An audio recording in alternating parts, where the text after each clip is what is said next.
Good evening. Welcome to the it's not the May 26th. Welcome to the June 16th, 2026 Board of Adjustment meeting. The applicants for tonight's meeting, every meeting, the applicants will be given 15 minutes to present. If more time is needed, please request more time at the beginning of the presentation. Public comments are limited to 5 minutes per person. I would like a motion to suspend the rules. So moved. Second? Second. All in favor? Aye. Okay, so for two matters, we received a request to postpone today for new business item F, which is the request of Madison Commercial Group owner for property located at 72 Marona Road, whereas relief is needed to establish a 5,049 square foot Pilates exercise studio, which requires the following relief. Special exception from section 10.440, use number 4.42, to allow a 5,049 square foot health club, a yoga studio, or similar use where more than 2,000 square feet are allowed by special exceptions. Said property is located on Assessor Map 253, Lot 3, and lies within the Gateway Center 2 district. A request for postponement was made today. I don't know, is it to a date certain, or is it just? To next month. Okay, to next month. So if we could please have a motion to postpone till next month? Was there a reason given? Sorry, that was my bad. Let me pull it up, and I can read it into the record if that's helpful.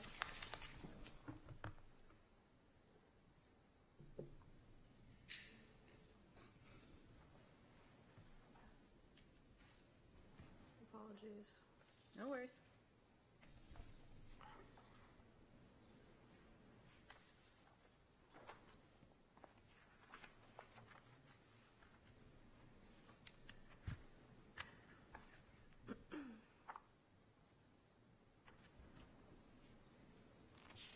All right, this is made from Attorney Derek Durbin.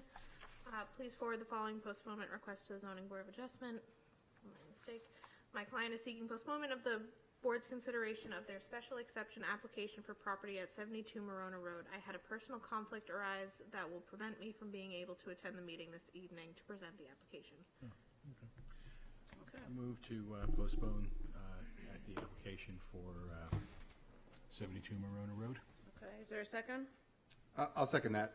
Okay. That's a all postponement for till the next month. Till next month. All in favor? Aye. And opposed? Okay. The second item of business I would like to take out of order is the extension request, which is Roman numeral 2, old business, C, 0 Milbourne Street extension request. The reason for the extension request is they haven't gotten permits yet or something. So our zoning ordinance allows for a one-time extension of variance requests given, and so they have asked for their variance approvals to be extended.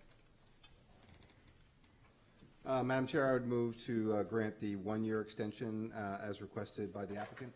Okay, any seconds? Second. Okay, I will speak to my motion if you want. okay, go ahead. Yeah, so the applicant has said that basically that they have some financial concerns, as the applicant has noted that they came before this board with two separate projects and are working on two relatively extensive projects, certainly construction timelines, and potential financing issues are understandable under these circumstances. The 2-year window is a pretty generous window in which to get your building permit. But that said, I do think that in this specific instance that we can grant the 1-year additional time for that particular applicant. Okay, thank you, Mr. Rayum. Anything for your second, Mr. Sullivan? Nothing to add. Okay, so the motion is to approve the extension request. I'll do a roll call vote. Mr. Sullivan? Yes. Mr. Rossi? Yes. Mr. Rayum? Yes. Mr. Mattson? Yes. Mr. Neese? Yes. Mr. Lucas? Yes. Okay, approved 7-0. Thank you very much. Okay, with that, we'll return to regular business. Our first item of business is the approval of our meeting minutes.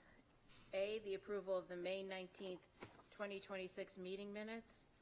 May I have a motion, please? Madam Chair, I move that we approve said minutes. Okay, Any second? as written. I'll second. Okay. Any discussion on the motion? It was relatively short minutes, so. Mr. Neese? Yeah, so on page 2 of the minutes, under paragraph B, approval of the April 21st minutes, I think the first sentence is incorrect. This is the issue Mr. Rayum and I brought up. The minutes originally said 0.13 acres, and it should read 1.3. And as written here, it's exactly backwards from the correction we made. Okay, let's hope the second time we charm on that one, or perhaps a third. All right. Any other additions, modifications, amendments, anything? Okay. So the motion is to approve the May 19th meeting minutes with the amendment by Mr. Neese. All those in favor? Aye. Aye. Any opposed? Okay. Meeting minutes are approved. The next item of business is the approval of the May 26, 2026 meeting minutes. Can I have a motion, please? I'll make a motion to approve, although I do have one amendment. Okay, is there a second? I'll second that. Okay, on page 19 of our packet, page 10 of those minutes, the second paragraph begins with timestamp 1:50:20. In the first sentence, it says the ordinance would be pushing for more than what was already there for 3 separate buildings, but it should read the ordinance would be pushing for more like what was already there for 3 separate buildings. Okay. Any other modifications? Mr. Ram? Yes, thank you. Same page 19 of our packet, page 10 of the minutes. First paragraph, about halfway down, there's a sentence that says, he asked if the project would end up in the 21.4% range. 21.4 should be changed to allowable. The 21.4 number comes up later in that paragraph. I think it just got sort of cut and pasted into there accidentally. So the word allowable should be substituted for 21.4. Okay. Any other changes? Okay. So the motion is to approve with those 2 changes to the May 26 meeting minutes. All those in favor? Aye. Any opposed? Abstain?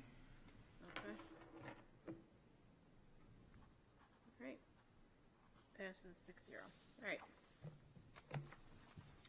On to our agenda for the evening. The first order of business is Roman numeral 2, old business. Let me just get to it. The request of Portsmouth Historical Society owner for property located at 43 Austin Street, whereas relief is needed to convert a single-family home to an office use, which requires the following. 1, a variance from section 10.440, use number 5.10, to allow professional office space where it is not permitted. Said property is located on Assessor Map 127, Lot 27, and lies within the general residence C and historic districts. And as evidenced by Mr. Rayum leaving the dais, he is recused in this application. Who is here to speak to this application, please? I am. My name is Emma Stratton. I'm the Executive Director of Portsmouth Historical Society. Thank you. Yeah, thank you. Good evening, Chair Margiston and Board. Thank you for allowing me the opportunity to speak tonight. As the Board has reviewed our written memorandum and out of respect for your time and a very full agenda tonight, I won't repeat everything in it. I will start with a brief summary, and then I want to speak directly to the variance criteria, add 2 pieces of information that were not in the packet, and be clear about what the denial would mean for this property. In 2021, Portsmouth Historical Society received 43 Austin Street as a bequest from Dr. Peter Beck. The building was his home and office for many years, and the restrictions of the bequest prohibit us from ever selling it. At the time of the bequest, the building was already in serious decline, and the condition assessment included in your packet found that it needs over $800,000 in repairs, including $300,000 in life safety work, before anyone can occupy it. And this is well beyond Portsmouth Historical Society's financial means. We've explored every responsible option. We spoke with developers, housing organizations, housing nonprofits that operate historic home rentals, and brokers. A single-family rental has no realistic market at this size, we were told. Subdivision into apartments doesn't work out financially and would destroy some of the home's historic interior features. After further consultation with the city's planning and fire departments, professional office use was identified as an appropriate path forward. In fact, it is the only path that can attract a development partner willing to fund the rehabilitation this building needs. Portsmouth has no shortage of development opportunities, and most of them come with the ability to own what you build. That is not the case with 43 Austin Street, and that is a fundamental market constraint that no amount of goodwill overcomes. The only partners willing to invest in a property they can never own need a use that generates a return worth the risk. Professional office use is that use, and residential is not. We're not asking to change what this building looks like. We're asking for the minimum relief necessary to save it, while trying to be the best neighbors and the best stewards we can be in the process. I want to talk about two things the board packet did not include. One is the prior office use. As I mentioned in my opening remarks, Dr. Beck operated his ophthalmology practice out of the 43 Austin Street residence for decades. A sign reading Dr. Peter Beck, MD, still hangs outside the home today. I talked to someone recently who remembers having cataract surgery in that home. When we inquired about past zoning permits or approvals for that use, none were on file with the city. It is believed his office tenure predated modern zoning codes, which is not uncommon for long-established professional uses in older Portsmouth neighborhoods. We do not cite an unpermitted prior use as legal precedent. We cite it as evidence of something more fundamental. The building has a documented decades-long history of functioning as a professional office without apparent impact on the surrounding neighborhood. The use we are requesting is not novel for this address. I also want to talk about parking. And the memorandum we included states that all parking can be accommodated on site, and I want to be specific about what that means. For the square footage of our building, which is approximately 5,000 square feet, and the requirements for a professional business and financial office, we're looking at approximately 14 spaces that we would need to accommodate on site. Our lot size is 19,000 square feet, so it can safely accommodate 14 or more off-street parking spaces. For the variance criteria, I want to be brief on the first few items because they are addressed in the memorandum in full and the record supports them. The use is not contrary to the public interest. It stabilizes a deteriorating National Register structure and returns it to productive use. It observes the spirit of the ordinance, no exterior changes, no expansion, and the residential character of the building is preserved. Substantial justice supports granting it. The hardship is entirely inherited, not self-created. And the variance will not diminish surrounding property values. Abutters have told us directly they support the activation of this property, and well-maintained, professionally occupied historic buildings have been successfully integrated throughout Portsmouth's residential neighborhoods, including this one. I want to be precise about how we meet the hardship criteria because I know that's where your board applies the standards very carefully. I understand that we must show special conditions distinguishing this property from others in the area such that no fair and substantial relationship exists between the ordinance provision and its application to this property, and the proposed use is reasonable. And both of our elements must be grounded in those special conditions. The special conditions here are the combination of size, exceeding 5,000 square feet, which defeats the residential market regardless of zoning, a no sale deed restriction inherited at bequest and upheld by the Attorney General of the state of New Hampshire, and $300,000 in life safety work required before any lawful occupancy, residential or otherwise, that no residential development partner will fund. None of these hardships were created by Portsmouth Historical Society. They were all inherited at the time of the bequest. Because of those conditions, applying residential-only zoning to this property has no fair and substantial relationship to the ordinance's purposes. Residential zoning in the GRC district exists to protect neighborhood scale and preserve housing stock. Applying it to 43 Austin Street achieves neither goal. It does not add to the housing supply because no viable residential activation exists, and it does not protect neighborhood character because a deteriorating National Register structure harms the streetscape. The proposed use, quiet, low impact, no exterior change, advances those purposes more effectively than the restriction being enforced. The proposed use is also reasonable. No exterior alterations, no footprint expansion. The building continues to read as a large historic home. As the Historical Society, we are committed to historic preservation of this home and require any development partner to respect our list of interior and exterior character-defining features. And as the parking figures confirm, the use is fully compliant with the city's parking requirements without any impact to the surrounding neighborhood. Without this variance, no development partner will invest in this building for the only use which a viable partner exists. We cannot fund the life safety work independently, and the building continues to deteriorate, not because we lack a commitment to preservation, but because the only financially viable path to stabilization requires this variance. I want to conclude with a final note on the Portsmouth Historical Society because I think it matters to how you evaluate our application. Portsmouth Historical Society is a museum.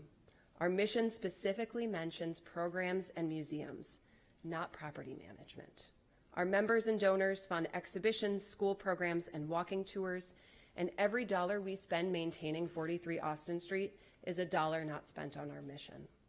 This property was intended by Dr. Beck to generate income to support our mission, not be a drain on our resources. And this is precisely why we need a development partner and why the only path to one runs through this variance. We are not a real estate developer. We are not a housing nonprofit. We are a small museum operating on a lean budget. The fact that we have kept this building maintained for 5 years while searching for the right path forward is in itself a minor preservation win. We are asking for the minimum relief necessary to preserve a significant piece of Portsmouth's history, honor the intent of a charitable trust reviewed by the Attorney General, and return a deteriorating building to productive use. Thank you for your time, and I'm happy to answer any questions you may have. Thank you. Any questions for the applicant's representative from the board, Mr. Rossi? We often hear people who have properties in the historic district pleading to do the opposite, take commercial first floor office space and turn it into residential because from their particular circumstances, which are not necessarily relevant to yours, that's the kind of the office market is saturated, and the only way they can generate rental income is as residents. So that's just backdrop to my question, which is, have you already identified a development partner so that if this variance is granted, you have the other pieces in place to move forward? We have been in talks over the past 5 years with 2 different development partners. We are currently in conversation with one, but as we do not have any signed agreement with them, they are not mentioned in our application. But this certainly has been a discussion point for all of the partners we have talked to, both those we have had serious conversations with and more casual conversations, that this variance is absolutely a requirement in order to move forward with any development. So what's your confidence level that if you get this variance, you'll have a development partner? Much higher than it was yesterday. It's hard to Is that put a because we're- percentage on it, but certainly this is a huge help to moving that forward. 50-50, 75-25? I would say 75-25. That's good, because my next guess was going to be 10-90. So, Yes. all right, thank you. Thank you. Any other questions? Mr. Nees? I got a couple of questions, really just to get things on the record. Now, you said the Attorney General, not quite sure the language you used, but verified the terms of the trust? Yes. The bequest? Yes. Did you broach the option of trying to get those changed? I know there have been some examples in the city where other entities have managed to get the deed of trust or whatever the document is revised.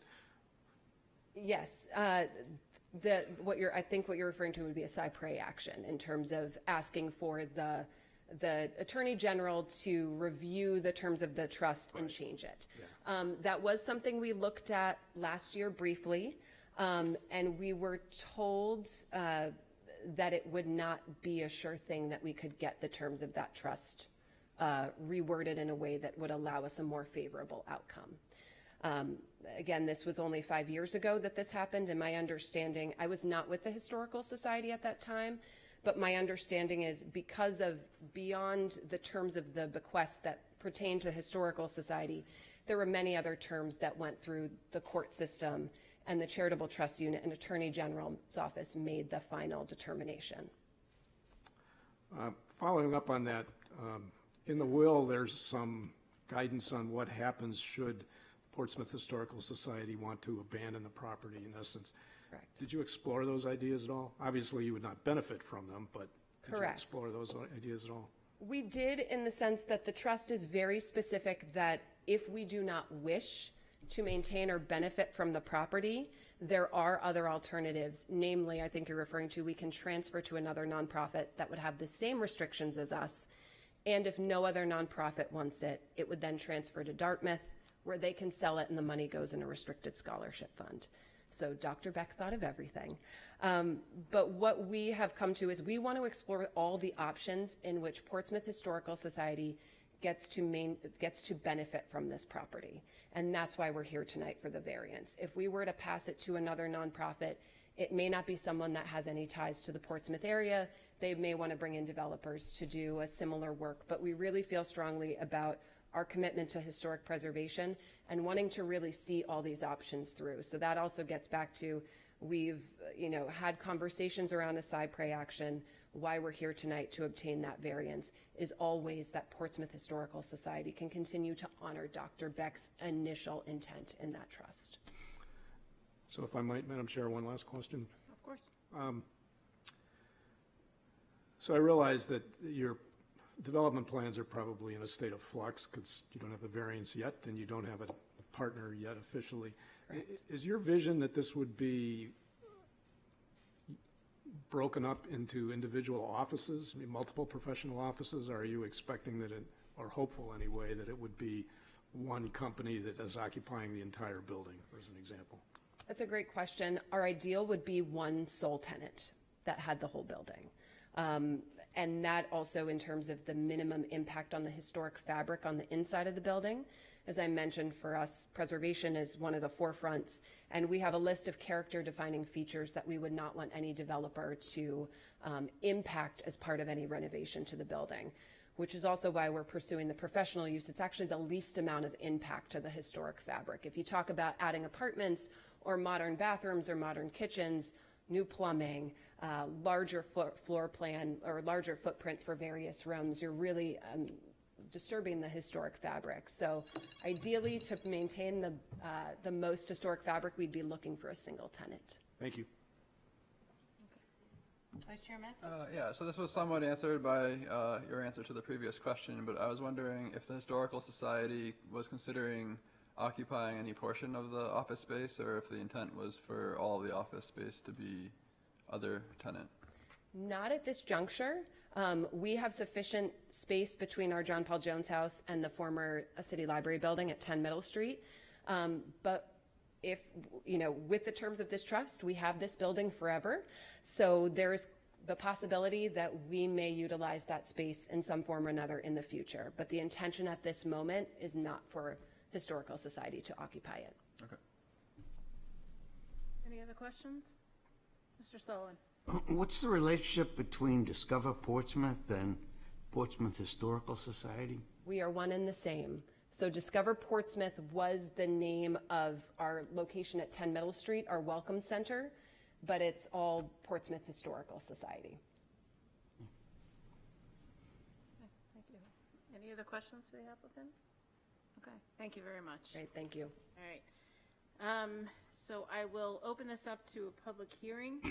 Is there anyone who would like to speak in favor of this application? Please come to the podium and state your name and your address, please. Thank you. My name is Jackie Grota, and I live at 99 Hanover Street, and I'm the trustee of the Peter Beck Trust. And I wanted to share with you my high regard for the Portsmouth Historical Society and how they're addressing this project. Dr. and Mrs. Beck spent their life maintaining the historic nature of that home. And to find an organization that is willing to do that with the same fervor that they had is extremely important to me and brings a lot of comfort to know that the wishes of Dr. Beck are being addressed in this application. It will allow a nonprofit, which was very important to Mrs. Beck, to benefit from this piece of property and at the same time maintain the historic nature of the home, which was their primary motivation in trying to find someone to care for it. So I'm in great support of this, and I hope that you will approve the application. Thank you.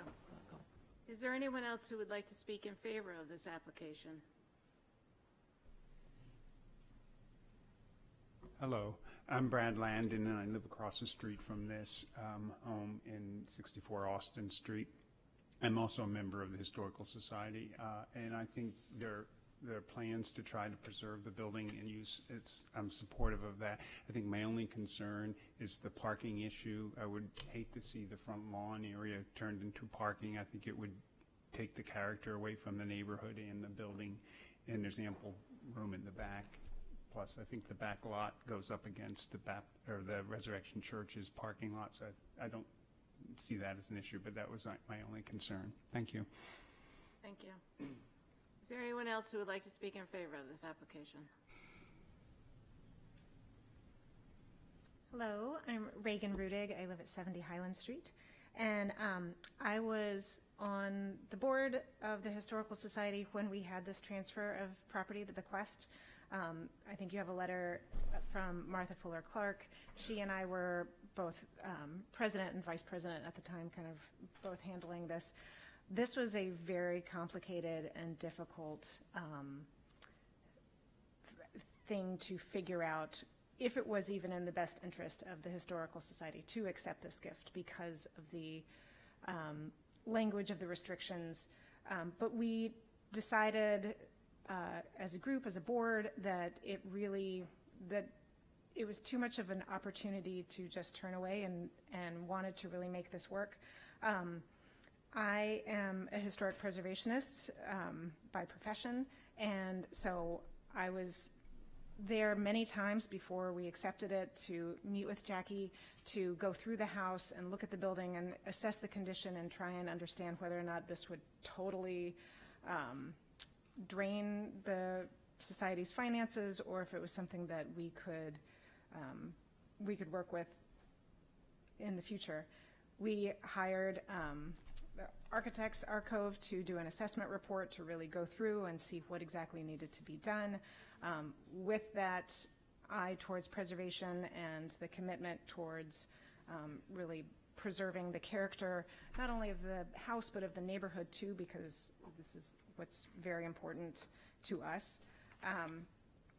And personally, and as a group, the committee that was pulled together to deal with this building, we all kind of kept coming back to the same conclusion that office space for this building, or office use, makes the most sense. It's the least impactful. The way that this house is set up is very bizarre. And so it's got a lot of big rooms, and then it's got some little rooms, and only one kitchen and a few shared bathrooms that have several doors to get into the bathrooms. So to make this even a single family home or make it into apartments, you would need to do so much to change the layout, to change access, to, even just to bring it up to code. And so it was too much to even think about. And so every time somebody else comes and looks at this, whether they're architects or developers, we all come to the same conclusion, which is that it would be easiest to continue Dr. Beck's use of the house as an office. At least he did in the first floor. So we hope that you'll consider that. There doesn't seem to be any opposition. I think the whole neighborhood is ready to see this building back in use, and it's been sitting vacant for a very long time. And so hopefully we can actually, after 5 years of this, actually get something going. So thank you. Thank you. Is there anyone else here who would like to speak in favor of this application? Please step forward. Good evening. My name is Andrew Simonis, 296 Jones Ave. For the past year or so, I've been working in an advisory role with the Historical Society to hopefully contribute some ideas and insights into the opportunity to reposition this property and ultimately preserve this property. We began through analyzing realistic opportunities to turn it into or revert it to a single-family home with elements of an office or some variation thereof, and it was determined that the likelihood and realistic probability that anybody would purchase a long-term ground leased as a single-family residential home that the Historical Society could not sell was next to zero.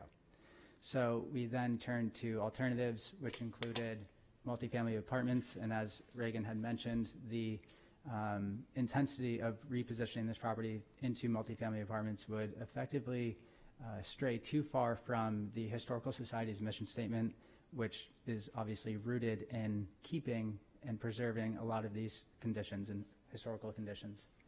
So we then turned to single-family office, and why I felt it was compelling to go down this avenue was because it could be entirely self-contained without any exterior changes, additions, or major alterations. It would be a massive improvement to today's status, in addition to the fact that it could be self-contained on-site with enough parking spaces. So beyond that, I was looking at the neighborhood context, and as you all are familiar, it is sandwiched between State Street and Middle Street, which all house professional office space. On State Street, you have professional office condos directly to the rear of this property. You also are flanked by a church. You're flanked by residential condos. And then on Middle Street, in front of it, you have professional office, single-family, multifamily, and condos. So it is not necessarily an uprooting of the existing fabric of the neighborhood, but maybe a contribution because of the investment that a potential development partner will be able to contribute to this property. I think that with the Portsmouth Historical Society's mission statement, their charge, and their request, they feel very strongly, and I've seen and witnessed firsthand for the last year, that they are unwilling to deviate from their conditions and standards. And I felt very passionate that they would carry that through should they receive their variance tonight. And so I appreciate it, and I hope that it is successful in that matter. Thank you. Is there anyone else here who would like to speak in favor of this application? Okay. Is there anyone who would like to speak in opposition to this application? Is there anyone who would like to speak to, for, or against? Okay, before I close the public hearing, two questions came up. I would like to just call the applicants back up for just a quick question. Two quick questions, actually. So what is the status of the other, this building is attached to the building next to it? Correct. That is privately owned. Okay. They share a party wall. Okay. And with respect to the parking will be in the back? Absolutely. Okay. I don't know if anybody else has any questions based on, okay. All right, thank you. Sure. So I'll reopen that up since I asked questions. Is there anyone who would like to speak to, for, or against? Okay. All right, seeing no one rise, and there's no one on Zoom, right? All right, I'll close the public hearing. And board, I'll ask for your thoughts, considerations, motion? I'm prepared to make a motion, but I have one question for staff. Stephanie, if this variance is granted and at a subsequent date, against all odds, the Historic Society finds someone who wants to use it as a residential property, that use is still allowed by right, correct? Or does a variance negate that? A variance does not negate what's allowed by zoning, Okay. as long as the zoning at the time reflects residential use, that can happen. Okay. I'm prepared to make a motion to approve the variance as presented and advertised. Okay, and is there a second, Mr. Neese? Second. Sorry, I had my head this way, Bob. Mr. Rossi, your motion? Okay, taking dot 21 and 22 together, granting the variance would not be contrary to the public interest and would not or would observe the spirit of the ordinance. Part of the purpose of our ordinance is to, as stated in the general purpose and intent, is the preservation of historic districts and buildings and structures of historic or architectural interest.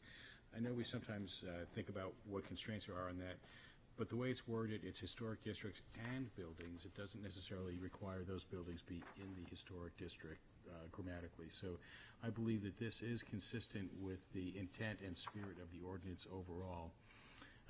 Granting the variance would do substantial justice, meaning that the loss to the property owner would, let's see, I'll just say it in this case, the loss to the property owner that would be experienced by denying this variance outweighs the gain, any potential gain to the public that would occur by denial of this variance. In fact, the calculus is very much in favor of the property owner because preserving a historic structure in this prominent location is very much to the benefit of the public. So it's really a win-win situation, and that satisfies that criterion as well. Granting the variance would not diminish the values of surrounding properties. One of the things that we know about this property is that it has been used in a similar fashion at points in time throughout its history. The property values around it are what they are, and continuing that use in some fashion is unlikely to affect the surrounding property valuations. And then finally, literal enforcement of the provisions of the ordinance would result in an unnecessary hardship. And as Ms. Ham pointed out, this is a little bit of a tricky one. But in this case, I do agree. Actually, I jotted down some notes, which I now cannot find. I do agree that part of the hardship here, there we go, is the, well, look, the property owner is in kind of a sticky wicket here. They have received this property through a bequest and are unable to sell it and must find a way to salvage it or it will go into ruin. And this is because of the conditions of the property, which require a substantial amount of investment to make it usable, and because of the restriction of not being able to sell it to a commercial developer. This really is the only viable path forward. So I take those as special conditions that do support the hardship criterion, and therefore I feel that all the criteria required have been satisfied. That is the extent of my motion. I don't know if you addressed whether or not the proposed use is a reasonable one. It's reasonable. Anything for your second, Mr. Neese? I agree with everything Mr. Rossi said. I just want to make a comment. Normally, I would be concerned a little bit about allowing a professional office building in a residential area, but this is such a unique property and unique conditions, as pointed out that Mr. Rossi said, that I think this is well justified. Okay. Any discussion on the motion, Mr. Sullivan? I'm very familiar with this property, perhaps more familiar than the Portsmouth Historical Society is, having dealt with it many times over the years in my prior life. A quick summary of my view is that everything that Ms. Stratton told the board is true, absolutely true. And for the reasons that she stated, I think this variance should be granted. Thank you. I'm going to be supporting the motion. I commend the applicant on a very thorough presentation because this is a change of use, it's general residency, but I think you have made very compelling and persuasive arguments as to the reason why you can't use it as a residential use. And I also do think that there are the special conditions with the trust are certainly an issue for this property, and it does border right on the MRO, or is it, I forget what the district is next to it, but it is, yes, it borders on the mixed residential office district. That's just one lot over. So I think that the intent, the spirit and intent is satisfied because it will not really change the general characteristics of the neighborhood. So with that, I will ask for a vote. The motion is to approve the variance as presented and advertised, and I'll start with Mr. Lucas. Yes. Mr. Neese? Yes. Vice Chair Mattson? Yes. Mr. Rossi is recused. Mr. Rayum is recused. Mr. Rossi? Yes. Mr. Sullivan? Yes. And the chair votes yes. You're approved, 6-0. Thank you, everyone. Our next order of business is, as soon as I get to my agenda. It's Port Hunter. The next one is Port Hunter. The next item of business is the request of Port Hunter LLC owner for property located at 361 Miller Avenue, whereas relief is needed to construct a detached garage with a professional office space on the second floor, which requires the following. 1, a variance from section 10.573.0.20 to allow a 6-foot side yard where 10 feet are required, and B, a 10-foot rear yard where 20 feet are required. And 2, a variance from section 10.440, use number 5.10, to allow a professional office space where it is not permitted. Said property is located on Assessor Map 131, Lot 33, and lies within the General Residence A District. Who is here to speak to this application? Good evening, Madam Chair, members of the board. My name is Colby Gamester, and I'm here this evening to appear on behalf of Port Hunter LLC regarding 361 Miller Avenue. And with me this evening is Elizabeth and Tim Pesh behind me, who are both members of the LLC. Just a quick aside, we appreciate the board's patience with our postponements recently. Mr. Pesh was dealing with an emergent health situation with his father last month when I came to speak to you for that last-minute request. And in fact, he was just released from the hospital this past weekend since that last meeting date, so we just thank you for your understanding. We trust that the board has reviewed our narrative in detail. Many of you on the board tonight were part of the July 2025 presentation, what we'll call the first iteration of this project, and we will let the record speak for itself and focus tonight on the narrow issues now before you. We are here because we have board-approved plans. Could you go to the proposed condition site, Stephanie? Thank you. Board-approved plans for a 24 by 24-foot two-story garage in the left rear corner of the property, sited within the side and rear yard setbacks and slightly over maximum coverage for the lot. The property has maintained a garage for decades, and once reconstructed, it will be the only accessory structure on the lot.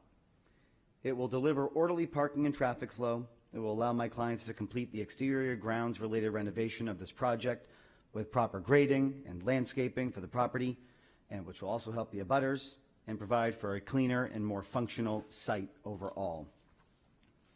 The owner's intent has always been for a usable second floor for what I have been calling office refuge for their personal use and for managing their properties. They simply don't have the space at their home and are done dealing with the kitchen counter and the dining room table office setup. Discussions with planning staff about this project included office use for more than 2 years now, and we all thought it was good to go under home occupation. At the TAC work session in February, Peter Britz and Peter Stith questioned the classification, and after a productive meeting with the Peters, the city concluded that home occupation did not fit for 2 reasons. The first we completely agree with, which is that it applies to only existing structures, and I'm just completely surprised that we had all missed this all the way through the July 2025 meeting. And we agree because it's new construction, it's not yet constructed. And second, which we still believe is a debatable topic, is that the word home is in the label, which is undefined in the ordinance. And when something's undefined, we look to the dictionary, which states home is a place where one resides, a place where one lives. And the Peshes and their son, who is also a member of the LLC, do not live in any of the 6 units. While the performance standards fit or could fit if it was constructed perfectly with what my clients want to use this second floor for, the label of home occupation simply does not. The closest defined use in the ordinance is professional office, which we just heard about a little bit. But ironically, that is not what my clients want. It would contradict everything that we have put in writing, everything that we have stated to this board, and everything that we have told our abutters, that this is not a commercial enterprise. The enterprise of this property is a 6-unit residential rental building, and we would never want to detract from that. The actual proposal is purely accessory, like a home occupation, not an additional use like professional office. There is no intention of renting the space to any third party for any commercial use. The owners want the ability to use their property as if they lived there, which they can already do in many circumstances. They could show up every day to garden, to perform maintenance. They could store items in their basement and go there every day. In fact, part of the second floor proposed use is a rather large portion of it for storage area. It's going to be climate controlled. My clients currently rent 5 storage units, 3 of which are climate controlled, and they're hoping to consolidate that. What literal difference does it make if they were to add a desk to plop their laptop on and simply do some work, to quietly manage their affairs, personal, and with this specific 6-unit property, with their property down the street and their other city holdings, residential holdings? What they want is that quiet office refuge, virtually invisible to tenants, abutters, and the public. No meetings, no services rendered to others, no employees. And we cannot forget the other relief, which Madam Chair read into the record, is that because this is now classified as professional office, commercial building code applies. And that required modifications to the staircase, second floor access, and the headroom. This drove a slight increase in height and a refined roof line from what we presented back last summer. And although it's resulting in a more non-conforming structure within the setback, but within the exact same footprint that this board already approved. And frankly, we find now that this design is actually better. It still looks and relates to the main structure, and it actually creates a more usable second floor.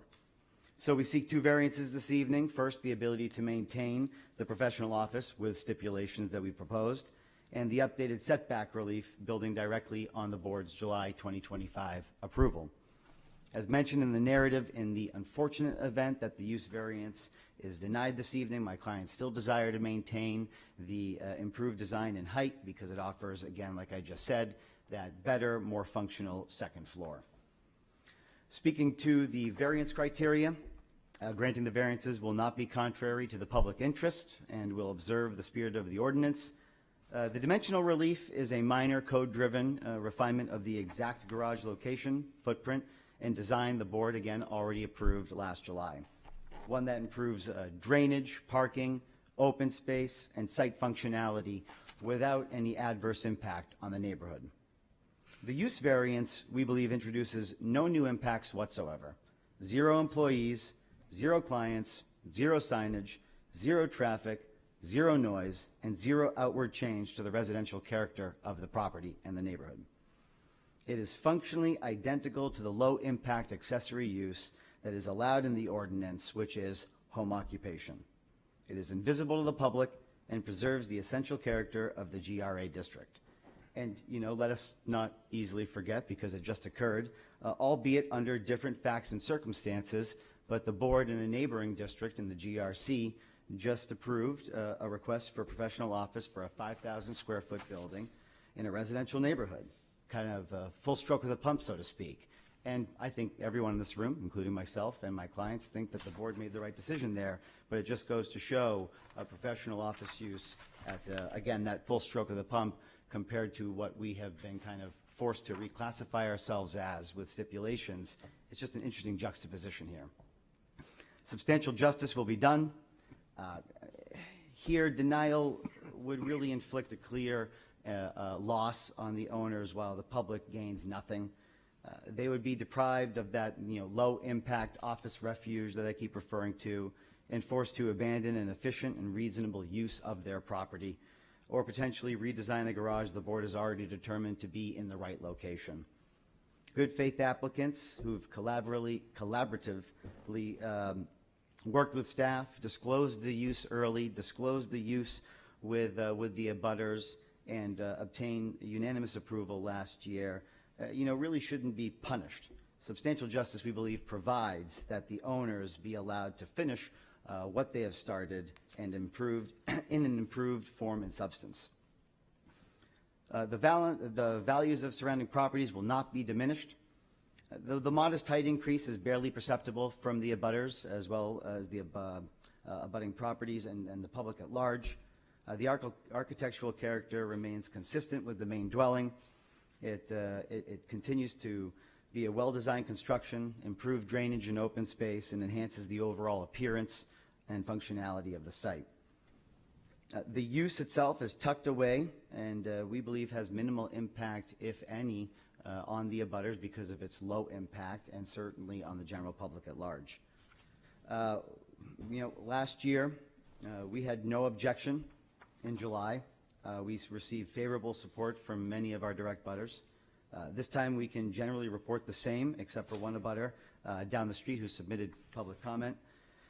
I also have an email here that was sent to me today, and I tried to submit it with Stephanie, but that opportunity was already closed, so I can provide a copy of that for the record. But I'll state from the abutter directly to the right, when you're looking at the property, Dear Board, I would like to express my full support for the proposed use of a professional office at 361 Miller Ave. I've gotten to know Tim and Elizabeth Pesh well since they purchased the property, and I found them to be thoughtful, caring, and considerate neighbors. They have done a wonderful job restoring the property and are always true to their word, communicating everything to my family very clearly. Their proposed use of the second floor of the garage is more than reasonable, and I appreciate their efforts to not commercialize the property in order to protect the neighborhood. I support their proposal to use the property as they have outlined, and that's from Brittany Wasson, 383 Miller Ave, on behalf of the Wasson Family Trust. We've also know of support and can state the same from the neighbors to the left, Amy and John Steinberg. The neighbors to the rear have previously provided support. We did not reach them prior to the meeting. However, I don't believe they've submitted any objection, or nor are they here this evening. Mr. Simonis owns a condo also in the rear of this property and has supported last year's and this year's application. And again, overall, we have general support, especially from the direct abutters. I would imagine that it's safe to say that if the direct abutters do not have any concerns with this either dimensional relief or the proposed use, that they're also not concerned about their property values. Literal enforcement of the provisions of the ordinance would result in an unnecessary hardship. Obviously, the meat of the matter. This property is not a typical GRA lot in the surrounding neighborhood. It is distinguished by a unique and compelling constellation of special conditions that no other parcel in the neighborhood shares. It's a pre-existing, non-conforming 6-unit multifamily dwelling on an undersized lot with deficient frontage and pre-existing side yard encroachments with space still for an accessory structure such as a garage. Most significantly, it does contain that certified 210-plus-year-old tree that we spoke to a lot last July, and which was really the driving and fundamental feature of relocating the garage. These conditions are not self-created. The owners purchased the property in 21, performed a massive renovation of the structure to code, and have worked transparently with the city at every step of the way. The hardship arises directly from these unique physical characteristics of the 6-unit property, but as well as from the ordinance itself. Literal enforcement of the use and setback provisions produce no fair and substantial relationship to the ordinance's purposes when applied here. The exclusion of professional office space from the GRA district is intended to prevent commercial intrusion into the residential area. Customer traffic, employees, signage, noise, deliveries, the outward appearance of a business use in a residential neighborhood. But none of those harms exist here with this specific application, this specific facts, this specific property. The relatively small amount of space dedicated to a workstation will be used solely by the owners for quiet, personal, and property management work tied directly to the stewardship of this property and other properties in the city. It is functionally identical to the home occupation one, except for a technical label. The ordinance does not address this precise low-impact, owner-only administrative use. In fact, it sweeps far more broadly than its underlying purpose and exposes a genuine gap in the zoning ordinance, which is not surprising because the zoning ordinance cannot address every possible situation dimensional configuration, or iteration of use. Applying it rigidly here would force what could be, seen as an absurd result, create unnecessary hardship on these specific facts and this specific property. The proposed use and the refined dimensional relief we believe are reasonable. The board has already found that the core project was reasonable and satisfied the criteria in July. Sometimes, the question can ultimately be posed as, what is the intent of the ordinance not addressing this scenario, or what goal and purpose does it serve? And again, if it's for the protection of that residential area and the use and character, then great, completely understandable, and we agree. But when applied to these specific facts and this specific property, it doesn't seem to really match up. And I keep referring to this project specifically, or this actual proposal, and that's because with seeking the relief tonight, we're proposing the stipulations as presented in our narrative, that the second floor space shall be used solely by the owners of the property and shall not be otherwise rented to any tenant or third party, that the second floor space will not be used as a space for employees or for regular meetings with and of other members of the public, that no signage of any kind shall be permitted, and that the space shall never be converted to a dwelling unit. And with that, Madam Chair, Board, we're happy to answer any questions you may have. Questions? Mr. Sullivan? Well, you have some pretty energetic opposition here from Mr. O'Brien, 396 Miller Avenue. He gets some photographs that are kind of eye-catching. Do you have a sort of a direct response to that? I've reviewed Mr. O'Brien's letter, and what I continue to walk away from is that it almost feels as if he didn't have the opportunity to read our application and our narrative, because the things that appears he is concerned of with respect to the use in this on this property in this area are the exact things that we're trying to strip back from having to apply for professional office, because we don't want all of those things that he's concerned of. We just want the ability for the owners of the property to drive into the driveway during complimentary hours when tenants go out to business, for them to use their second floor garage in ways that they wish, which is like that office refuge. With respect to the compelling pictures you speak of, and I'm happy to provide just a picture of what the lot looks like today, or the front of the lot looks like today. That driveway situation that was occurring at that time was when the old dilapidated garage that was the one of the main fundamental driving forces of our relief we received last July was in the process of being removed. And it was in the process of being removed and crushed stone being brought in its place.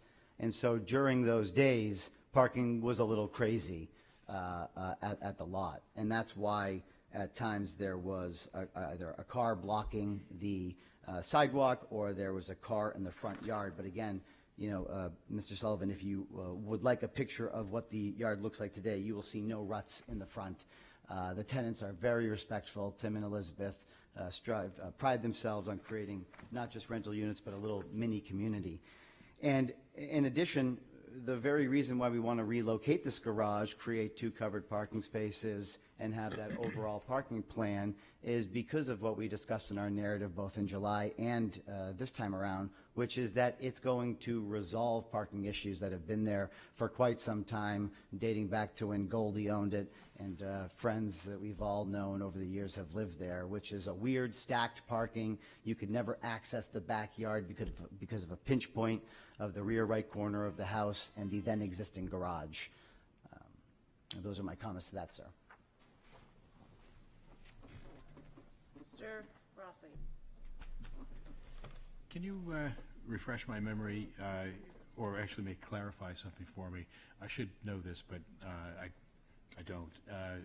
The dimensional relief that is being requested, it's not exactly the same as what was granted in the last variance. Is that not correct? Is it changed because of the height of the structure? Exactly. It's just simply because the height was redesigned, or the roof line was redesigned for more headroom when you come in from now the commercial set of stairs from the garage into the second floor. It changed the roof line, which thereby created more massing, I guess is the best word to use, within the setback. But the actual parameter or perimeter itself of the building has not changed.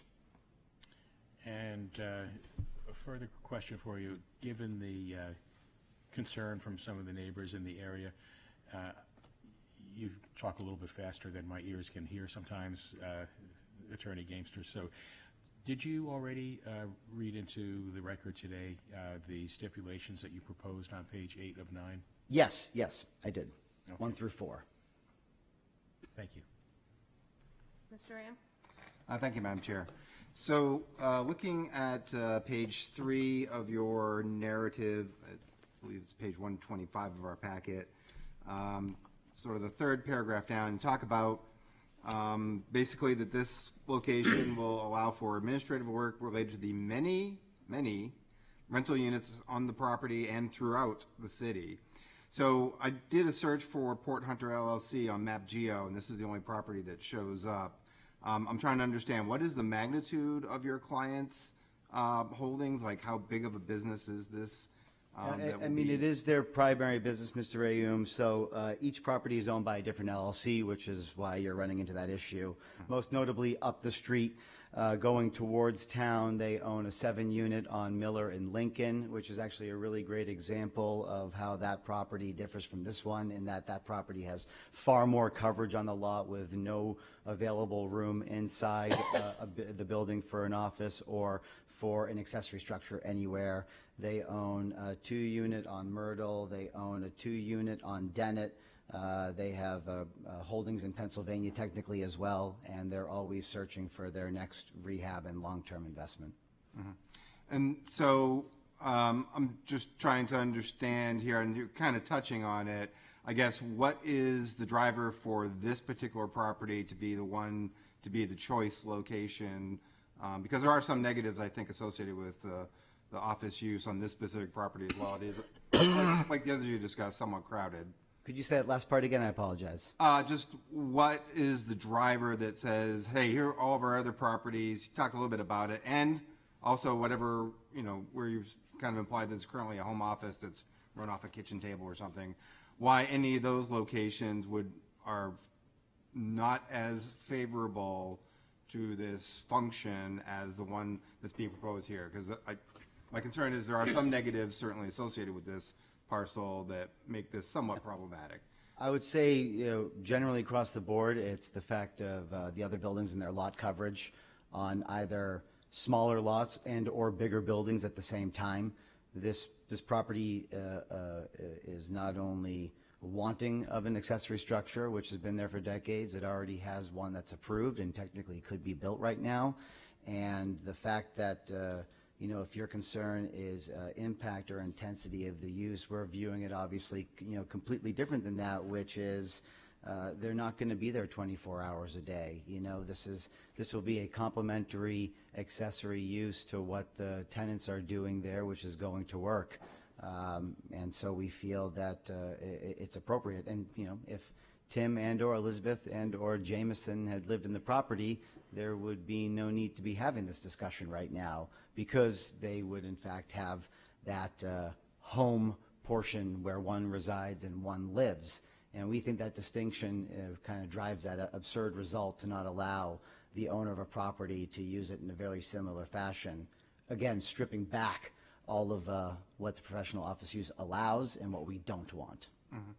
And then you, in the further paragraph, next paragraph down, you kind of bring up a couple of neighboring properties, 263 Rockland Street and the Margiston Apartments, and kind of imply that there is something similar in what they're doing compared to what your client is trying to do. And I guess I'm struggling to understand that.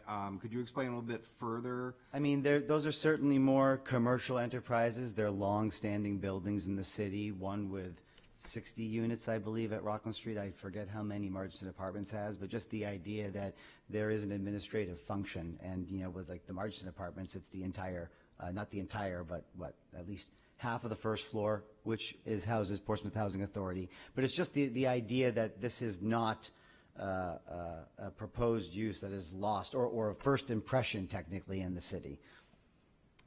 Yeah, I didn't look at it. Is Margiston Apartments in the same zone as your clients? Just in proximity going down Miller Ave at that point. Yeah. But the 263 Rockland Street, I mean, my impression would be is that is something that's intended to serve as that lone building and not necessarily as an operational office for a, series of investments. And if we look at it in terms of number of units that office use permitted, or whether it's by right or grandfathered or whatever the case may be, at that property is serving, again, some 60 units, which just happened to be fortunate enough to be contained in one building on one property in Portsmouth in the same district on Miller Ave. I'm sure my clients would love to own a 60-unit building with a small office space. And then there is sufficient parking to include this office function on the property. And is the intent to have a specific parking spot reserved for that purpose? I don't believe we've gone that far in terms of reserving a spot. They still even gone as far as to say who is going to be allowed to have the covered parking versus the exterior parking. We were working with, or we still are working with Alex Ross, and we did have to change some of the parking calculations because since last summer the parking calculations changed. But when we turn to professional office use, oddly enough, the parking calculation changes and it's more favorable. Otherwise put as, hopefully when we're back in front of the TAC and planning board, we will not require a conditional use permit for parking. Right, because there's 9 spots in all for the 6 units plus the office, is that correct? Correct. I confirm by first looking at the parking calculator, 612, Yeah. 6 spaces. And that does meet our current requirements Yes. for all the uses? Correct. Okay, thank you. Vice Chair Mattson. Yes, when speaking to the hardship, you mentioned the special conditions of the property, and I agree with you, they are special conditions. Although it seems that potentially you were, because you were discussing the intensity of the use, that could potentially be a negative towards granting this variance because it already is an overly intensive use. So they are special conditions, and that could be a hardship, but if you could just address that. I think, again, the idea that whether we're looking at a professional office use in its literal, straightforward, technical term, how often do we see anything outside of the hours from 8 to 5? And I can tell you, and Mr. and Mrs. Pesch can explain the same, that their intent is not to, I'll say over-intensify, given the way you phrased your question, this property 24 hours a day, 7 days a week. But their ability to go there at complementary off-peak times of parking demand from the tenants is what we're looking for. And so we see that there's really not going to be any change. And the fact that to the right, to the left, and to the rear, we have no objection, I can't see why the potential for an over-intensifying of use is a real concern. Okay. Mr. Neese. I want to talk about parking for a minute here, just to get to the point that I think you hinted at. Were you suggesting that the change in the parking requirements means that you actually need fewer now than you needed when you came to us last year, I believe it was? Yes, I believe so. And the fact of the matter is that we believe there's still sufficient space, and we were probably going to move forward with a conditional use permit requesting a deviation from the parking calculations had we, maintained the February TAC work session with the prior plan, because the numbers had already changed. It's confusing with the timeline, but yes.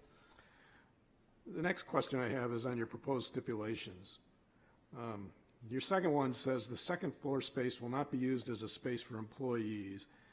I understand that. Or for regular meetings with and of other members of the public. What does that mean?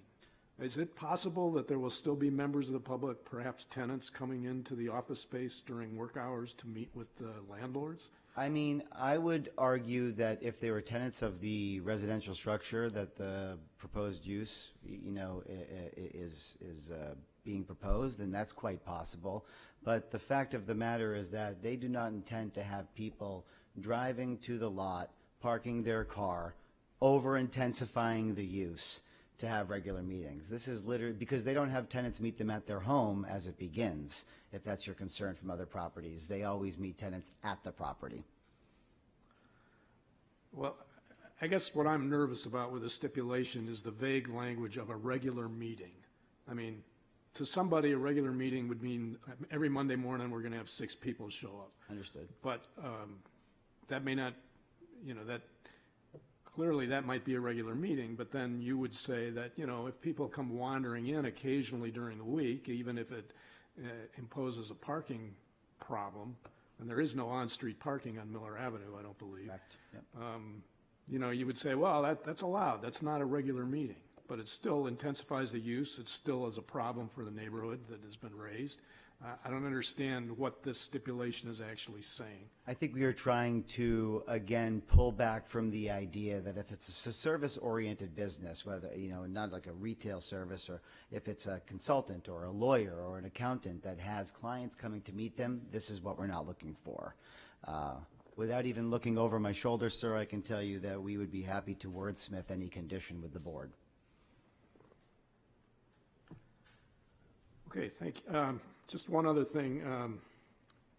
Just for the record, you made a comment about an abutter to the rear. I believe we've received an email from the abutter to the rear objecting to this project.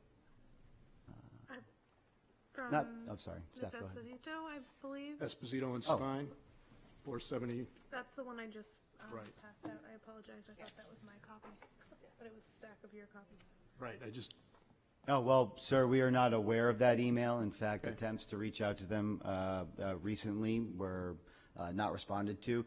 Again, I think it's odd, and I will state the same thing I said to Mr. Sullivan's question regarding Mr. O'Brien's comments, is that, again, we are asking for no more than what we originally intended and proposed if a home occupation use was allowed under these circumstances.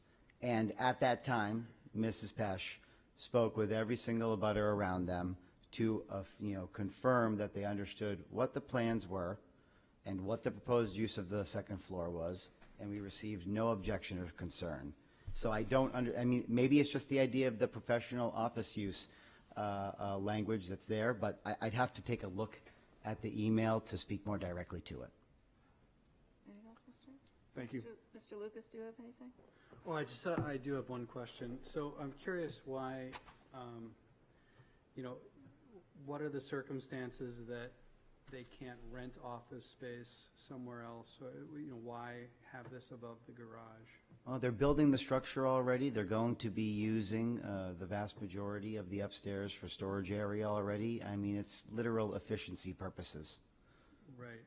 I guess in the hardship criteria, what I'm struggling with is how you differentiate from either, personal gain or circumstances that would require use of a variance to use it this way, where the property can already be used in a conforming method. I would argue that, although we don't sit up here and talk about finances, it is part of the overall conversation. It's a minimal part here. They're looking to consolidate their uses, frankly. And yes, speaking to the comment of 5 storage units where 3 of them are climate controlled, absolutely they want to consolidate that into one spot to have better control over it, knowing where everything is. Absolutely they want to have the ability to leave their house and drive a short distance away to their own property, which they already spend a fair amount of time at, to again, put a desk, plop a laptop down.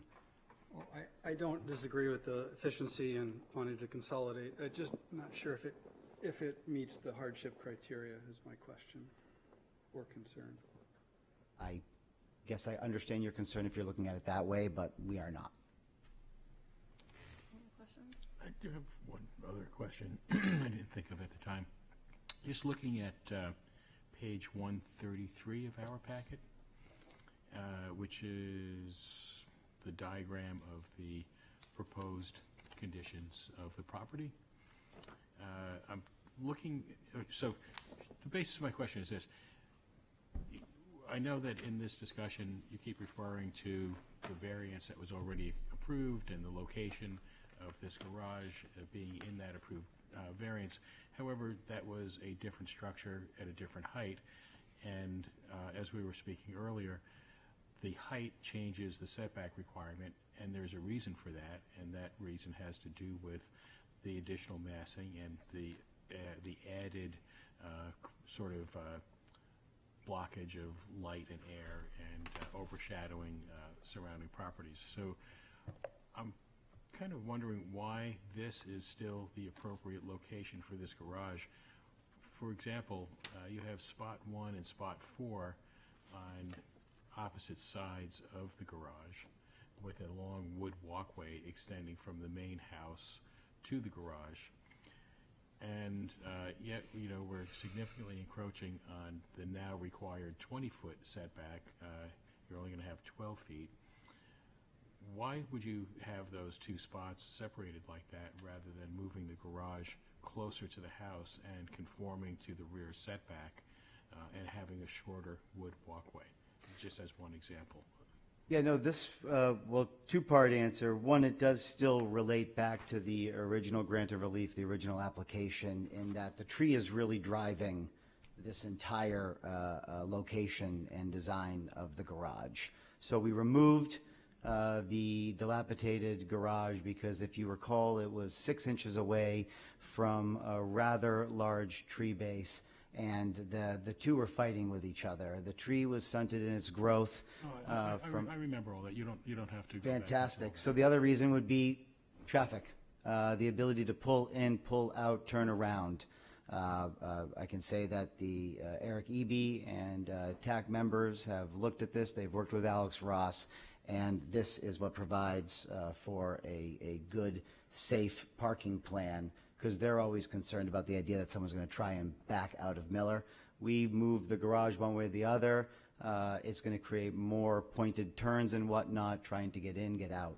And so what I don't understand about that statement is that if spot 1 is accessible with the turning radius that is for that, why would the left side of the garage, if it was moved over there, not be accessible? It's the same turning radius. well, I believe even if we were to do some quick math here, sir. Yeah, go ahead. Yes, please, come on up. Just state your name. Thank you, Tim Pesh. What we really tried to do was also, in talking to the neighbors to the left, is line the garages up as much so that visually it wouldn't be impacting their view and their sight. So we kind of tried to tuck it in after consulting with the neighbors in terms of having it be the least visible, kind of impediment. Mm-hmm. Well, that sort of brings up the question of the left side lot encroachment on the setback required for the left side. And that one, I guess you're saying that's where the turning radius and the tree comes in. I kind of get that. Mm-hmm. Seems like with the added height, you're either going to be dissatisfying the abutter to the rear or the abutter to your left. I guess to that point, Madam Chair, is it okay if I review the email from SPC? I don't know if it's about use or dimensional relief, but the board has something in front of them that we are not apprised of. Here you go.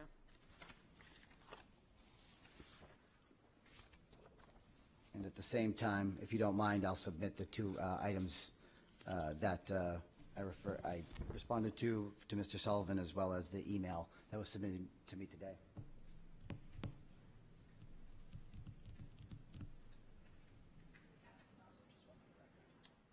Give them to Steph can just first. hand She them has to to me scan now. them. She has to stamp them. Okay, thanks.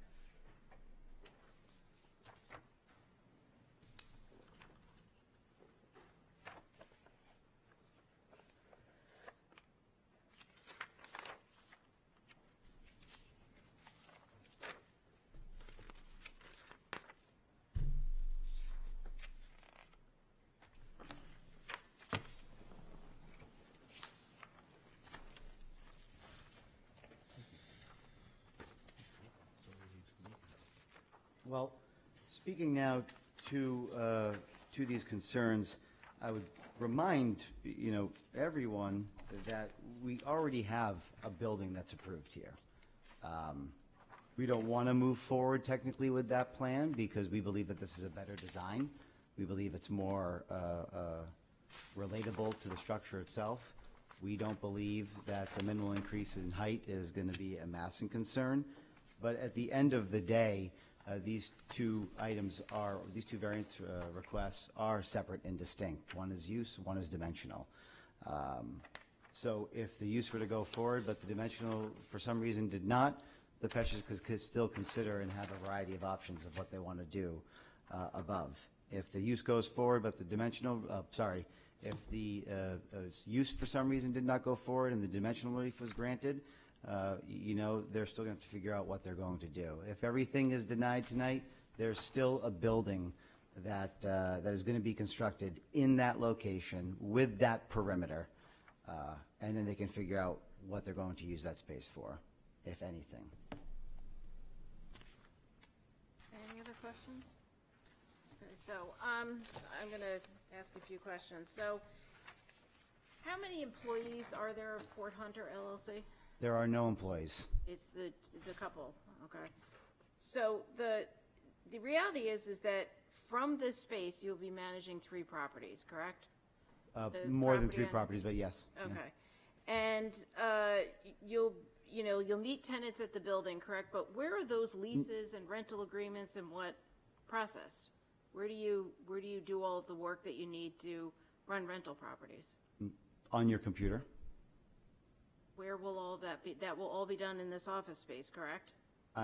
Yes, that would be the intent of putting their laptop on a table and working somewhere outside of their house. But those tenants, those prospective tenants, would be coming to that office space to sign leases, collect money? Absolutely not. Nope. And that would be contrary. Your statement is contrary to what we stated earlier, which is that they do not want their tenants to go there. In fact, they meet the tenants at their properties for the issues that they're, issues, showings, lease signings, whatever the case may be. And the storage units that you are going to be emptying out to put here, what are in those storage units? I'll let Elizabeth speak to that. I'll come again. So in the garage portion, we'll end up with obviously some of the leftover materials from a various job, a vanity or a faucet that may not have been used. We just have a place to store it. Predominantly, my wife's a huge genealogist, which is why 3 of the units are climate controlled. So what we'd like up above is to parcel off about 100 square feet of it just to store. She's got 100-plus-year-old 8mm films that her great-grandfather took that we are having to have in other things, and plus other documents, deeds and from family stuff from hundreds of years ago. And she's looking for a place to be able to store them, pull them out, put them on a desk, open them up, look, make copies, scan them, get them up for the rest of the family, and put them back. So huge amounts of stuff along those lines. And Elizabeth, you can comment on more, but I mean, that's... I know Portsmouth just celebrated its 400th anniversary. My family's been in this country for almost 400 years. So I do have a lot of, important documents that right now are in storage and I cannot access them. And I have family members constantly coming to me and asking, can we see such and such? And I can't pull it out. So one of the reasons why we actually bought this property, and we do specialize, as some of you may know, in historic renovations. We buy distressed properties, and we fix them up, according to modern sensibilities, but also maintaining the historic integrity. Because one of the things that we really love about Portsmouth is that it is a historic place. That's really important to us. That's why I went out of my way to get the tree certified with UNH's Big Tree Project, because I wanted to do things so that I could further protect the tree, because it's not just, my use or whatever. We are stewards of a property, and we have to make sure that we protect it going forward. So right now, our intention is to keep these properties ad infinitum, but what if my grandchildren wanted to sell a property or something like that? How do we continue to protect the tree? How do we continue to make sure that an office space is used solely with the fact that it's a residential neighborhood in mind. And in terms of the location of the garage also, you know, one of the nice things about the Port Hunter building is just how light and airy it is. You know, to move a garage closer to the building would block out like the sun from the back of that property and would affect the view. So these are like many of the, you know, things that we think about. But in terms of our tenants, we manage our own tenants. I am very careful about who comes into one of our buildings because we spend so much time and effort with our buildings. And we really want people who are going to be good neighbors to come into the buildings. And our average tenant stays with us about 4 years. And they do that because they know we're very responsive to their needs. They can reach me anytime by text if they have an issue. We come to the property and we take care of, you know, whatever issue it is. They're not coming to my house. They don't come to an office. I have rented an office space before. It was very challenging for me because it just didn't work with, you know, how I needed things to work. So, but my question to you yes. is that so the issue is that this is not a home office. This is a professional office space. With all due respect to Attorney Gamester, this is just not a laptop on the table. You're managing 3 properties from this office. 4. Yeah, 4 well, properties 4 or from 5, this yeah. office. Yeah. You're dealing with, I assume, a lot of architects, engineers, construction. You're dealing with snow removal, landscaping. Yeah, all that the things is- that associated is- with property ownership. But that's never been from like a desk. You know, it's me on a cell phone, like wherever I happen to be. You know, I'm not like, I don't need employees. I don't need any of that. It's just, as Tim said, you know, I have my laptop. I need the storage for all the voluminous paperwork that I have. You know, and all the things that we are storing for the various properties. I want to use it like a home office. That was entirely our intention. I want it to be exactly like a home office would be. Okay, thank you. Any other questions for the applicants? One other thing too, to address a point that was made over here. The dimensional change only came about. We were completely satisfied with the ruling that you guys made last year, and we were set to proceed.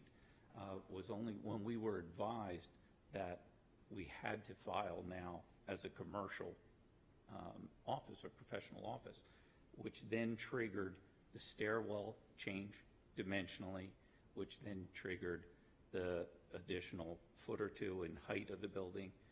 We didn't move, as our lawyer has stated, we didn't move the location of the building, but that was what the trigger was. If you guys come back and say, hey, go back to the original, we'll allow you to put your office in, but just go back to what we approved last, we're fine with that. We were fine with that. It was just that what we were advised by Portsmouth, what we had to do. Any other questions or comments or anything from the applicant? Okay. All right, thank you. Thank you. With that, I will open the public hearing, and I'll ask those who are speaking in favor of this application to please step forward. Anyone online? Okay. Is there anyone who would like to speak in opposition to this application? Could you please step up, spell your name, and state your address for the record, please? Sure. My name's, I'm the aforementioned Tim O'Brien. I'm at 396 Miller Ave across the street. I did submit a written proposal. It was 2 months ago, so I've obviously had time to reflect on that and have a few additional comments. As outlined in my written submission, I remain concerned about the introduction of professional office use into a residential district. The cumulative impact of both the use and the dimensional variance being requested, the existing parking and sidewalk obstructions, issues that have already been observed on the property, and the broader impact on the residential character of the neighborhood. Those concerns remain. However, after reviewing the application again, I believe the most important issue is whether the applicant has demonstrated the unnecessary hardship required for a use variance. The application repeatedly emphasizes that this is intended to be a very limited use office. It states that the office will be used only by the owners. There will be no employees, no customers, no public meetings, no signage. The proposed stipulations reflect those same representations. I understand and appreciate why the applicants are presenting it that way. They are trying to demonstrate that the use will have minimal impact on the neighborhood. But even if we assume all of those representations are true, I respectfully submit that they do not answer the question in front of the board tonight. The question is not whether the office would be quiet. The question is not whether the office would be attractive. The question is not whether the owners would make good use of the space. The question is whether there's an unnecessary hardship arising from the property itself that justifies granting a professional use variance where professional offices are not permitted. So when the current owners purchased the property in 2021, it was already functioning as a 6-unit residential building for decades. There was no professional office on the property. There was an existing garage. The property was occupied, productive, and capable of reasonable use. In fact, the application itself refers to the property's existing and long-established use and configuration. I believe that statement goes directly to the hardship question before the board. If this property has an existing and long-established use and configuration, and if that use has allowed the property to function successfully as a 6-unit residential building for many years, then what characteristic of the land creates a hardship requiring professional office use variance today? The application explains that a second-floor office has been part of the owner's vision for the property for several years. It explains how the office would support management activities and provide a place for personal and business affairs. Again, I understand these goals, but a long-standing vision is not a hardship. A preferred use is not a hardship. Convenience is not a hardship. The application clearly explains why an office would be desirable. What it does not clearly explain is why the property's own existing and long-established use and configuration creates an unnecessary hardship under the ordinance. What is unique about this property that prevents it from being reasonably used without a professional office? The property is already being reasonably used. It is already generating residential income and is already serving the purpose for which the district was intended. And because of that, I believe the hardship finding deserves very careful consideration. I'd also respectfully ask the board to consider the extent to which the findings rely upon owner-specific representations.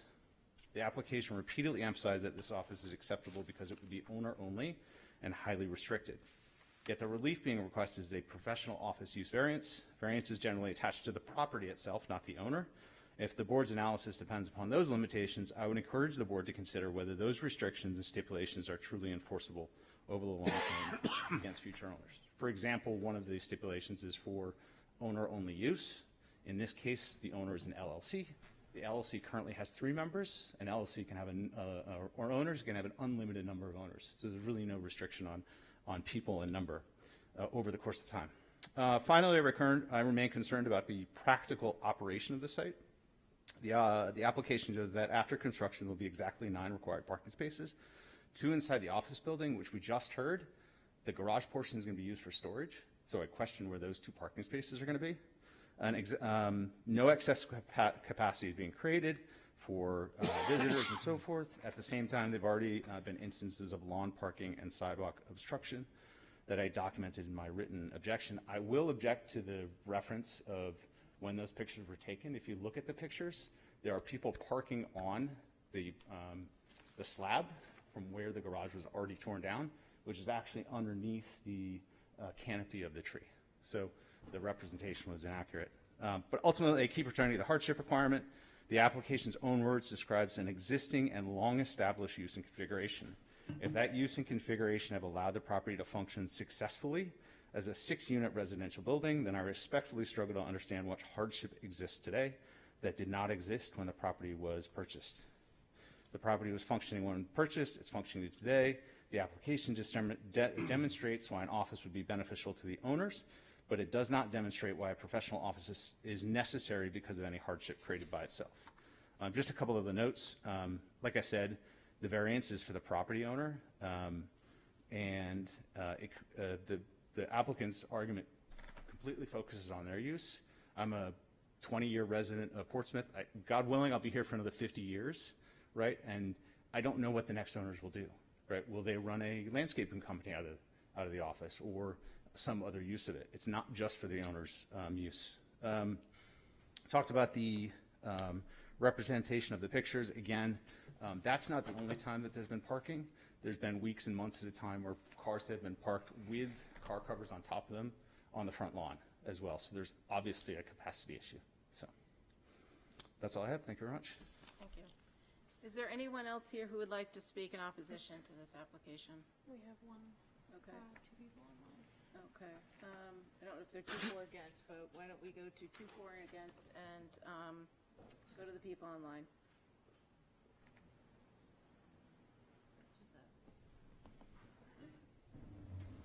Pamela Esposito, go ahead. Yes, hi, everyone. I am the neighbor abutting on the back of the property. I actually have to say I'm not a lawyer. I'm just an average person. I don't know the town's regulations, so I'm just speaking here from my heart. And, you know, we love the character of Richards Ave. We love the privacy of our backyard. It's a place that we've raised 4 children, all have gone to Little Harbor School, and we host lots of, you know, family and neighborhood kids in the backyard all the time. And the reason why we have setbacks is to preserve the ability to have residents have a good quality of life. And again, outside of understanding what the hardship is here, we now have a kind of imposing structure peering in on our backyard that is undesirable to us. And we have kids who play, you know, and make noise. And I can just see that at some point, as the previous objector said, you know, Elise is the current owners are, you know, lovely people and they might be very reasonable, but this, you know, exception is gonna outdate them. And we don't know what that's gonna be like.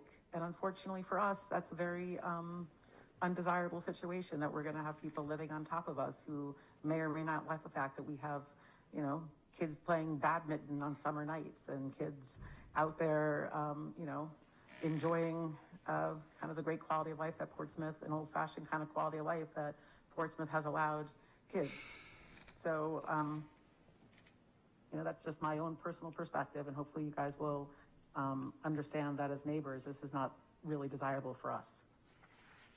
Okay, thank you. Next person online? Yep. Eric Stein? Steen, yes, and that was my wife speaking, and I'm not going to add too much. Like I said, I'm not, you know, I want to be as neighborly as possible, and I actually, you know, we had concerns at the beginning, obviously, that structure is now proved to be much closer in the original variance, and so it's really, you know, it does change the character of the backyard and the closeness, the congestedness, and everything like that, and so that's obviously a concern that went through that did get approved.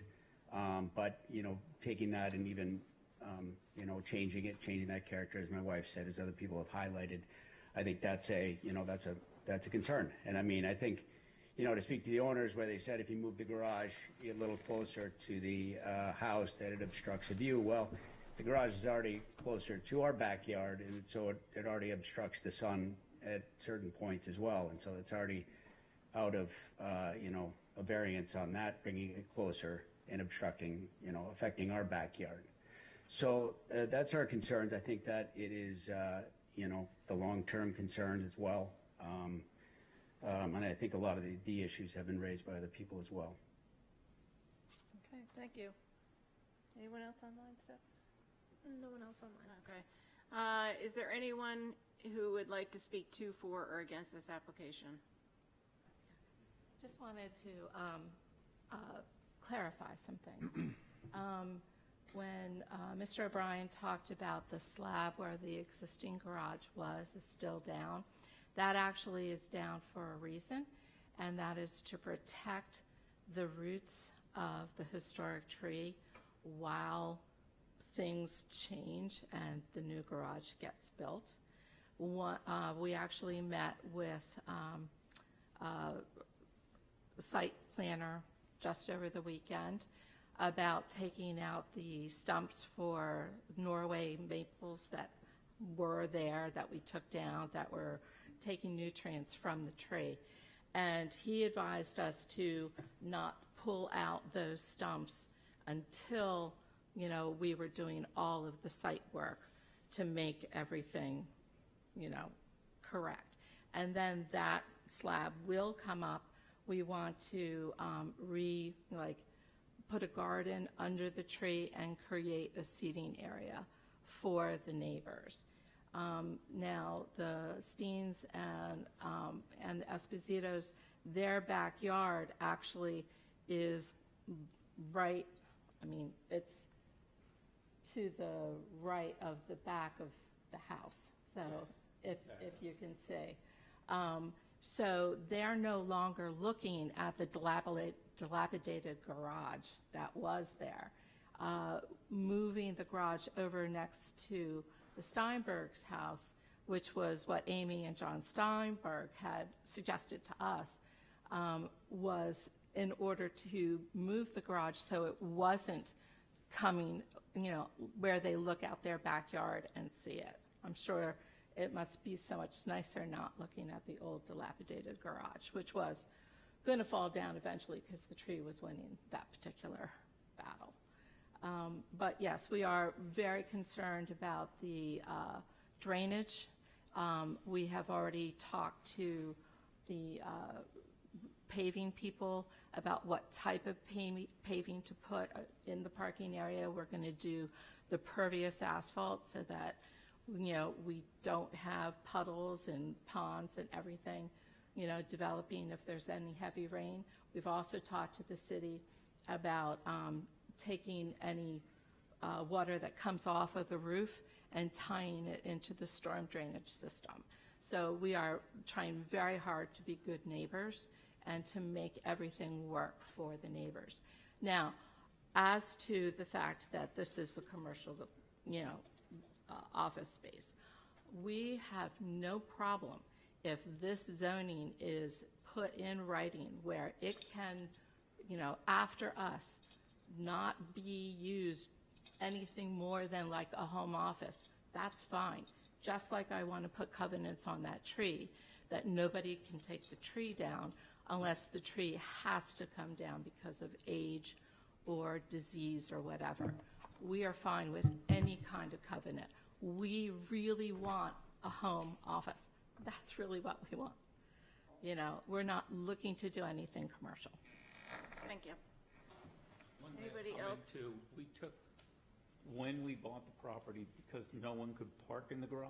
Excuse me, could you please come? Oh, I'm close to the sorry. microphone so people I'm can- sorry. About the parking, when we bought the property, no one could park in the garage because of the state. So the parking, there were 5 parking places when we bought it. Unless, where the garage is now, which was under some poor asphalt, it basically became like a lake back there because that's the lowest point kind of in the street, and all the water went to that point. So we're even temporarily, that's why when the garage came down and you saw some of the parking pictures the way they were, that was so we could get gravel back there.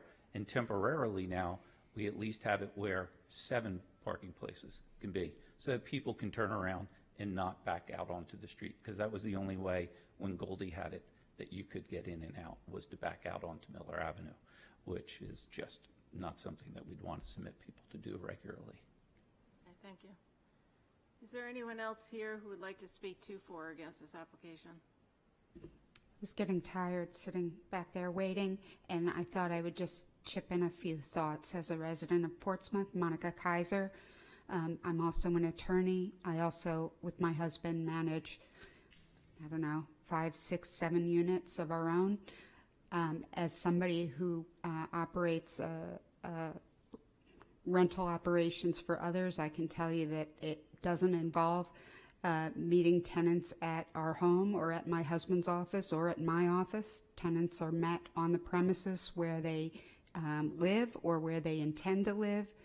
As a real estate professional, everything is executed electronically these days. Most conversations are held over Zoom or on the phone. Even contractors are likely to go to the property where they are doing the work. They are not going to come in and have a meeting with my husband at his office. They're going to meet at the property where the work needs to be done to discuss it. I don't see this as a high traffic situation, and professional office, although it may not be commonly understood, but professional office use in your zoning ordinance is fairly specific, because banks are handled differently, financial institutions are handled differently, healthcare is handled differently. So it doesn't seem, it's like professional office is like you working at home, or it's a law office, or it's somebody with like very minimal foot traffic, and not by the 15-minute or even by the hour in some circumstances. So I feel like some of the concerns about, but what else will it be, are fairly limited by the nature of what a professional office use is under your zone, and also by the space limitations on this site, which include, you know, the site itself, as well as it sounds like the other personal use for the space. So I just wanted to throw in my 2 cents. Thank you. Is there anyone else here who would like to speak to, for, or against? Attorney Gamester? Thank you, Madam Chair. I would just say generally that with respect to hardship, there needs to be something proposed for the argument to take place. And yes, it is a long-standing, existing 6-unit property, and hopefully it'll be that way for a long time. We believe it's a reasonable use, what they're requesting. We believe, again, that it's very akin to home occupation, and what's to stop someone from having a home occupation on this property as a tenant, as a lawyer, meeting someone. It doesn't stop a tenant from applying or requesting, if it's even necessary, to have a no home occupation. It is their dwelling. It is a place where one resides. It is a place where one lives. So the hardship, yes, is one created by the physical attributes and use of the property, but it's also as the proposed use applied to the zoning ordinance and everything we've discussed. The garage is going to be there. No matter what. That's not a threat, it's just what it is. We have the July 2025 relief. We're looking for what we believe to be reasonable use of the property. And again, we keep saying professional office use. Attorney Kaiser tried to show the limited nature of that, and we're stripping it back even more. If by any chance the conditions that we are proposing on it, or that the board may discuss if they consider a grant of approval, if those are any issues or causing any, heartburn, then we'd be happy to go back to the drawing board on the stipulations to figure out how we can tighten those up even more. And as the board knows, our representations, our stipulations run with the variance, whether it's Tim and Elizabeth, or if their grandchildren sell, or if it's an individual or an LLC, these stipulations and whatever the board creates will run with that variance and run with the land. But again, if it's something that we can address with stipulations, then we'd be happy to propose tighter stipulations, one that will create certainty, whether it's Tim and Elizabeth or someone else many years from now. That is all. Is there anyone else who would like to speak to, for, or against the application? There's no one on Zoom, so with that, I'll close the public hearing. And I'll ask for the board's comments, deliberations, a motion. Mr. Ram? Yeah, I'll give some thoughts to start. This project has been keeps sort of coming back. I know that the applicant's representative kind of said, hey, we've been honest all the way up front, but it does seem like every single time the curtain gets pulled back just a little bit more on what's really happening here, and we see something a little bit different. That said, I think fundamentally what the applicant wants is basically a home office that is remote.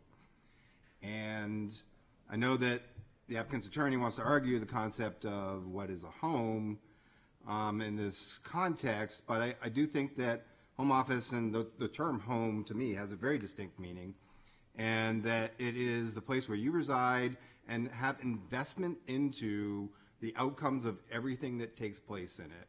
And I think that's the distinction here that is kind of important in this idea of a remote home office use, is that it really still isn't your home. It's still not the place where you at the end of the day are looking forward to your relaxing moments, your space. And that does sort of cause this home occupation concept to be driven in a certain direction that this this alternate use that the applicant is requesting just isn't the same thing. And I understand that the applicant is trying to stipulate their way into sort of creating this new item in our zoning ordinance of the remote home office.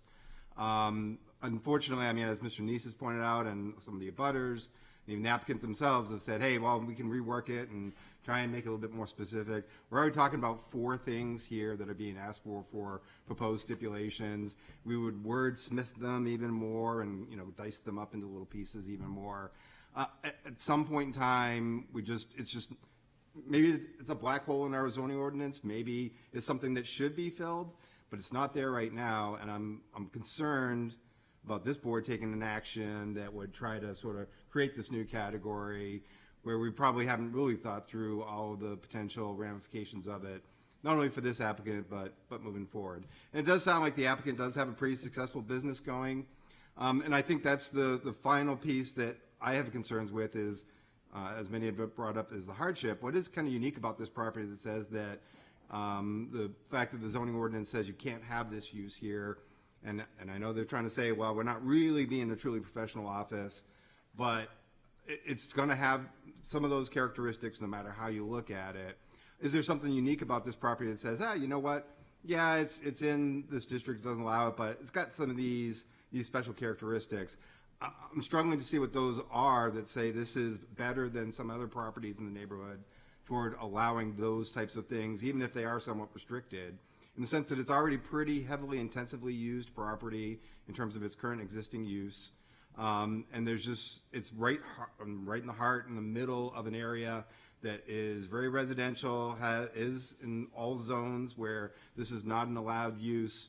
It's not like it's on the edge of one. You can kind of make the argument, hey, we're pretty close to other properties that are doing some similar things. I just don't see that being the case here. And so I think that's perhaps in my mind the final nail that says what they're asking for here is too much. And then, you know, what they're asking for is also now sort of you're starting to tumble down the hill, right? You're on the top of the grassy knoll, and oh, well, it's a professional office use, so now my stairs have to reflect that because the idea is you've got people in that space who don't normally be there.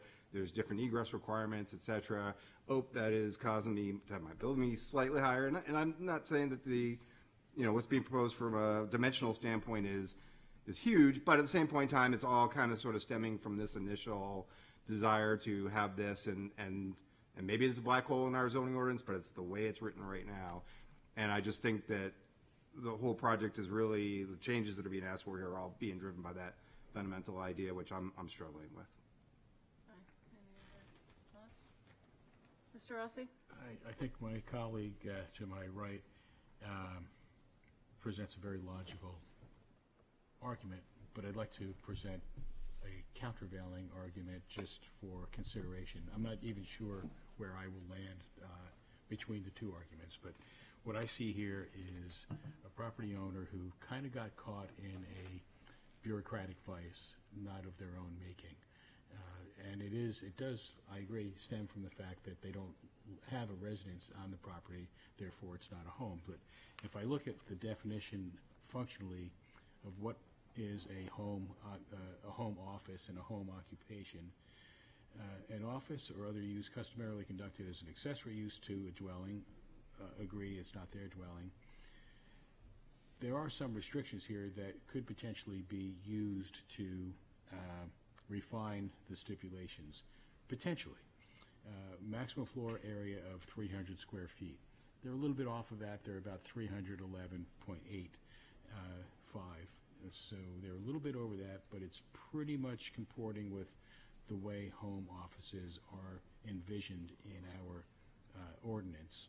The outdoor parking of no more than one vehicle related to the home occupation. So, a stipulation that there would not be more than one vehicle at any point in time parked on the property related to the use of that office could be something that brings it more in line with what we have identified for home offices. And no deliveries by vehicles with more than 2 axles, which could be important if they're thinking about bringing spare ovens and whatnot that they have in use at other properties. There was some mention of that in the discussion. So I do think it's possible to refine the stipulations in such a manner that functionally this will be identical to what is allowed in the district in the way that it is used. And again, you know, they're in it. I kind of have I have sympathy for people who get caught in sort of a bureaucratic conundrum where what they want to do is late-breaking information not allowed. I do think that the applicant is sincere in their statement that this was not known to them at the time. This restriction of not being able to call it a home office was not known to them at the time that they came to us initially for the relief that was needed for the original structure as envisioned. So I think those are some countervailing considerations. I'm not sure how I would weigh the balance of them, but I just wanted to throw them out there for the rest of the board to consider as well. Right, any other comments or anything? Yeah, I don't have a lot to offer. I just want to point out that when we considered this property to be for home occupation is as a matter of right for an accessory structure. And so we didn't really discuss the issue of whether we were in favor of home occupation or not, or a home office. It was as a matter of right. We asked what the use was going to be because there was a concern about whether it was going to be an ADU or something else, and we got the home occupation. I guess the one thing that I'm a little bit concerned about is the building has changed a little bit, because now they're asking for a variance for professional use, professional office space, and the building is now higher. And as they point out, that increases some of the setback nonconformities, though I'm struggling to see by how much. It doesn't look like it's by a lot. So those are my comments. Okay. So I will say, I will not be supporting this application. I think we're overthinking it. This is not a home office. This is not their dwelling. They have not established hardship for why they need this variance relief for this office. I don't even think it's a close call. Those are my feelings. So I think we have discussed this a lot. We've had a lot of deliberations. So I think a lot of comments or questions for the applicant. So I think I would ask for a motion at this point.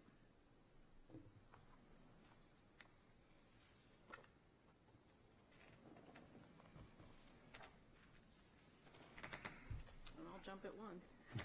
I can't make motions. Mr. Rossi?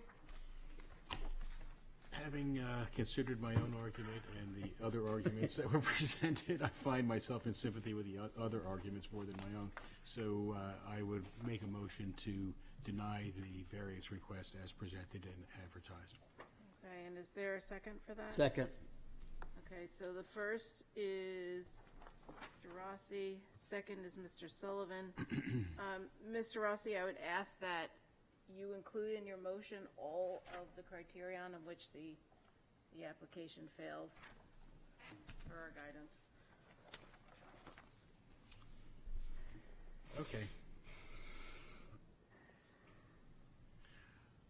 Items dot 21 and dot 22, granting the variance would observe the spirit of the ordinance.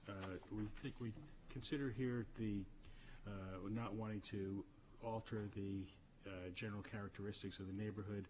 This is a neighborhood that is not designed for office use. It's strictly residential, and granting this variance would alter in a substantial way the character of the neighborhood to allow a professional office here. So it fails on that criterion. Granting the variance would do substantial justice. I don't think this is a factor for calling this, for denying this variance. It does not fail on that criterion,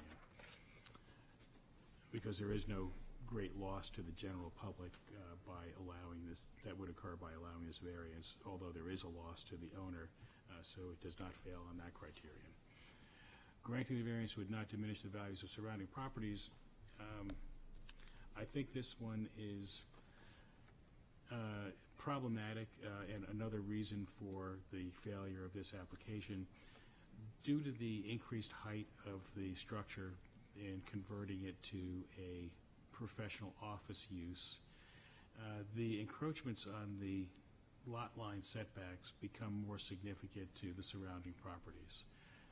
We've already heard that they militate against not imposing on the, not intruding on the back property setback, because then that creates a problem for the property owner on the left side lot line. So wherever you put this within the proposed region where it would go at the additional height, which really would require bigger setbacks to relieve the issue of crowding and shadows and reduced light and air, you're left with a problem. So this criteria is also not satisfied.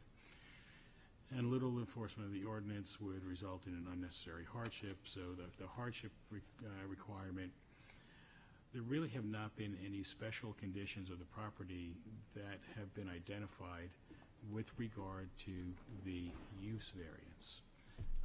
And a lot of the discussion was focused on the value and the intent to preserve the old tree and move the garage over to where it was. We covered all that in the first go-round with the original application, and we found that we were in agreement with that. However, that has no bearing on whether or not a use as a professional office is something that is appropriate for this property. So those hardship aspects of the property really do not provide a rationale for allowing a non-allowed use on this property, that use specifically the professional office. So for those reasons, I would say that the variance request is not approvable. Thank you. So, Mr. Sullivan, for your second, do you agree with the I would add, I think I would add a few things. First off, in the big picture, adding the office space over the garage sort of expanded the envelope to the point where it burst. I was persuaded in very large part by the arguments advanced by Mr. O'Brien. I thought he made sense. In looking at all we've heard, there is just no way, shape, or manner in which I can find that this application satisfies the unnecessary hardship test. I just can't find it. And then lastly, I wanted to address for a second this idea that proposing stipulations to deal with perceived problems with the application is a way to do that. The problem with stipulations is they are not self-effectuating or enforcing. Say, for example, some other individual is allowed to use this office space for some other purpose. The only way that stipulation works to prevent that is, A, if people know about it, and 5 years from now, 10 years from now, who is going to know what stipulation is put on that tonight? B, even if someone finds out about it, oh, there's somebody in there in that office who's not an owner of the property. Even if somehow that becomes known and perceived as a violation, the city has to then step in and frankly bring a lawsuit against the then property owner in order to make that stipulation actually work. That's a big effort on the part of a municipality years from now, perhaps, if they know about it at all. And I do not find, therefore, that putting a stipulation on it tonight actually guarantees in any meaningful way that the things which are being said by the property owner tonight will in fact be true 5 years from now, 10 years from now. The stipulations are probably better than nothing, but are not in any sense a guarantee that the promises being made by the persons making the stipulation will actually be true going forward into the future. So for all those reasons, Support the motion. All right, so the stipulations is a separate issue, but Mr. Rossi, do you accept the additions to your motion by Mr. Sullivan? That was a lot of words. What is the Okay, exact so addition? he is, his second has to deal with expanding the envelope to the point where it bursts, so I would argue that goes to spirit, it's contrary to the public spirit of the ordinance. Yours was with respect to residential, not professional offices. I would say that Mr. Sullivan's are with respect to the expanding of the building envelope is driven by it becoming a professional office space. So that would be an additional reason why it fails the spirit of the ordinance. Was the building envelope expanded? I mean, the footprint is the same, isn't it? Yes, as a result of commercial egress and The height the is, stairs, I think the expansion of it, Oh, so. okay. And then the other, he concurs with your assertion that there is no special conditions of this property that merit a variance. Okay. Okay. So let me just restate this. The motion is to deny in that it fails the spirit of the ordinance, which is 1, that it is, that it diminishes the values of the surrounding properties as a result of a higher structure and the impact on the nearby abutters, and that the property has no hardship. There is no special conditions of the property that would, that merit a use variance change. Good. So, Just to translate that into numbers, so we're saying 0.22, 0.24, and 0.25? yes. Okay. Okay. Is there any discussion on the motion? Okay. Mr. Neese? Yeah, it's not clear to me that the building envelope of the garage changed. I know it went up higher, and I think that affects the setback things. Looking at the request from last year and this year, I think the footprint is both is shown as 24 by 24. I could be wrong on that, but I just wanted to get that out there because it's not clear to me anyway that the envelope itself has gotten bigger. It's just that the building has gone up 2.5 feet. It was using the term envelope in a more metaphorical sense. All right. So is there any discussion on the motion? Okay, so I will call the question as the motion is to deny for the reasons that I stated. I will start with Mr. Lucas. So, yes, I Yes to support the deny. deny. Okay. Yes. Mr. Neese? Yes. Vice Chair Mattson? Yes. Mr. Rayam? Yes. Mr. Rossi? Yes. Mr. Sullivan? Yes. And the chair votes yes. The variance request is denied. Okay, so with that, it's past 9 o'clock. I would suggest taking a 5-minute break.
Thank you very much, and welcome back to the June 16, 2026 Zoning Board of Adjustment meeting.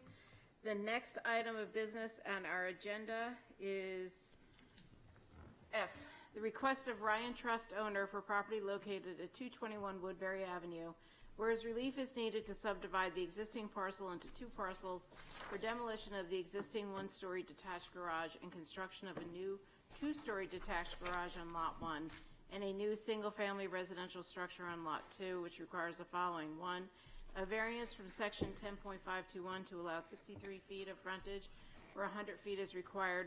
Said property is located on Assessor Map 175, Lot 10, and lies within the General Residence A District. I see that the applicant is up to speak about this. I thought that prior to the applicant starting his presentation on his application, that I don't know if the board wants to take up the issue of Fisher v. Dover. This application was a subject, this property was a subject of a previous application in 2009, of which the materials have been included in our packet, and also the applicant has submitted materials with respect to that. So I don't know if there's anything that the board would like to pick up. Mr. Ram. Thank you, Madam Chair. Yeah, so the applicant did talk a little bit to the Fisher v. Dover concern. I think it brought up some good points that Fisher v. Dover really should not apply to this new application. The real significance is the duration in time between then and now. And, you know, there has been a lot of changes in that intermediate time, as the applicant has pointed out. The criteria that we're looking at are different. Certainly, there's been a lot of development taking place in that neighborhood. The fact that there's probably been at least one, probably should have been 2 by now, master plans in that intermediate time that, you know, that shape and affect our way of looking at applications. I think all of those, and there actually is some differences between what the applicant had proposed back then, not only in addition to the specificity, but also in sort of the nature of creating a slightly different shape to the proposed lot, making it clear about where entrances and exits are, and then just reviewing the information on the deliberations that occurred back for the prior application. You know, I just think that a lot of some of the points that were discussed back then probably also change in terms of context. So I think with all that, Fisher v. Dover should not apply. That doesn't necessarily mean that the application is approvable, but it does mean that it is sufficiently different, and the circumstances surrounding it are sufficiently different that should not apply. Any other thoughts from any of the board members? I agree with Mr. Ram completely. So unless somebody has any counter arguments, I think that we can say that Fisher v. Dover does not apply to the application that's before us this evening. Okay. All right. Thank you. Brian, if you could please identify yourself. Who are you? Who is here to speak to this application? My name is Martin Ryan. I'm here with my wife, Lisa. We're the owners of 221 Woodbury Avenue. Thank you for having us. We're excited to be here. I'd like to offer a copy of Figure 3 that's part of the application that might be a little more clear. Yes, if you could please hand it to Mr. Lucas, and he'll swing it down.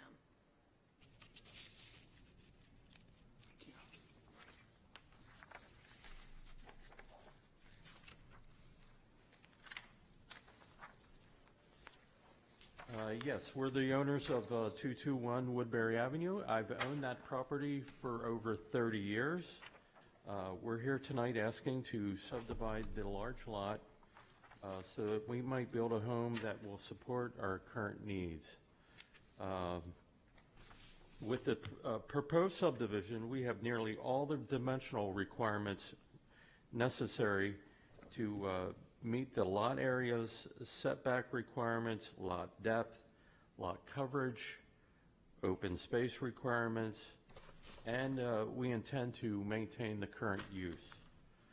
We are requesting one variance, which would allow 63 linear feet of frontage along Woodbury Avenue for a proposed new lot. The proposed subdivision creates two appropriately sized lots that meet zoning and is consistent with the neighborhood's land use patterns. If you look at the map I just handed you, I did a survey. There are 204 properties on that lot, on that map. Of those properties, 134, or 66%, do not meet the 100 linear foot requirement. In the same map, only 60 single-family residential lots, 29% of those properties meet the 100-foot linear foot frontage zoning requirement. 82 of those properties are 63 linear feet or less. That's what we are asking for. That is 40% of the properties shown. Therefore, what is being proposed for subdivision for both lots is very common for the surrounding neighborhood. The subdivision would properly reflect the realities of the West End area. Additionally, I offer you the subdivision plan, the Hoyt plan of 1890, which is at the on record at the Rockingham County records, and it shows 221 being divided into two lots from what it is currently now. As part of the subdivision, we are requesting a driveway that enters from Thornton Street for the new lot. Its proposed configuration will allow the new home to maintain the neighborhood's character by preventing driveways and garages from dominating the property's front facade. By relocating these visual elements to the interior of the lot, the proposed design successfully preserves the existing streetscape and the area's historic charm. Our goal is for the new house to blend seamlessly into the neighborhood, a quality reflected in the scale, massing, and architectural language of the proposed design. The proposed structure is a single-family residence featuring an attached garage. On the remaining portion of the lot, we propose removing the existing antiquated garage structure and constructing a new garage to serve the existing home. This L-shaped lot maintains the historic character of the urban street wall while significantly enhancing safety by eliminating the need to back vehicles into the busy Thornton Street or Woodbury Avenue. A comparable precedent for this L-shaped lot can be found 4 blocks away at 190 Thornton Street, and I show that as part of the application. For the 5 variance criteria, public interest, granting this requested variance will not be contrary to the public interest. A second dwelling lot is entirely appropriate and consistent with the existing subdivision in which the property sits. The fundamental residential character of the neighborhood will not be altered, and the health, safety, and welfare of the public will not be threatened. The spirit of the ordinance will be observed. If there is no benefit to the public that would outweigh the hardship to the applicant, this factor is satisfied. The intent is to create and preserve a consistent aesthetic where buildings are visible from the street and separated from the street by landscaping or other similar fencing, garden features, and what you'll find in a typical residential area. As you can see, we propose a subdivision that is compatible with the nature of the community.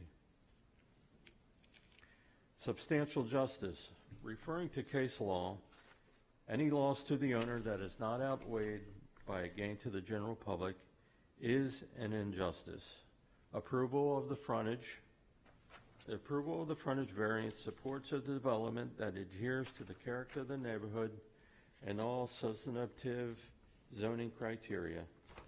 As the variance entails no detriment to the adjacent properties, there is no public interest served by its denial. Property values. The values of the surrounding properties will not be diminished. The project as designed and presented in this application will result in no reduction of values to surrounding properties. We feel this is self-evident. As for hardship, little enforcement of this provision of the ordinance will result in an unnecessary hardship. We believe the proposed use is fair and reasonable as it allows us to stay in the neighborhood.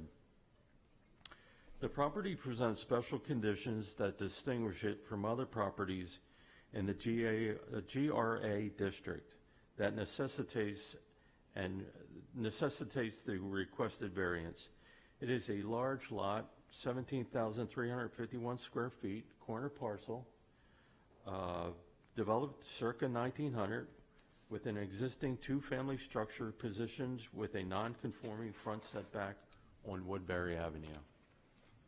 This pre-zoned development pattern, combined with the corner location, creates practical difficulties in configuring two standard rectangular lots meeting all dimensional requirements without variance relief.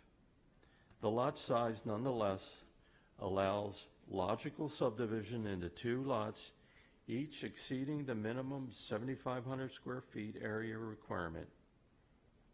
In addition, there are currently no curb cuts on the property on the Woodbury Avenue side, which drives the developmental process to maintain a status quo situation on Woodbury and forces the applicant, we as the applicant, to create a better result of utilizing Thornton Street for ingress and egress of each lot.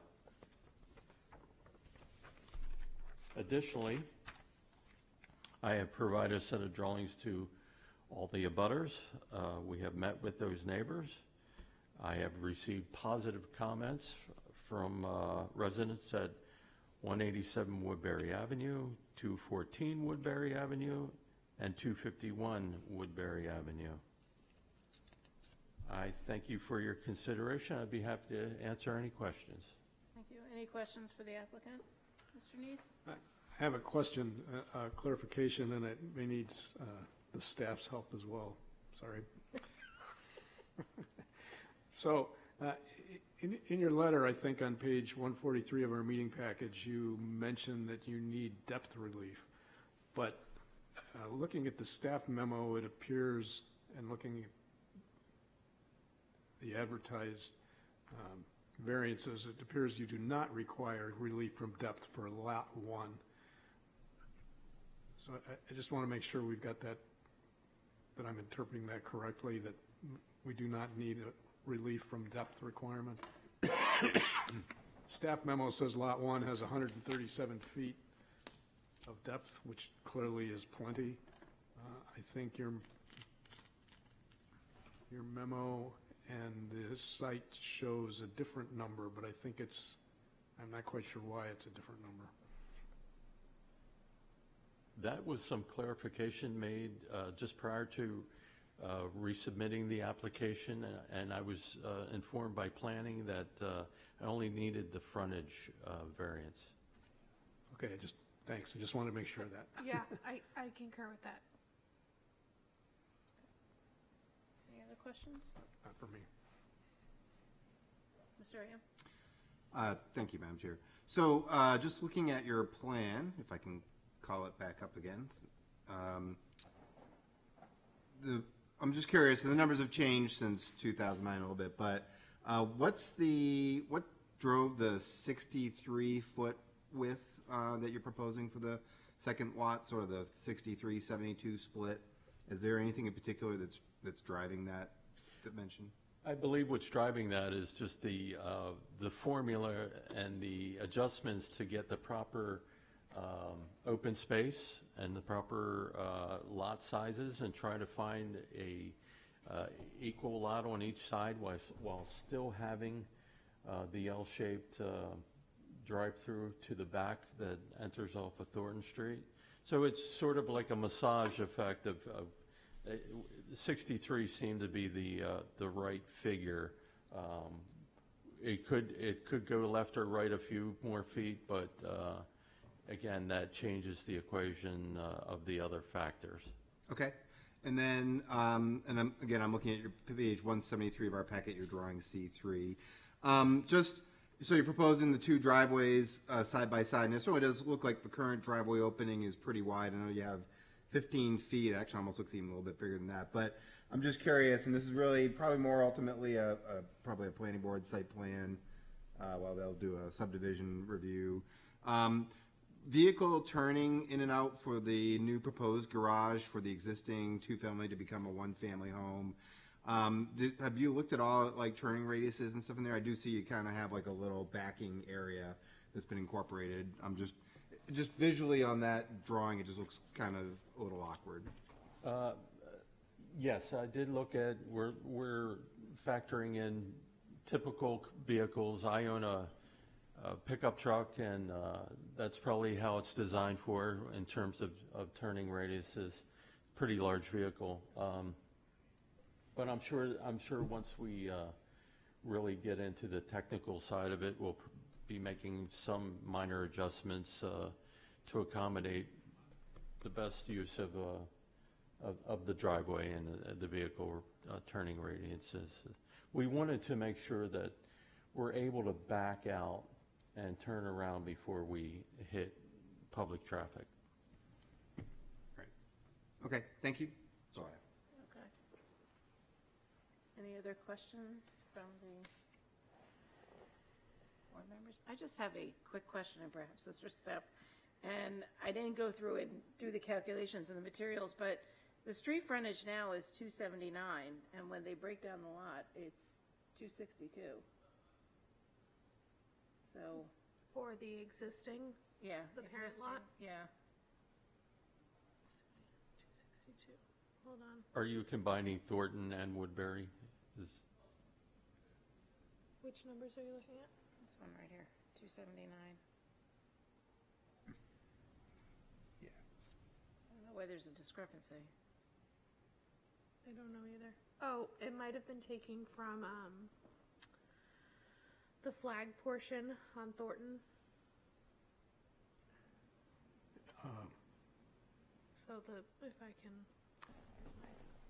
Mr. Nees, do you have an answer? I think so. Street frontage has to be contiguous, right? And so when the driveway on Thornton doesn't count for street frontage for Lot 2. I'm guessing that's the number. Correct, that's how it was done. Okay, thank you. I was trying to say something. Saved by Mr. Nees. Yes. That's the first time that happened. All right, if there's no other questions for the applicant, I'll open up the public hearing. Is there anyone here who would like to speak in favor of this application? Okay, no one's online. Is there anyone who would like to speak in opposition to this application? And is there anyone who would like to speak to, for, or against? Okay, seeing no one rise, what? You can't speak during the public hearing. So. All right, I will close the public hearing and ask for the board's thoughts. I will say the applicant seems to really know our zoning ordinance well. Mr. Neese, I'm prepared to make a motion, Madam Chair. please do. I move that the application be approved as presented and advertised. Okay, is there a second? I'll second. Mr. Mattson seconds. Your motion, please, Mr. Neese. Taking the first two criteria together, as we usually do, granting the variance would not be contrary to the public interest, and it observes the spirit of the ordinance. There's no indication that this will affect the health, safety, or welfare of the neighborhood. This subdivision and the eventual construction of a new house on the second lot. The spacing will be similar to other properties in the area, as pointed out by the applicant, many other properties in the area, as a matter of fact. It will have no effect on light and air of the abutters. It does not alter the essential characteristics of the neighborhood. This is a primarily residential area. Woodbury Avenue does get a lot of traffic on it. The applicant has addressed that concern, the safety concern that might raise by having the Lot 2 and Lot 1 access from Thornton Street, which will help provide the safety of the neighborhood. Granting the variance would do substantial justice. The applicant is requesting very minor relief, only on the frontage on the Lot 2. I don't see any benefit to the public by denial that would outweigh the loss to the applicant. Granting the variance will not diminish the values of surrounding properties. No evidence has been presented that this would be the case. It's hard to see how a well-constructed house on a lot that complies with the ordinance, with the exception of street frontage, would diminish the value of surrounding properties. Moving on to the final criteria, I'd like to identify a few special conditions of the property. First, it's a large corner lot made from what was originally drawn out as two separate lots, it appears. There's an existing structure on one side that's very near Thornton Street that creates a large open space to the left of that property, is looking at it from Woodbury Avenue anyway. And the applicant is proposing to use that space to subdivide the lot and create a new buildable lot. Given these special conditions, including the size of the lot and the location of the existing structure, there's no real fair and substantial relationship between the ordinance's requirement to have 100 foot of street frontage and the specific application to this property. It's a reasonable use that's being proposed, to use it as a single-family residence that will be built there as well.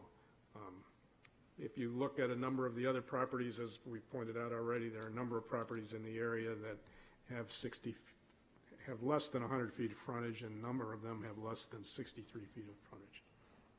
Thank you. Anything for your second, Mr. Mattson? Yeah, I'll just add that this proposed application would actually result in something more in character with the neighborhood, and then additionally that the big thing is that this lot, after being subdivided, will still have enough square footage for each new lot, and that the existing lot now is somewhat regularly shaped, and so it's almost surprising that essentially all of the other dimensional requirements are able to be met except for the frontage requirement here.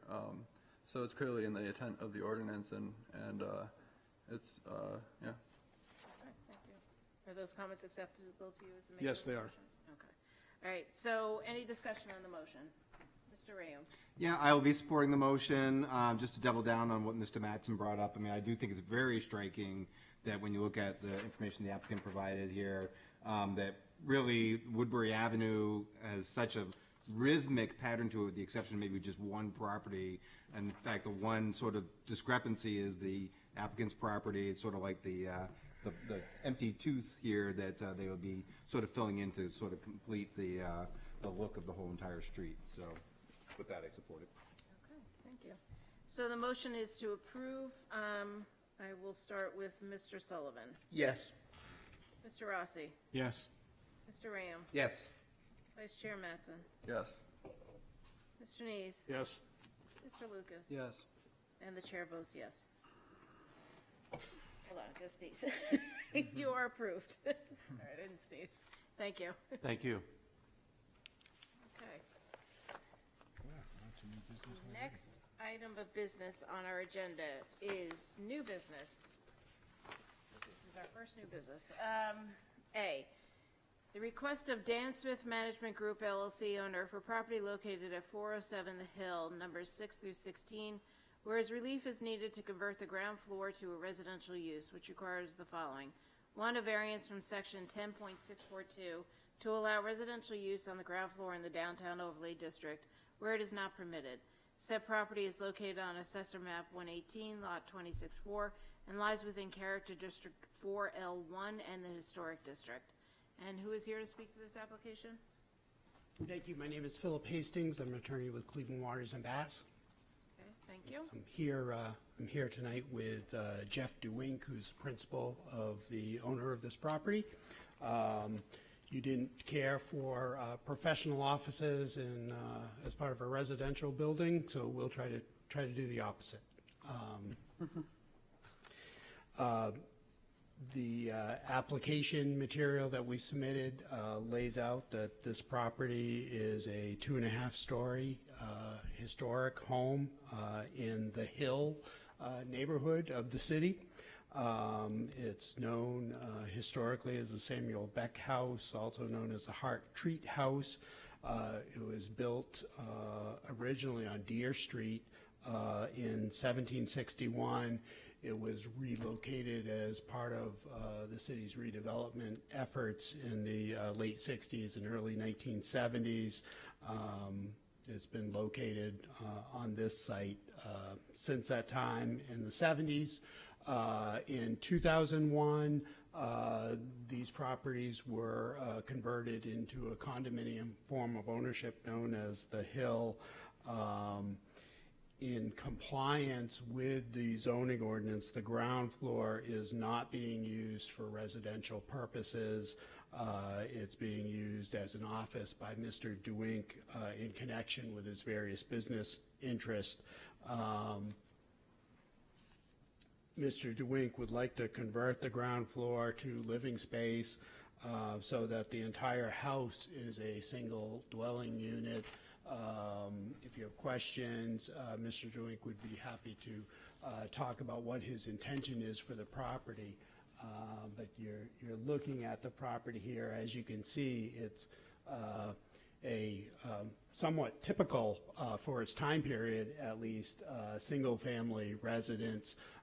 Historically, in its native setting, if you will, it was used as a single-family residence. The historic record amply demonstrates that.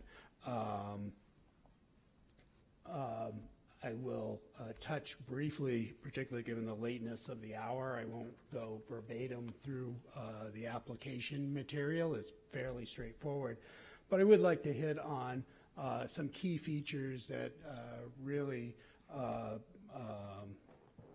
address the variance criteria themselves.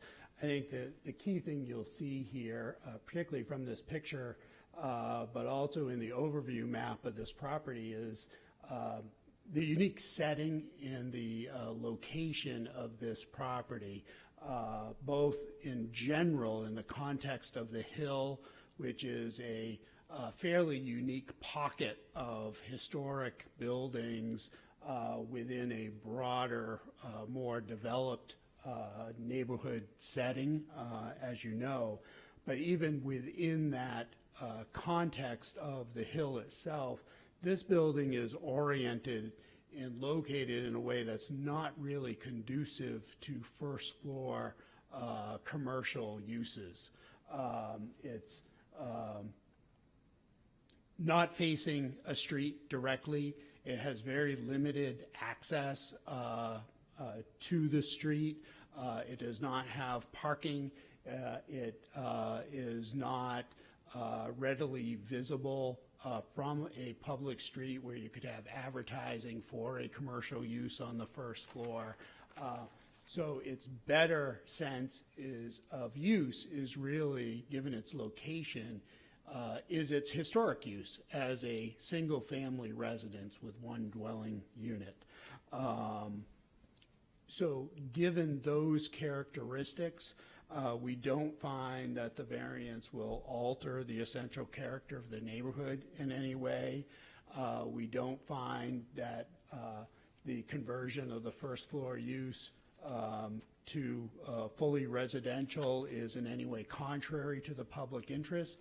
It would not affect the safety of the neighborhood. It would not affect the health or welfare of the neighborhood in any way. The current use is predominantly as a residence already. So there would be no effect on neighboring properties. There would be no diminishment in value of any neighboring properties. As to the substantial justice requirement, there would be no public benefit to denying this variance, but there would be a harm to the applicant. The hardship is clearly the unique condition, setting, and location of the building, its orientation on the site. The ordinance restriction itself in this case, general residential uses are permitted as of right in the district. It's the downtown overlay provision that prevents the first floor from being used for commercial purposes. And as stated in your ordinance, the purpose of that provision was to, and I quote, to encourage the continuity of pedestrian-oriented business uses, which for a large portion of the downtown district is entirely appropriate to want to encourage ground floors to be used for various restaurants, shops, retail uses of that nature. None of those uses are suitable for this particular piece of property. So there's no fair and reasonable basis for applying your ordinance provisions to this property in a strict manner. The use itself as a single-family residence, entirely as a single-family residence on both floors, is reasonable insofar as existing use of the building is residential currently and will remain that way. Also like to point out that the same variance was granted for 411 The Hill. So one of the, are they right next to you, Jeff? On the corner, right on the corner. So it's just one building over. So one building over, this board granted the same variance to that owner, again, recognizing the unique situation of the Hill in general and the particular properties involved. So for those reasons, we'd ask that you grant the variance. Thank you. Thank you. Any questions from the board? Mr. Ram. Thank you, Madam Chair. So, as you pointed out, this building is part of the Hill Condominium Association. I did not see anything in the package showing that that condominium association has weighed in on whether or not they accept this requested variance application. Is there anything that the condo association has done with regard to this, or has it been submitted to them? As far as we're aware, the condominium association has not weighed in on this. Their approval is not required for the board to grant a variance. There's no authorization or consent requirement. As far as I know, they have not objected in any way to this. I'm sorry, could you please identify yourself? Oh, I'm sorry, for the I'm record? Jeff DeWink, I own Dan Smith, own the house. Okay. So, Could you please just step forward to the sure. microphone? So we had our annual meeting, and I let everybody know then that they were gonna receive notice. And so we've sent them the notice, but there's no requirements in the amendments. We're still trying to work through the language of the amendments. So when the approval was given 2 years ago, it was brought up at that annual meeting that everybody should have been notified, which actually they were, because the board notified the association, and the association then sent notices out to all of us individually, but some people just didn't see it. So they were trying to close that gap, but they're all aware of it. They've all been sent notices. And at the meeting, nobody expressed any. So I guess that's a good segue to my second question, which is, so your current condominium documents, and it sounds like you mentioned something about potential amendments. I'm trying to understand, is there anything in the current condominium documentation that speaks to business uses versus residential uses? No. For the various condo units? No, just what the city requires. There's nothing within the condominium documents themselves that states pro, negative. It's more just a governance of the properties. Okay, thank you. Any other questions, Mr. Ram? No. Any questions from this side of the board? Mr. Neese? Could you tell me what business is being conducted at the first floor right now? So I own the LLC that owns the building, and that also has other real estate holdings in the state. I have another LLC with another person that is involved with 2 properties on Main Street in Meredith, New Hampshire, and LLC. And then I own a farm, so that farm operates in central New Hampshire, but we do the bookkeeping there at the office. Okay.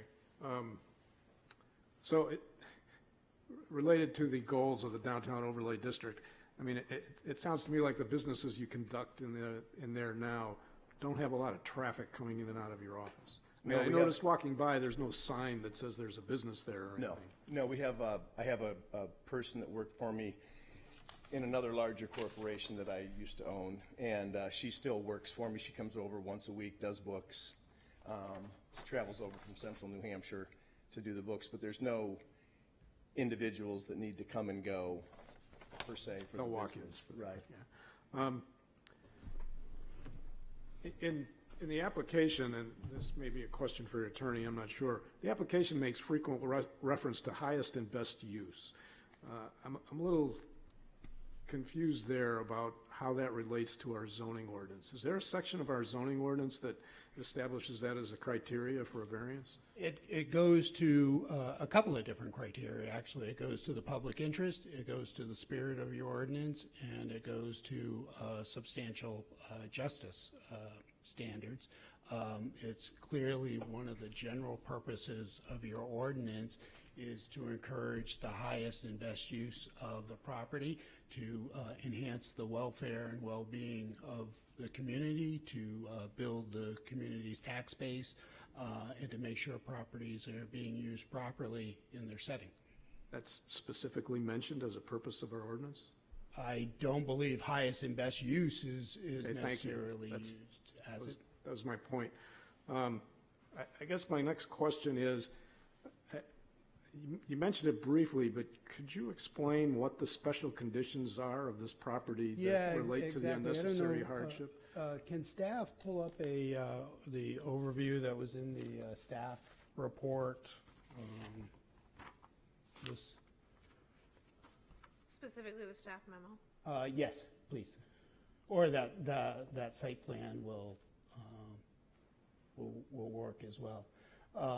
So the property we're talking about, if you look on the lower left-hand corner of, this is a site plan of the Hill condominium. Where the cursor is right now is the specific property. As you can see, the specific house, 407 The Hill, does not have frontage on a public street. It has very limited visibility from any street, as a matter of fact. If the most visibility this property has is from the rear parking lot of the hotel to the southwest of the site. And the building itself is oriented so the front door, the primary means of access to the building, is facing the rear of the building that's on, is that Garden Way. So the unique orientation of the building on the site itself is a unique and special condition that really is not conducive to commercial uses on the first floor. Couldn't you make the same comment for many of the other buildings in the Hill? You could make it for some of them, but not all of them. You can see the properties that are sort of on the perimeter, the ones facing Deer Street, for example, the ones facing High Street? High Street. All have direct frontage, and if the purpose of your ordinance is to capture pedestrian uses, commercial business uses with high pedestrian traffic, those properties on the perimeter of the Hill are well situated for that. This particular property, however, is not. You have to go out of your way to access this property for commercial uses. You know, walking through that area, it seems like there's a number of properties on the interior that do have first-floor businesses that do have pedestrian access. I mean, I don't know how many walk-ins they come in and how many are appointments, but there are a number of things there. And so I'm trying to understand how this property is different than those. Well, it's much more obscured than many of those other properties, but bear in mind too that the standard isn't whether it could or could not be used for commercial uses. It has been used as commercial uses. The question is whether this is a reasonable use, converting this to all residential uses in its unique setting, and does the application of the ordinance create an undue hardship to this particular property in its setting, and does it bear a fair and reasonable relationship to the general purposes. I think it's a matter of degree. I will agree. It's a matter of degree, but this property is unique enough, if you will, to satisfy the undue hardship. I guess I'm struggling a little bit with how these special conditions distinguish it from other properties on the hill. And I think there may be a couple that you point out that are along the road, but there are others that are not. So it doesn't, so that's the issue. Thank you. If I could just speak to that, because I live there, Phil doesn't, so it's a little easier for me to maybe address that.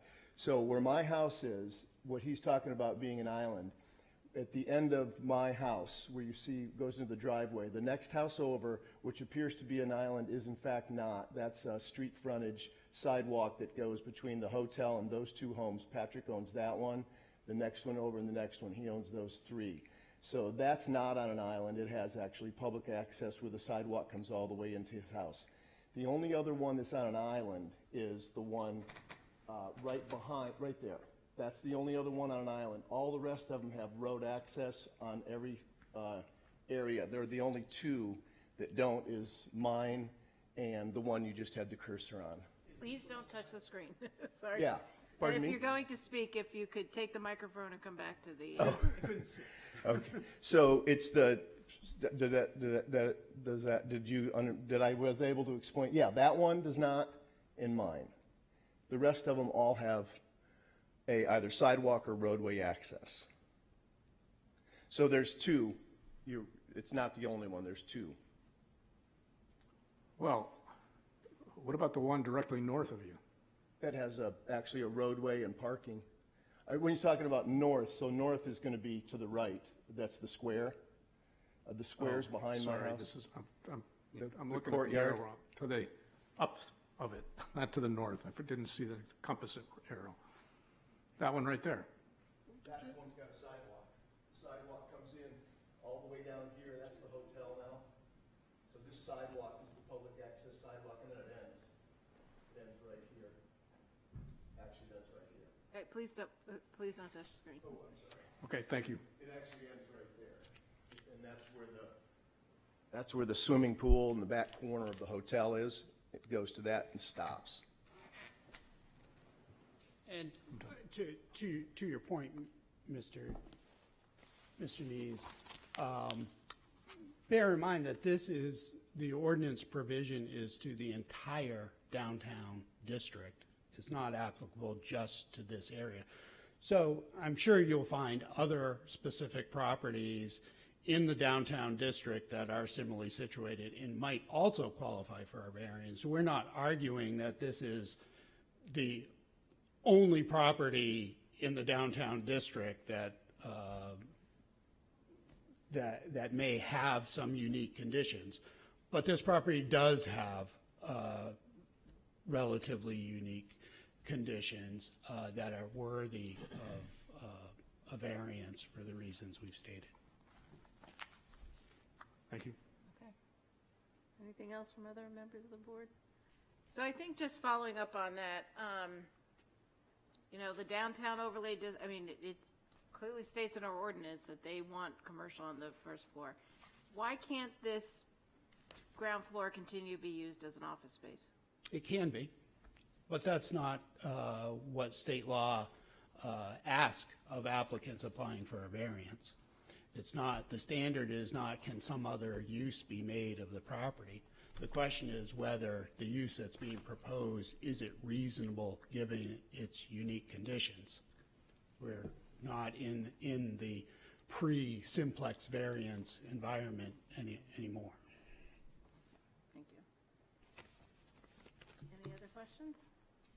Okay, thank you very much.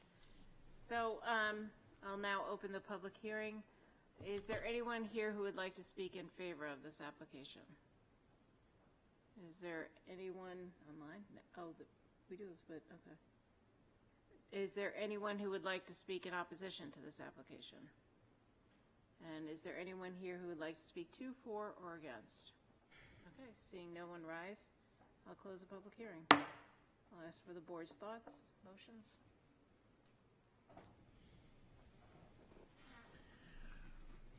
I'm prepared to make a motion, but I guess I'll let the comments go first.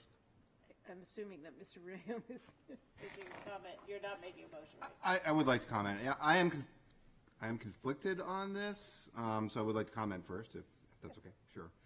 So, you know, we have, well, I mean, I guess to the applicants, maybe credit, sort of is asking to sort of remove the fig leaf that this is somehow not already basically being used as a residence. The applicant didn't say that they are operating a, you know, a Planet Fitness franchise there. So, you know, a good portion of the square footage is sort of already being used for probably what is non-business related uses. This would probably just put the final cap on that. But I am concerned that this area as a whole, and I have empathy that the requirement for the downtown overlay district to have first floor commercial, a couple things. One is I don't think it always gets the city exactly what they are thinking that they're going to get out of that. We still get long stretches of sidewalk where there's really no pedestrian connection to whatever commercial entity is taking place there. I would also agree that the Hill overall does present some unique challenges with all the historic buildings. Certainly, probably the concept back in the 1970s that is, you know, reinforced by the downtown overlay district made some sense to try and keep this as a business-oriented area to try and continue to have people come into that space. But it is, you know, all these, as you know, we can see from the photographs that the spaces really aren't very well laid out for a lot of potential business uses. That said, as Mr. Neese has pointed out, there are a number of other businesses that have flourished, and we've in fact gotten some requests from some other applicants to, you know, expand their businesses in some of the other buildings. But I just wish that my biggest concern, I guess, is that I would like to see this addressed perhaps maybe more globally. If the Hill really isn't well suited in general, I mean, almost all of these properties, with the exception of two that are not part of the condo association, all of them are part of the condo association. I guess I would like to hear something from the condo association that basically says, hey, here's our vision, and you know, and here's our thoughts on which of these members of our condo and specific units in our condominium really don't fit the pattern very well, and here's the ones that we are supportive of changing over to a completely residential use. Because right now we're just getting, you know, these onesies, twosies. So we had the 411 came before us. I was absent that night. It got approved. That's why I didn't know about it being previously approved. And, you know, made some arguments and said, hey, we're unique for this reason. This applicant is now saying that, you know, but says, oh, hey, 411 got it. So that I'm guessing the next building is going to be like, well, we're unique, and oh yeah, 407 and 411 got it. So we want to be the next one in the queue. I just would like to see maybe a bigger strategy to this rather than these onesie twosie members of the condo association coming forward without really anything that is, at least in a written format, stating that the condominium association has any kind of a vision for all of this happening that could be helpful and supportive towards that. I guess the one last thing I'll mention is I do think one of the things that maybe is saying this property has a slightly higher reason for being all residential is its historic use as a residence and not having really been converted like many of the other properties were at one point in time or another into a more commercial type of use over the, you know, long before they were ever put up on the hill. So I think that maybe helps the applicant a little bit, but I still have a lot of reservations about what's being done. Mr. Neese? Anyone else over there? Mr. Neese? So I struggle with this one too. And one of the reasons I struggle is that it's difficult for me to understand why this was included in the downtown overlay district to begin with. You know, it was, as I understand it, many of these were relocated during the urban renewal project and located here. They don't really fit what I would say the downtown view of pedestrians walking into a store or walking into a business, which I think the downtown overlay district was aiming for. Many of these were at one time residences. This one was a residence. So I struggle a little bit. Said all that, we're not the zoning, we're not the planning board. Okay, so, you know, we're stuck with the ordinance that we have here. And, you know, the ordinance we have is asking for first floor businesses in this area. The applicant has made some strong arguments why that maybe shouldn't be the case for this property. So I'm conflicted, bluntly. Any other? Mr. So, Ingram? if I may, just to add to that, because there was one other example where this board did provide relief over on Chapel Street.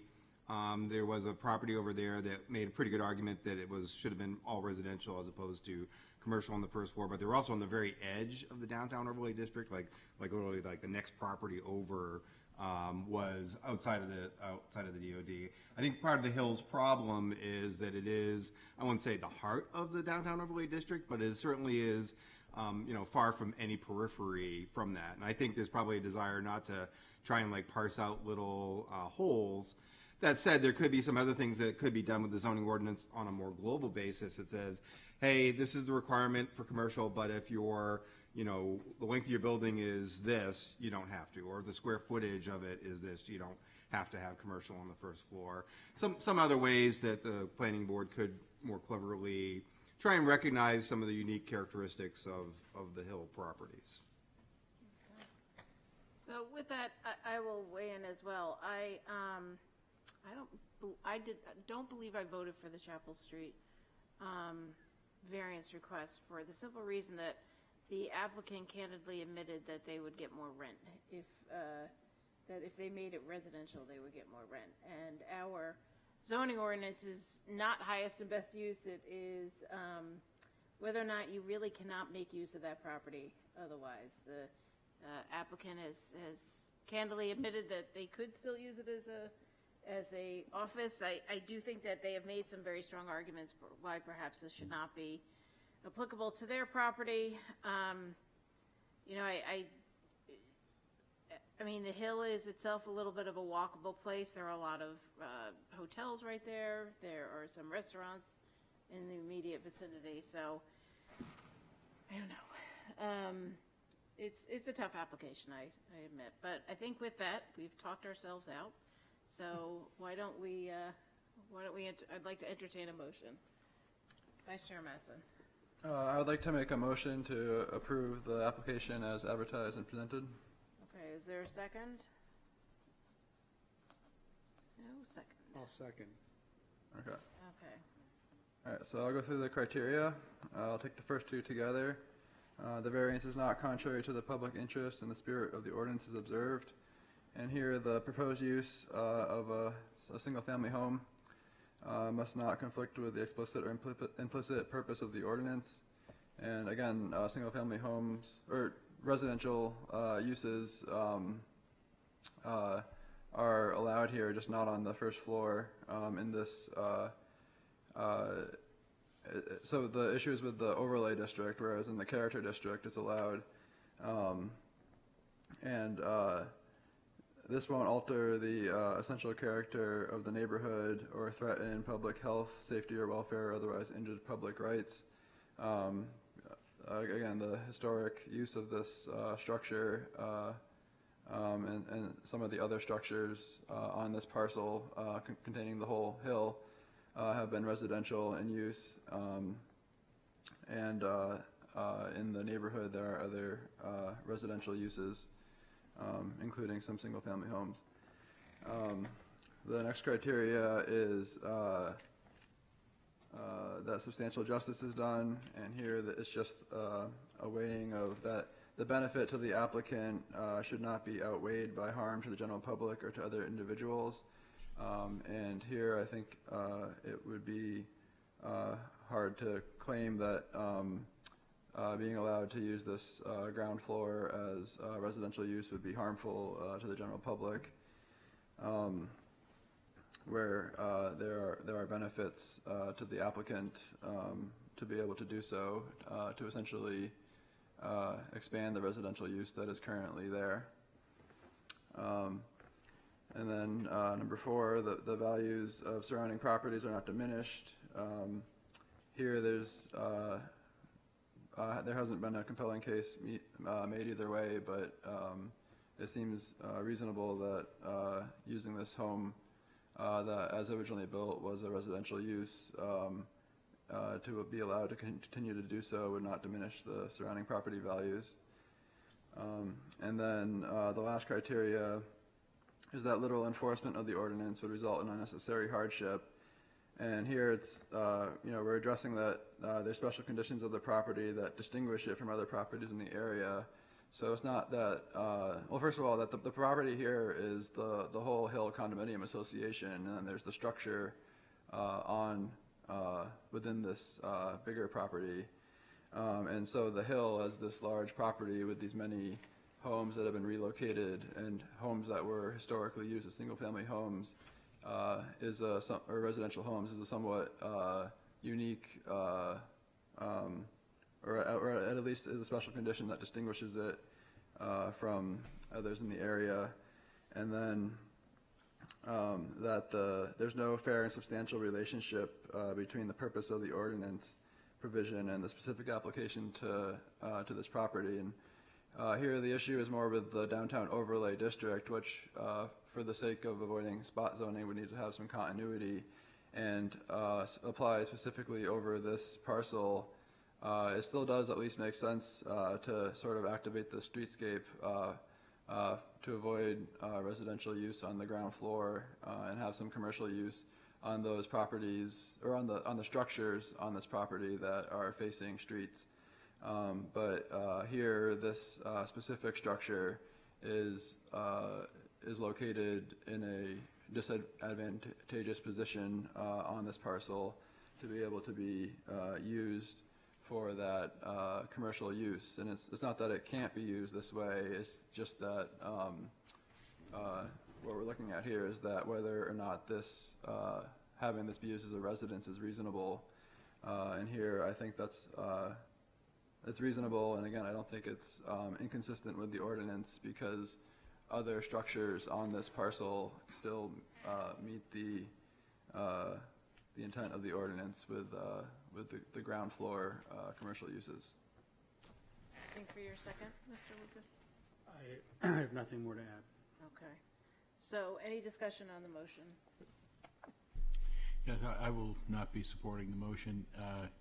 I'm not going to take a legalistic explanation of why I won't be supporting it, because I'm not a lawyer, I'm a chemist. So I will take a chemistry explanation for why I'm not supporting it, and I'm looking over at my colleague's map here.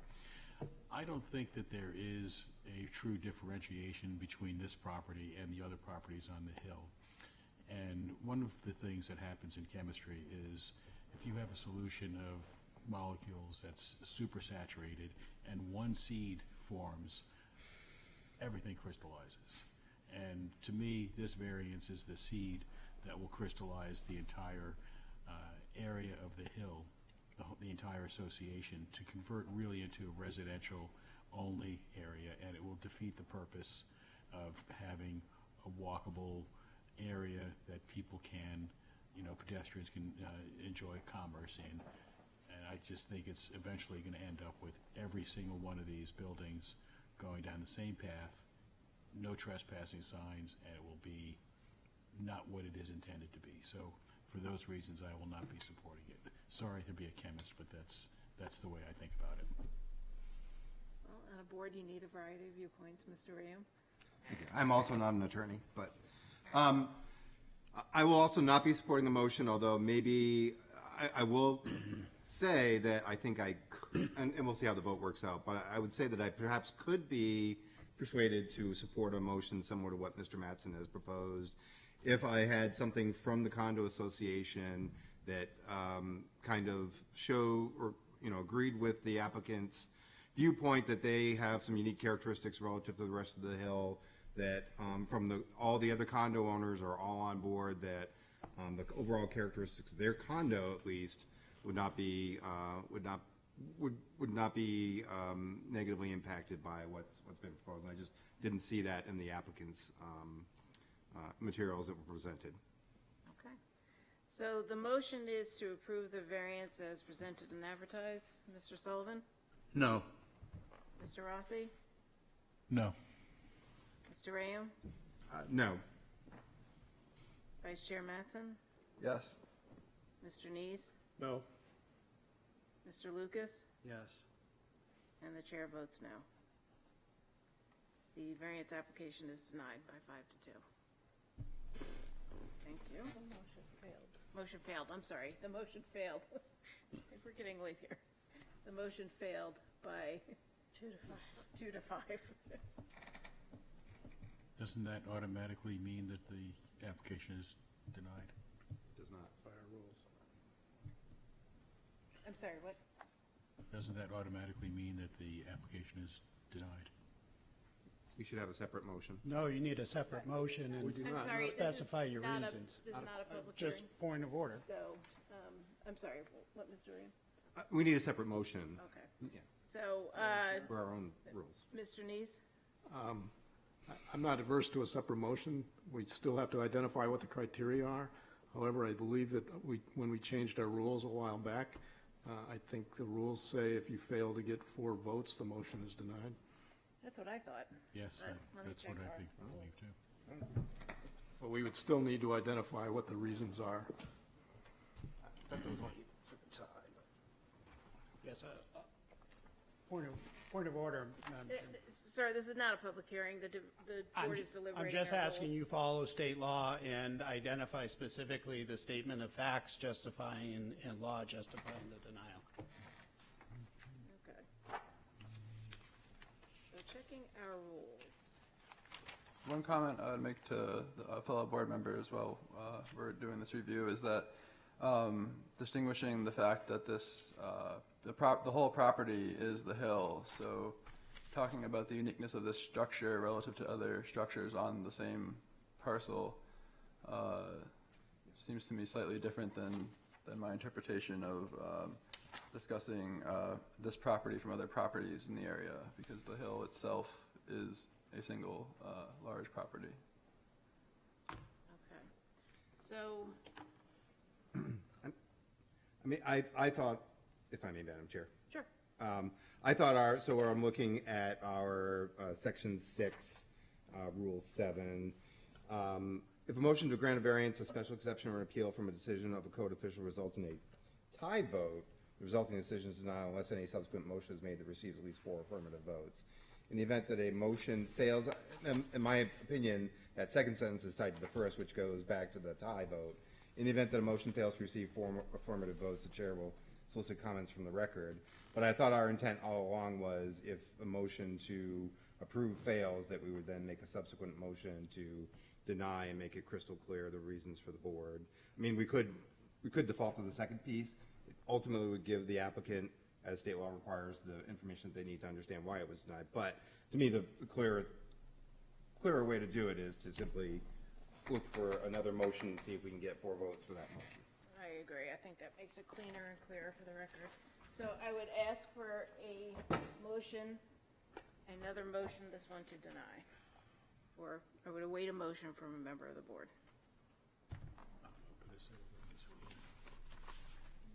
Mr. Sullivan. I'll make a motion to deny based upon the factual finding that the property has no special condition distinguishing it from other properties on the hill. Okay. Is there a second for that?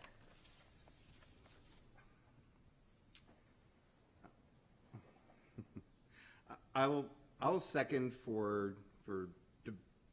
well, actually, I can't even do that. My one concern is I think that our criteria is it distinguishable from other properties in the zone or in the area, not specific to one particular condominium. I'm concerned about that specific wording that you used, Mr. Sullivan, so. Well, let me explain. In my view, the ordinance uses the term area, and in my view, the area being discussed is the hill.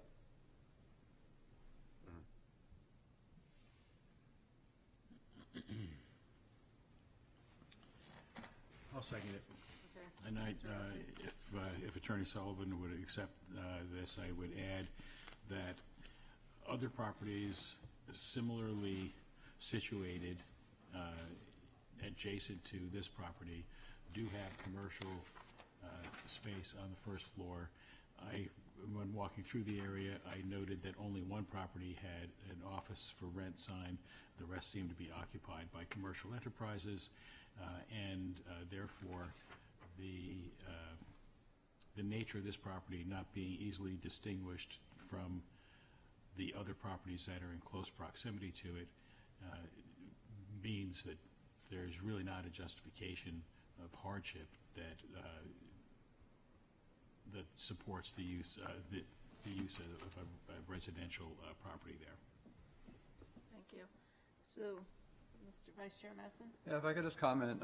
So I basically actually agree with the motion being made, except the issue I have is I'm distinguishing the structure is not necessarily entirely distinguished from other structures on this property. But the hill is a single, as I understand it, the hill is a single property. So saying that it is not different enough from other structures on this same property is not how I understand the hardship criteria of this of the special conditions of the property being distinguished from other properties in the area. So I guess that's my hesitation here. Any other questions? So I will say I will support the motion. I will support the motion because I think that distinguishing from other properties in the area and either restricting that to the hill or to other properties in the downtown overlay district is a reasonable interpretation of that provision of the variance criteria. So, Mr. Ram? Just for an inquiry, so the only criteria we're saying it fails on is 0.25 Yes, hardship. that is hardship. And none of the other criteria it's necessarily. Right, that's the motion. Okay. Great. So with that, I will call the question. The motion is to deny for the reasons stated by Mr. Sullivan. I'll Yes. start. Okay. Okay. That's a yes. Mr. Rossi? Yes. Mr. Ram? I'm gonna say no. Vice Chair Mattson? No. Mr. Neese? No. Mr. Lucas? No. And I vote yes. Okay, so now we're back in the same situation where we do not have 4 affirmative votes. Right. And we do not have a motion to approve or a motion to deny, which I think under rule says that this is a denial. Denial and for the reasons stated. Yes. Yeah. Okay. When we said we were conflicted, we meant it. Okay, so, all right. Okay, thank you. All right, so before we move on to our last application, we recognize it's a very busy night. We apologize. I'm going to need a motion to go past 10 o'clock because we're ready to start a new application. Madam Chair, I move that we suspend the 10 o'clock rule and continue on with the remainder of our agenda. Okay. Second. Madam Chairwoman, the applicant is willing to continue this hearing till next month to give us. The public hearing on this is over. The board has rendered its decision. Thank you. There was a suggestion by Mr. Room to get some input from the association. We have rendered our decision. Thank you. So I need a second to go past 10 o'clock. Second. Okay, all in favor? Aye. Okay. So the next order of business is the request of Susan E. Ingersoll, owner for property located at 46 Aldrich Road, whereas relief is needed to demolish the existing detached garage and construct a new attached garage which requires the following. 1, a variance from section 10.521 to allow a 17.5-foot rear yard where 20 feet are required. Said property is located on Assessor Map 148, Lot 26, and lies within the General Residence A and Historic Districts. Who is here to speak to this application? Good evening. I'm Justin Knowlton. I'm the designer for the project. I'm also here to represent Susan, who is out of town. Okay. Just saying, and there is a, okay. The owner authorization form is here. Okay. You may proceed with your application. Okay. I'll try to be brief. I know it's late. We are requesting a zoning relief for the construction of a new attached garage at 46 Aldrich Road within the rear setback ordinance. 46 Aldrich Road is a single-family home constructed around the year 1905. We are proposing to demolish the existing detached garage that is currently well within the rear setback and very close to the rear property line. In removing the existing non-conforming garage, we are proposing to construct a new attached garage to the existing main house. The rear corner of the existing main house is non-conforming as well, as it does protrude over the rear setback slightly. The project is seeking a variance due to the new garage addition being proposed just over the rear setback, but is being proposed in a less of a non-conforming way than what is currently exists. The variance will not be contrary to public interest, as the existing property, originally built in 1905, is currently non-conforming with the respect to the rear setback of the main house, as well as the existing detached garage. The construction proposed will remove the existing detached garage well within the rear setback to construct a new attached garage that is similar compliance to the existing main house and better suits the current zoning ordinance. The spirit of the zoning ordinance is observed based on the proposed project remaining consistent with the character and intent of the district while minimizing impacts on the neighboring properties. The design maintains appropriate scale and residential character to the greatest extent practicable. The proposal does not create adverse impacts related to traffic, drainage, light, noise, or safety, and it presents the overall goals of orderly development and neighborhood compatibility intended by the ordinance. Substantial justice will be done in granting this request. Would do substantial justice because it allows a reasonable use to the property while creating little or no negative impact on the neighboring properties or the public. The values of the surrounding properties will not be diminished by granting the variance. The project is in keeping with the character of the neighborhood and of the existing home. Literal enforcement of the ordinance would result in unnecessary hardship because of the existing detached garage is not of practical size or function for today's standard vehicles and provides limited usability during winter months and inclement weather. Due to the existing lot layout and the structure configuration, construction of a fully conforming attached garage is less practical without further reducing off-street parking, significantly impacting the existing residents, or requiring substantial hardscape and landscape reconfiguration. The proposed project replaces an existing non-conforming detached garage with an attached garage that improves the overall site layout and functionality while reducing the degree of non-conformance. Although limited rear setback relief is still required, the proposal represents a substantial improvement over the existing condition and is in consistence with the intent of the ordinance. Susan purchased this house in 2012 with the purpose of retiring here. Susan retires in August, and an addition of the attached garage would best suit her retirement years. We have proposed a single-car garage size to today's standards, placed appropriately to still maintain 3 off-street spots in front of the new garage, while also not impacting any of the sight lines of the windows of the current existing house. The existing house is approximately 3 feet over the rear setback. The proposed garage is just over 2 feet over the setback.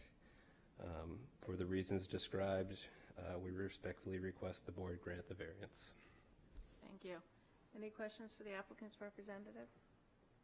Mr. Ram? Yes, thank you. So your drawings aren't numbered here, but I'm looking on page 233 of our packet, the proposed first floor plan.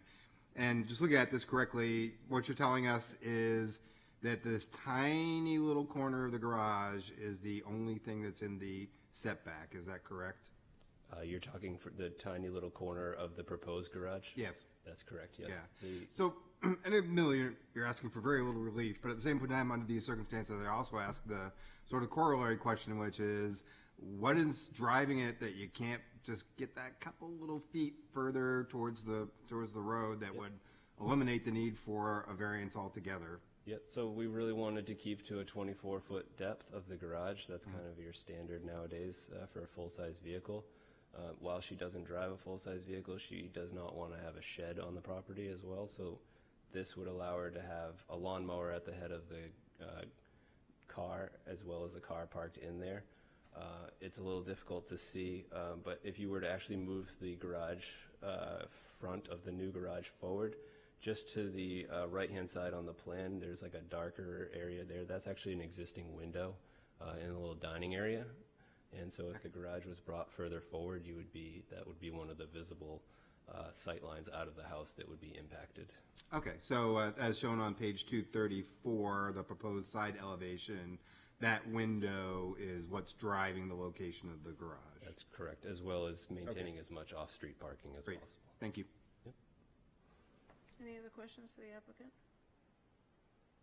Okay. I just, not a question, but perhaps a comment.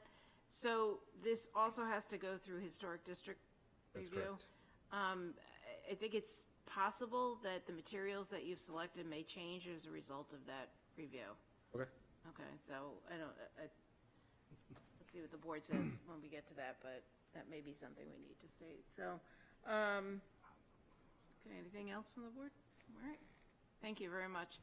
Is there anyone here, I'll open up the public hearing, is there anyone here who would like to speak in favor of this application? And is there anyone who would like to speak in opposition to this application? And 2, 4, or against? And seeing no one online, close the public hearing. Board? Mr. Ram? Madam Chair, I would make a motion to approve the request as presented and advertised. Okay, and is there a second? Second. Okay, Mr. Ram, your motion? Yep, I'll just go through the criteria. Our first two, putting them together, granting the variance would not be contrary to the public interest. Granting the variance would observe the spirit of the ordinance. This really, again, relates back to our, characteristics of the neighborhood.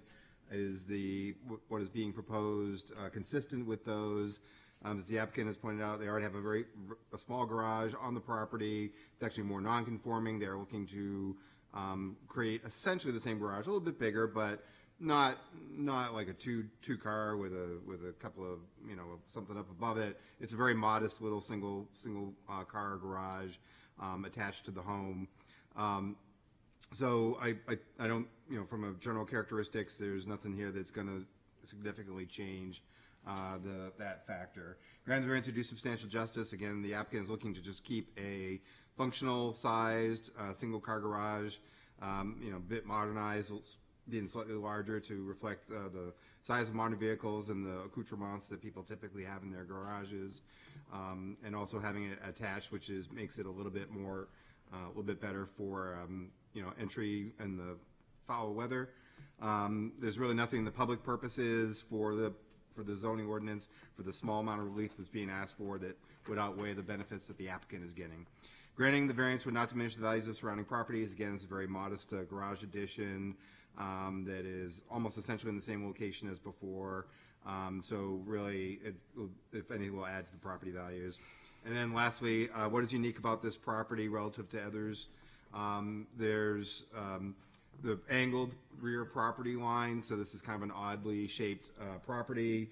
the original position of the house. The applicant is working with that. They are improving the nonconformity situation, reducing it down to a very small amount, could potentially have even eliminated that. But as the applicant has pointed out, one of the existing characteristics of the home is an existing window that, with the floor layout being the way it is, really can't be reasonably relocated. So with that, the applicant is able to really do a lot to go and eliminate the nonconformity, but can't quite 100% get there, especially with the angled line to the rear property.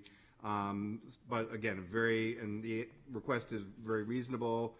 It's a very small encroachment on the rear property line, will not negatively affect light and air in any realistic manner. And so, an extension of an existing garage use on an existing single-family residential use. So with that, I recommend approval. Okay, anything from the second? I agree with everything you said, nothing to add. Okay.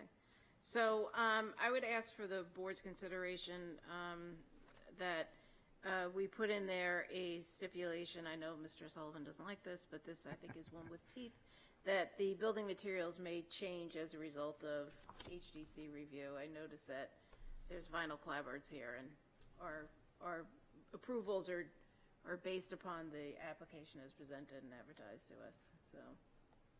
I guess could I word it as not necessarily a stipulation, but an understanding by the maker of the motion that materials might change, but does not affect the fundamental characteristics of what the board is approving? That's fine. Okay. If the second is okay with that. I'm fine with that. Okay.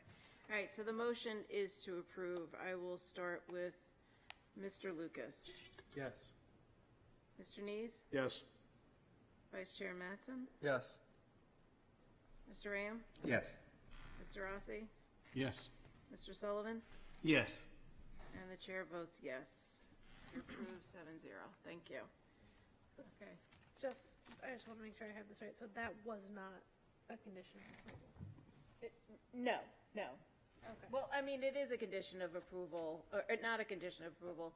It's stating that it may change with the understanding it may change as a result of HDC approval as to building materials.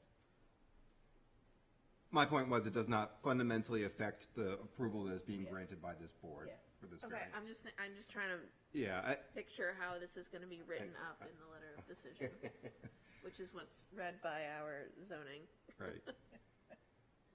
Yeah, I think stipulation is hard. Is really I don't think that if they change the clapboards to something else, I don't think it's going to affect the setback that's been that's just been granted. So it's just included in the motion for approval? That's acceptable to the chair. Yes. Yeah. Okay. Yes. Because the building materials have nothing to do with the variance request. It's just that it has to undergo review by the HDC. So and that may change it. Okay, so we've lost Mr. Rossi, so means that he is recused from the next application. Yes. Which is, and we'll get to that now. We're getting there, people. Are you okay with everything? With that last one? Yeah, no, I'm good. Thank you. Okay. So the next application is new business C.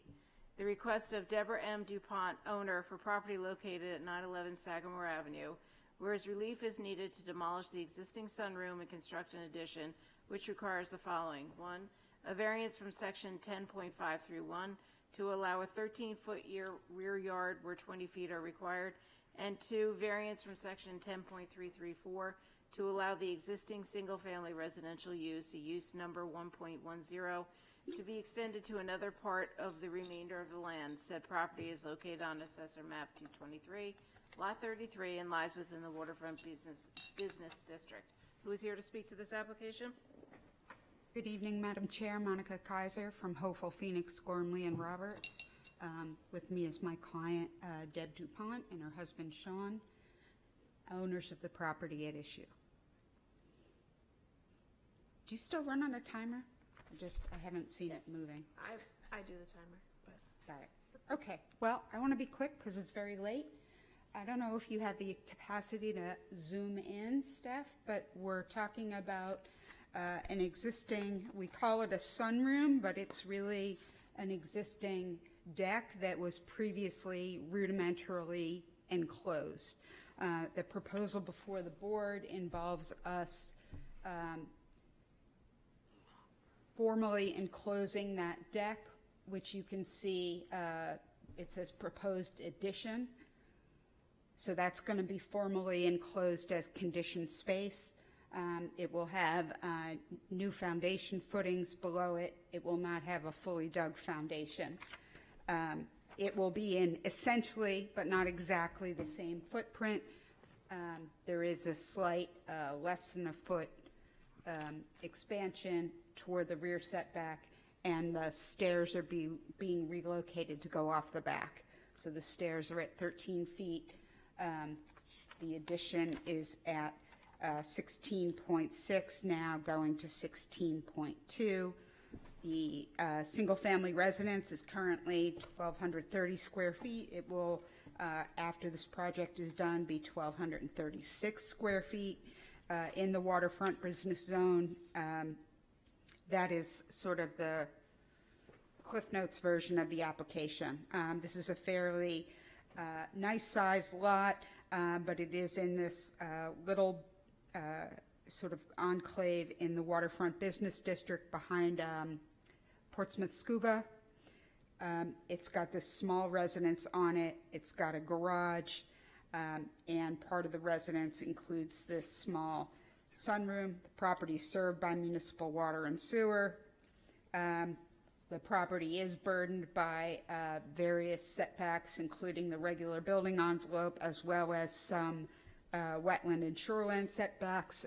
The proposed work is not within those setbacks. So we're here just to properly finish the conditioned space. And while we are mostly in the same footprint, I expect, because of the overhang and the depth of the wall and the studs, we're just a little bit closer than we were before. I'm happy to rest on my pleadings, if you will, with respect to the 5 variance criteria. They are summarized in my packet, in my memorandum at pages 245 through 250. I just offer to not go through it specifically if you've read the memo. If you haven't read the memo, I can specifically say that the variance isn't contrary to the public interest. The spirit of the ordinance is observed because of the de minimis nature of the request. We have been asked to ask for expansion of a non-conforming use. I question whether that's really necessary, given that the use isn't changing. It remains a single-family home. There's just a 6 square foot increase in dimension. The intensity of the use doesn't change. Building coverage, everything else is all quite compliant, more than compliant. There's not going to be any impact on any other property. This property is very well screened from the Tide Watch development, topographically as well as by vegetation. Doesn't undermine the intent of the waterfront business zone, which, while it does have 1 or 2 businesses in this neck of the woods, doesn't really have very many businesses. This is primarily a residential area. It's not going to change the essential character of the locality for that reason, nor threaten the public health, safety, and welfare. Substantial justice is done because there's no benefit the public gets that outweighs the hardship to Deb and Sean. It's not going to diminish the surrounding property values because the expansion is so very minimal and not seen either from Sagamore Ave or, frankly, from anywhere else, including from Tide Watch. Special conditions distinguish the property. It's a small single-family residence. It's situated on the lot in a sort of kitty corner way, which places this left rear corner closer to the rear lot line than the other parts of the house. There are other limits to the property that affect the ability to expand, like the wetland buffers and the like. So frankly, this was the most reasonable place to get some additional space in the home. No fair and substantial relationship exists because the purpose of yard setbacks is to prevent overbulking and maintain sightlines and air light space separation. The use purposes are to keep similar uses together. Neither of those purposes are undermined by granting the proposal, which, due to its minimal request, is entirely reasonable. And so I would submit meets the criteria. I'm happy to answer any questions. Any questions for the applicant's attorney? That's a first for the night. Okay, thank you very much. I'll open this up to the public hearing. I'll open up the public hearing. Is there anyone here who would like to speak in favor of this application? Is there anyone here who would like to speak in opposition to it? Anyone's online? And 2, 4, or against? Okay, thank you. With that, I'll close the public hearing. Mr. Neese? Madam Chair, I'm prepared to make a motion. Okay. Your motion? I would move to grant the variance as presented and advertised. Okay, is there a second? I'll second. Mr. Ram, okay. Go ahead, Mr. Neese. Just start with a very general comment. This is really a very small request, relatively minor relief from the zoning ordinance to reconstruct or modify a deck that is already or that close to encroaching on the setback. Moving through the criteria, I'm going to take the first two together. Granting the variance is not contrary to the public interest and it observes the spirit of the ordinance. There's no indication that this small change will affect the health, safety, or welfare of the neighborhood or the public. There will be no effect on light and air that will be noticeable to anybody. It does not alter the essential characteristics of the neighborhood. I recognize that this is zoned waterfront business use, I believe, but most of the properties in here are already residential, and this does not change this residential use. Granting the variance does substantial justice. I cannot identify any benefit to the public from denial that would outweigh the loss to the applicant. Granting the variance would not diminish the values of surrounding properties. This change is not going to be visible to hardly anybody except the applicant, and there's been no evidence presented by any of the abutters or anyone that they're concerned about the value of their property diminishing. Moving on to the final criteria, I'd first like to address a couple special conditions. This is an existing, long-standing single-family residence located in the waterfront business district. The lot is burdened by the fact that much of it is covered by the wetland buffer. A portion of the building encroaches on the setback for the rear yard. Because of the waterfront buffer and some of the other conditions of the property, there's really no alternative location for providing a similar benefit to the applicant of a small deck located outside the house that could be put in any other part of the property. Owing to those special conditions, I don't see any fair and substantial relationship between the purposes of the ordinance, that is the setback requirement here and specific application to the property, and the proposed uses of reasonable use, and really does not change the use of the property at all. Anything from the second? Yeah, I'll just double down a little bit on the hardship criteria. I do think it is reasonable because we refer to an expansion of an existing non-conforming use. That expansion really is adding one season's worth of use and a few square feet of additional space. So in terms of the expansion of the use, I think it's very, very reasonable.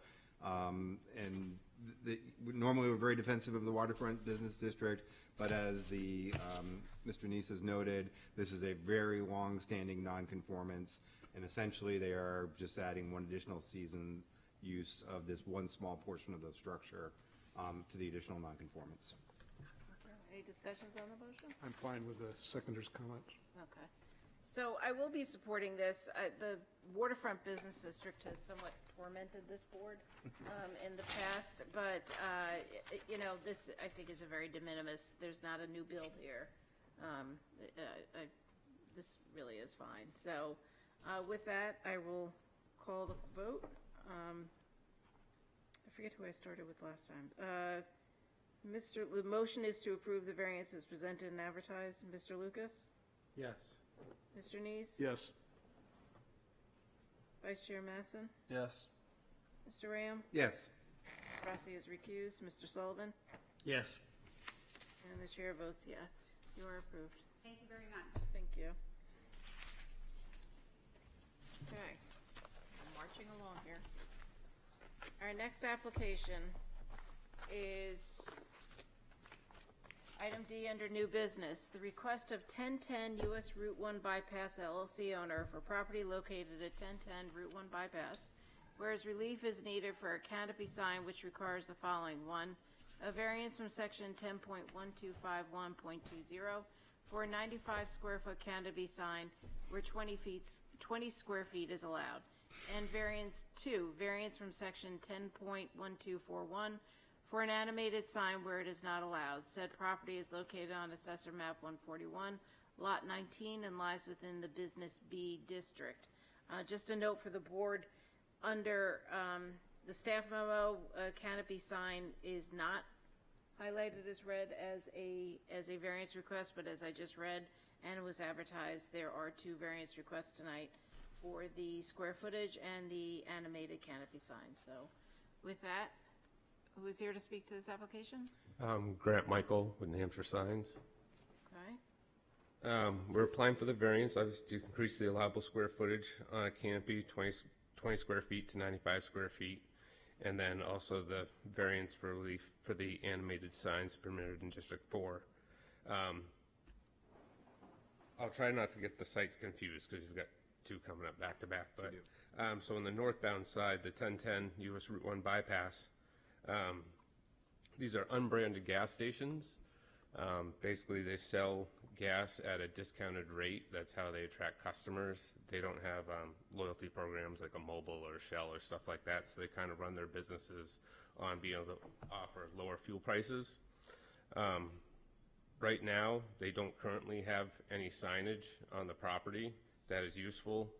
They have a couple of small signs that are very difficult to see driving by. They're looking to be able to advertise their lower prices to the passerbys.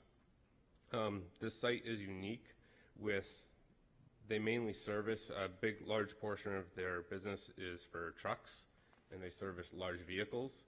The properties are very big with a very long road frontage, and so the sight lines are very far as being able to see a sign that when you're driving 45, 50, 55 miles an hour on US Route 1, in order to see that, to see the prices, to be able to pull in and go to their business. We're requesting that they put these on a canopy for a couple of reasons.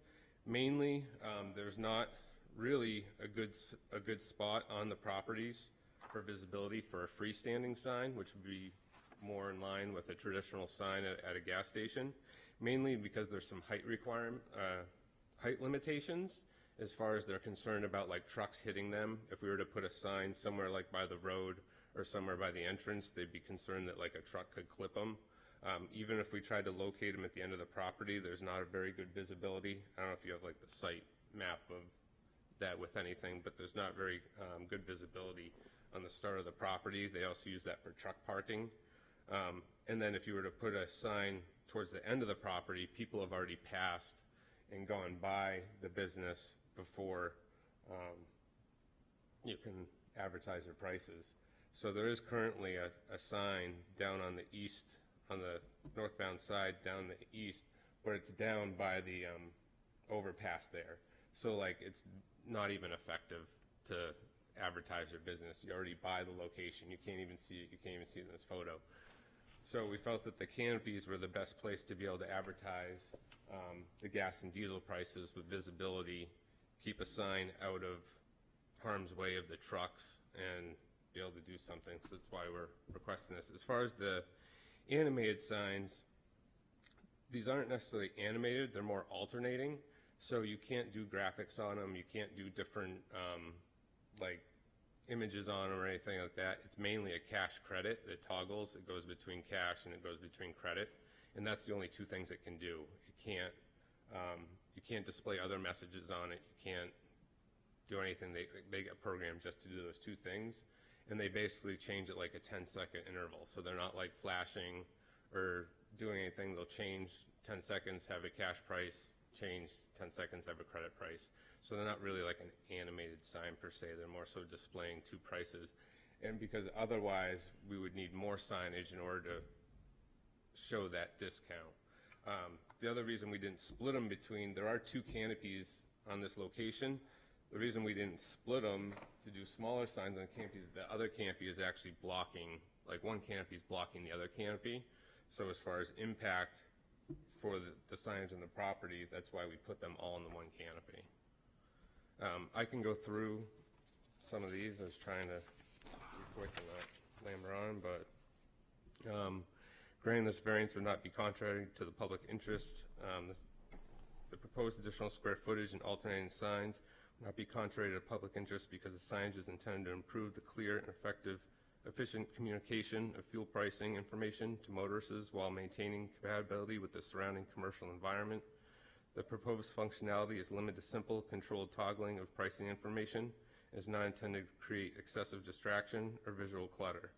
Approval of the variance would support public convenience and business functionality while remaining consistent with the overall spirit and intent of the ordinance.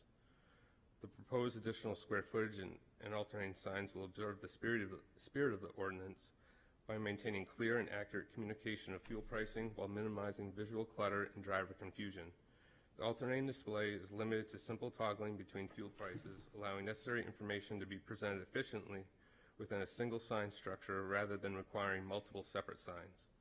The signs are intended to improve readability and visibility for motorists without creating excessive distraction, thereby supporting the ordinance's underlying goals of public safety, orderly appearance, and effective consumer information. Substantial justice would be done to the property owner by granting the variance for the proposed additional square footage and alternating signs because of the requested relief would allow the property to communicate the fuel pricing information effectively and competitively while still maintaining the overall intent and spirit of the ordinance. Denial of the variance would impose an unnecessary hardship by limiting visibility and efficient communication to motorists, whereas approval would provide reasonable use of the property without creating adverse impacts on the surrounding area or public interest. The proposed additional square footage and alternating signs will not diminish the values of the surrounding properties because the signage is designed to remain compatible with the commercial character and area while providing clear and efficient communication of fuel pricing information. The animation is limited in scope and intended solely to display pricing information through simple toggling digits rather than excessive or distracting movement. Lastly, the little enforcement of the provisions of the ordinance would result in unnecessary hardship because it would prevent the property owner from effectively communicating current fuel pricing information to the motorist in a safe, efficient, competitive manner. Due to limitations on sign size and animation, the property would be unable to adequately display multiple fuel prices within a single sign structure, potentially requiring additional signage or reducing visibility and readability for passing drivers.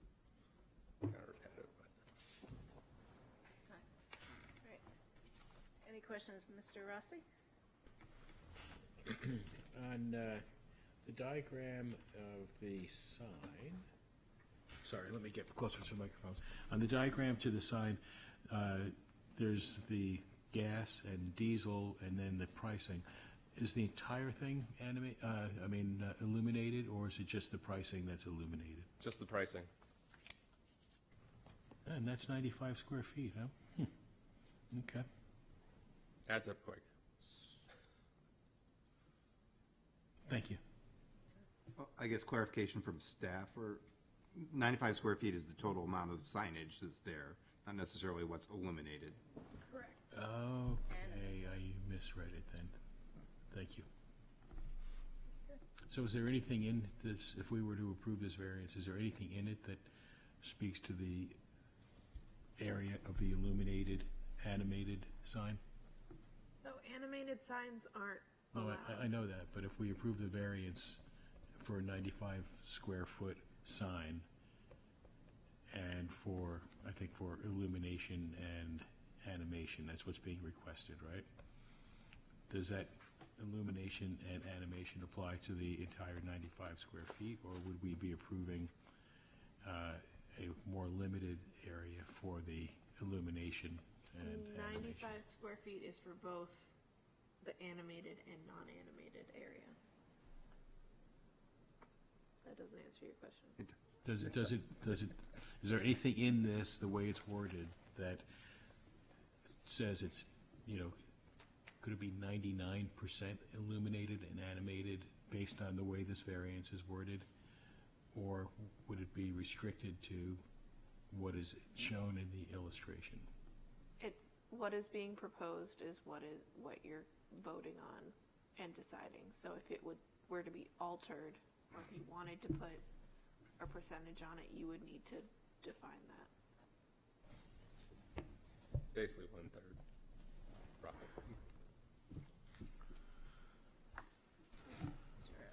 Okay, I'm still not sure I understand the answer, but I'll just think about what was said. Mr. Neese? So, asking the applicant, the only thing that changes are the prices and the regular or credit. Is that So the correct? regular does not change, it's Oh, just the credit and then the price itself. So it'll give a cash price, and then it basically just changes to the credit price, it says credit. So, checking with staff, if we approve this as presented and advertised, the only thing that would be changing would be the credit thing and the price. They couldn't come back and, for example, start having gas flashing at us. It doesn't have that. I know, but I mean, you, I think it would be safest to put a stipulation on it. Okay. But what's being, Most famous stipulation. or to clarify with the motion, however you want to do it. okay, thank you. Mr. Ram? Thank you. So the fuel price signs, though, they can be set to not toggle? If the, Yeah, you could have them just you could display leave- a constant image. Yeah, you could leave it on credit, and Okay. yeah, you could leave it on one or the For other. the ones that are proposed to being purchased and put up there. And then my second question for you is I couldn't find any dimension in here. How tall is this canopy? So I'm trying to understand how high above the road surface the signage will be. Do you have that dimension? Oh, I couldn't find it anywhere on the your. clearance? Like the bottom of the canopy is 50. Yeah, so I'm trying to understand. So Yeah. my sign, how high up in the air is my sign going to be? The canopy clearance is 15 feet for the trucks. So basically, you're right, this is like the canopy line, so you're right at 15 feet would be the base and 18 would be the top, because it follows the canopy. It's the same height as the canopy the signage is. Right. Yeah, But yeah, it's for the trucks, because mainly most of their business is trucks. So at its highest, it would be 18 feet. Which is the same as the canopy, Off yes. the pavement. Yeah.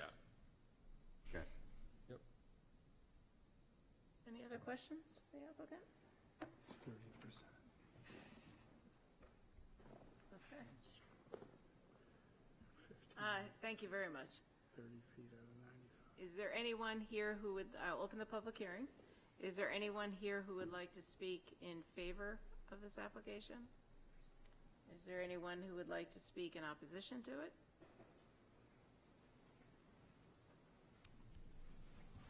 Please state your name and address for the record, please. Good evening. My name is Lee Rubin, and I live at 1 Kane Street.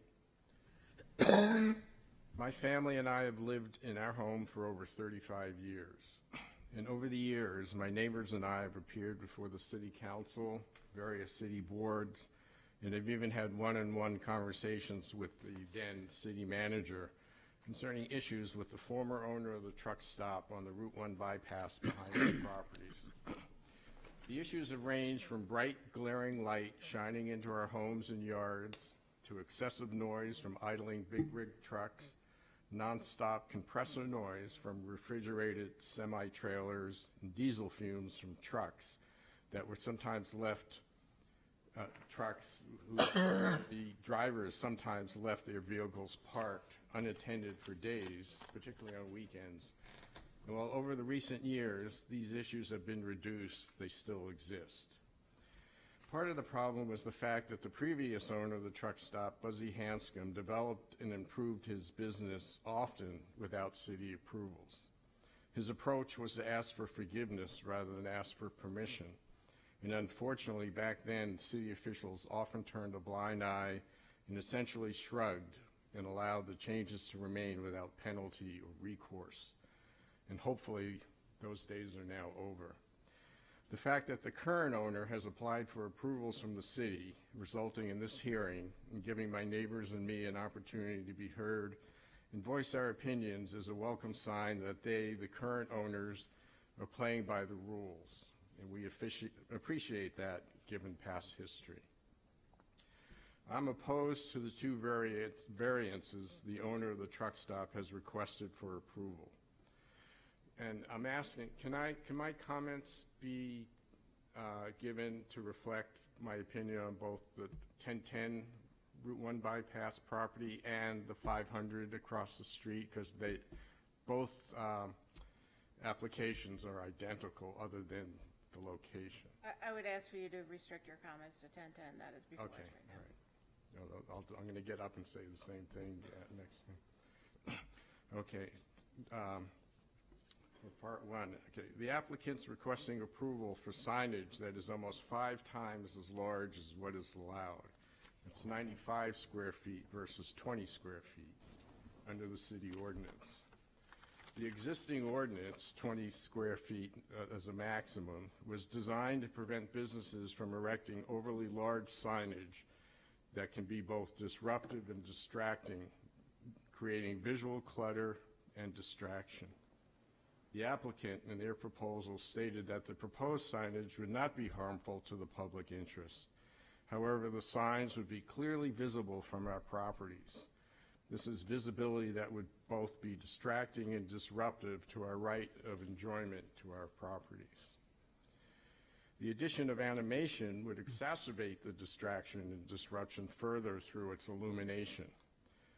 And I have a question, which is what hours that the sign would in fact be lit up. And it's my understanding that there's a city ordinance that mandates that it must be shut off between the hours between 11 p.m. and 6 a.m. The applicant also states that the proposal would not diminish property values of the surrounding properties, and I dispute that claim. How would a large animated sign visible in our backyards not diminish our property values? And I'd be interested to hear their response to that question. And the applicant claims that the denial of the variance would cause hardship to their business, yet current ownership has run the business for 12 years and until now has seen no need to erect a large sign to attract more customers. Why is it now considered a hardship? I would hope that the board, as they consider our comments, reject the variance applications. Thank you. Thank you. Is there anyone else who would like to speak in opposition to this application? Please come to the podium and state your name and your address for the record. Hello, my name is Kira Kimmick. I live at 23 Kane Street, number 1. It's the bottom floor. I was here with my husband Scott and my daughter Ayla. They had to go. Obviously, it's kind of late. Our home is in the direct sight line of the property in question, and I'm here tonight to ask the board to deny both variances. First, I want to share that the personal impact on us. At least 6 children live in the sight line of the proposed sign, including Ayla, whose bedroom window faces that way. NIH-funded studies show that even dim light before bedtime causes melatonin to plummet in young children. The long-term consequences include depression, impaired immune function, attention problems, and increased cancer risk. This sign will be on every night, aimed at directly where our kids sleep. Here are 4 reasons why the applicant's own arguments don't hold up. Number 1, animation is limited to simple toggling. Yes, it's simple toggling. I see that, but this opens it up to other toggling. It moves. The ordinance prohibits animated canopy signs on sign District 4, full stop. Approving this creates a subcategory of permissible types of animation, and that doesn't exist in the code. Second, they claim the sign will not affect the surrounding property values, but there's no appraisal, no professional opinion, and no supporting analysis. Our properties sit directly adjacent to this site.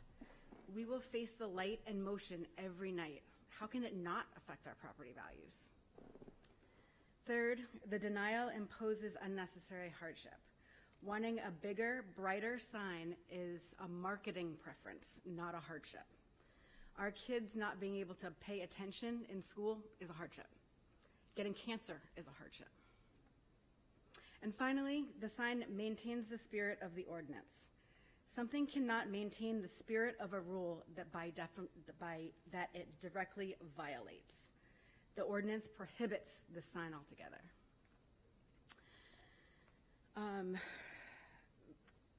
I'm citing some actual law here from the NIH Revised Statutes, Chapter 674, and the Zoning Ordinance, Article 12, Section 10. I'm not going to read each number because it's beyond my speaking capabilities. Only 20 square feet canopy signs are permitted. They're requesting 95. That's 475% over the maximum. That's not a minor adjustment. Animated signs are explicitly prohibited in all sign districts. The bar for overriding a categorical prohibition is very high, and this petition does not clear it. The ordinance allows a portion of the general business district to be changed from sign District 4 to District 2, and I quote, in order to protect an adjacent neighborhood from excessive light.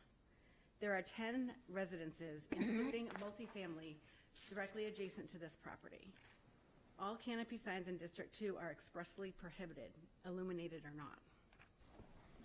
Sign regulations exist to maintain and enhance the character of the city's commercial and residential neighborhoods from hazardous and distracting displays. Both variances directly contradict this purpose. This sets a precedent we cannot take back. If approved, every operator on every commercial corridor, including ones adjacent to family residences, can point to it. The argument writes itself. You allowed it there. We have the same type of sign, the same type of use. What's the legal basis for treating us differently? I'm not here to fight progress. Portsmouth has earned its reputation through careful decisions. The Market Square Master Plan, adopted by the City Council just last August, calls this city a vibrant regional destination for the arts, dining, and heritage tourism, and was designed to expand that character out to the corridors like this one. A 95-foot illuminated and animated sign approved tonight will be there forever. Once we allow it, we can't take it back. And I asked the board to deny both variances. And I also have an addendum.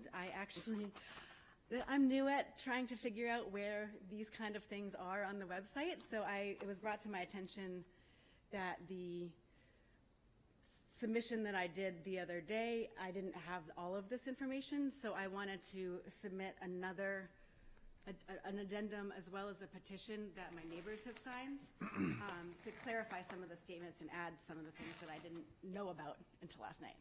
So, can I? Please hand it to Mr. Lucas. I will say, though, that our ability to digest information at this point. Sorry, and I crossed a few things out because I didn't realize that there was. Oh, and sorry, my neighbor wanted me to give you this as well.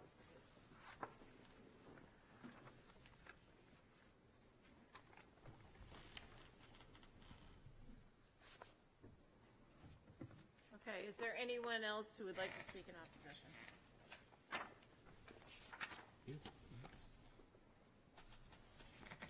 Hi, my name is Margaret O'Donnell. I live at 149B Dennett Street, but I'm speaking on behalf of my daughter who was here with me earlier and had to leave.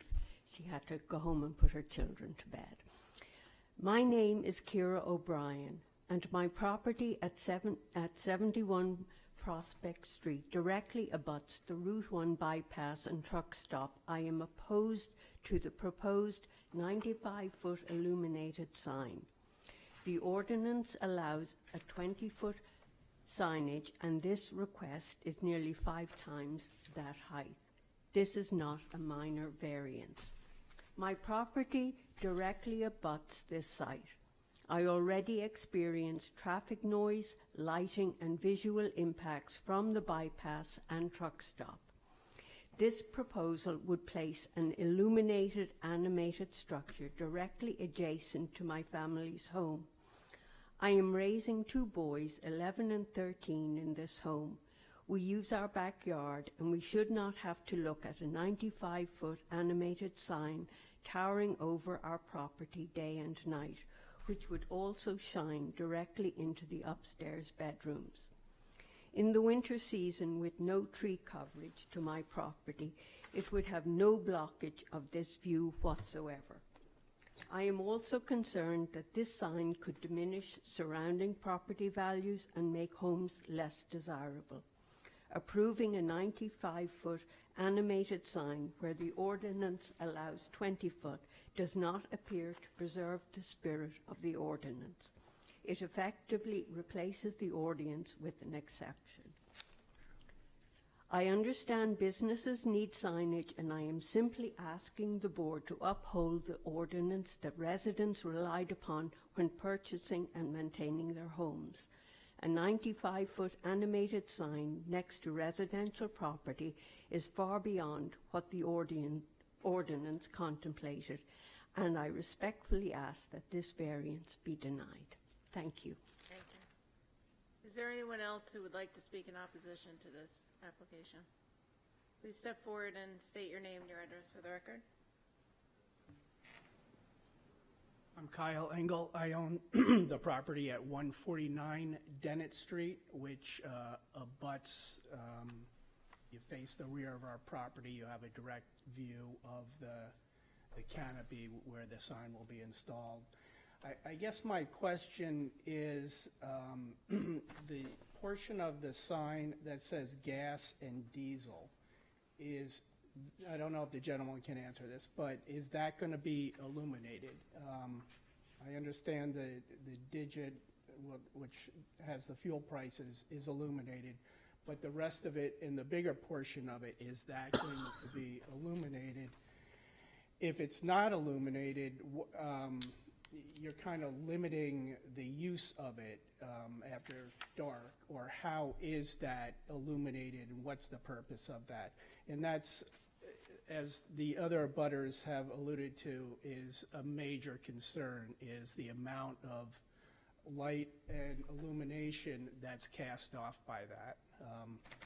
So that's my concern, is if and how that gets illuminated.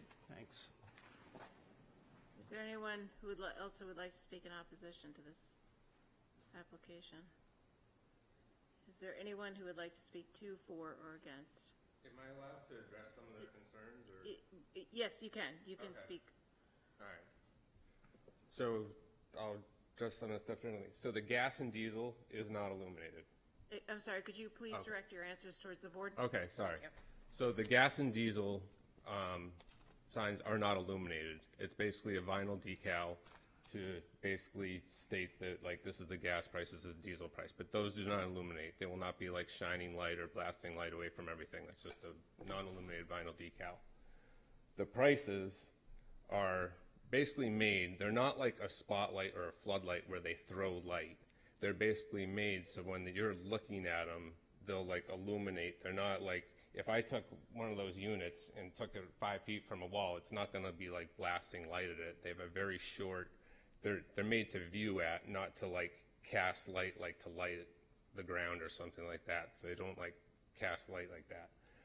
The other thing is we are allowed a 75 square foot freestanding sign here. So if we wanted to, they could put a freestanding sign here that would be completely illuminated, that it just wouldn't be on the canopy. We were trying to reduce or keep from the trucks hitting a sign. If we were to put a freestanding sign with all the trucks there, there's a good chance, when we talk about the other location, anyways, they had a sign there, it got hit twice, that's why it's no longer there. So they wanted to avoid the similar situation. But we would be allowed to put an illuminated sign here if it's just not on the canopy. So the reason we do it on the canopy is to keep it out of harm's way.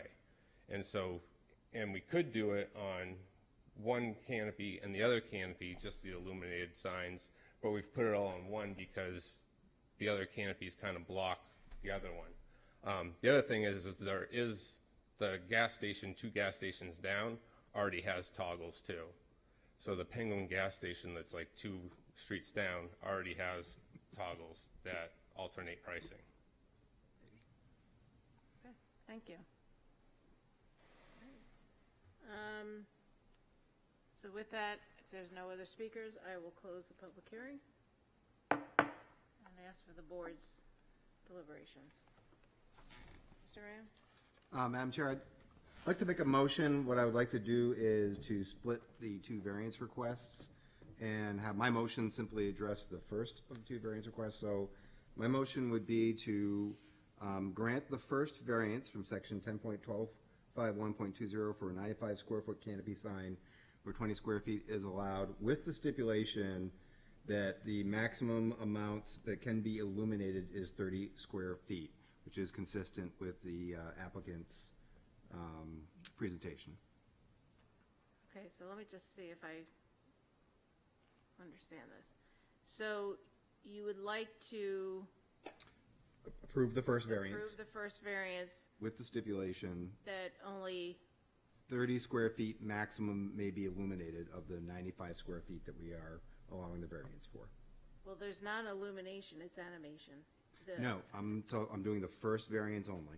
But I believe he said that the sign was not illuminated. No, he said it is illuminated. The actual pricing is has a light source behind it, as indicated by the applicant's own materials that they provided as well. So I believe that's the animated part. It is. Yeah. Yeah. So, but you're talking about the first variance was just as the square footage. Well, there's, Correct. There's Of two which parts. 30 It can feet- be illuminated and not, he mentioned that it does not need to Be switch. animated. It can just be illuminated at like a cash price only or at a credit price only. The animation is that it would toggle between the two. But the stipulation is being applied to the square footage variance criteria because that's the relevant criteria. Yes. Correct. Okay, well, I'll let you make the motion. Thank you. So the motion is to approve first variance with the stipulation. Of a maximum of 30 square feet being illuminated. So it would still be a 95 square foot Sign. canopy, but 30% would be illuminated. 30 square feet, so Okay, 30. just under 30%, just under 1/3. I just feel like that's not what was. It's Well, what, I'll let you continue with the, I would need a second. yeah. I'll second. Thank you. All right, if I may, Madam Chair, talk to my motion. Yes. Yeah, so, appreciate the input from the abutters. Again, this is signed District 4 that is established by the planning board. That is based on the long history of the Route 1 bypass and, which once upon a time was the main corridor between, points south and up into points up in the state of Maine. When the middle bridge was the only one there before they built the Piscataqua River Bridge. During that time frame, there was all kinds of gas stations because people were all stopped for the toll that they had to pay. So truckers took advantage of it, cars took advantage of it. So there is sort of a legacy there, and that legacy is kind of reflected in the fact that it's signed District 4.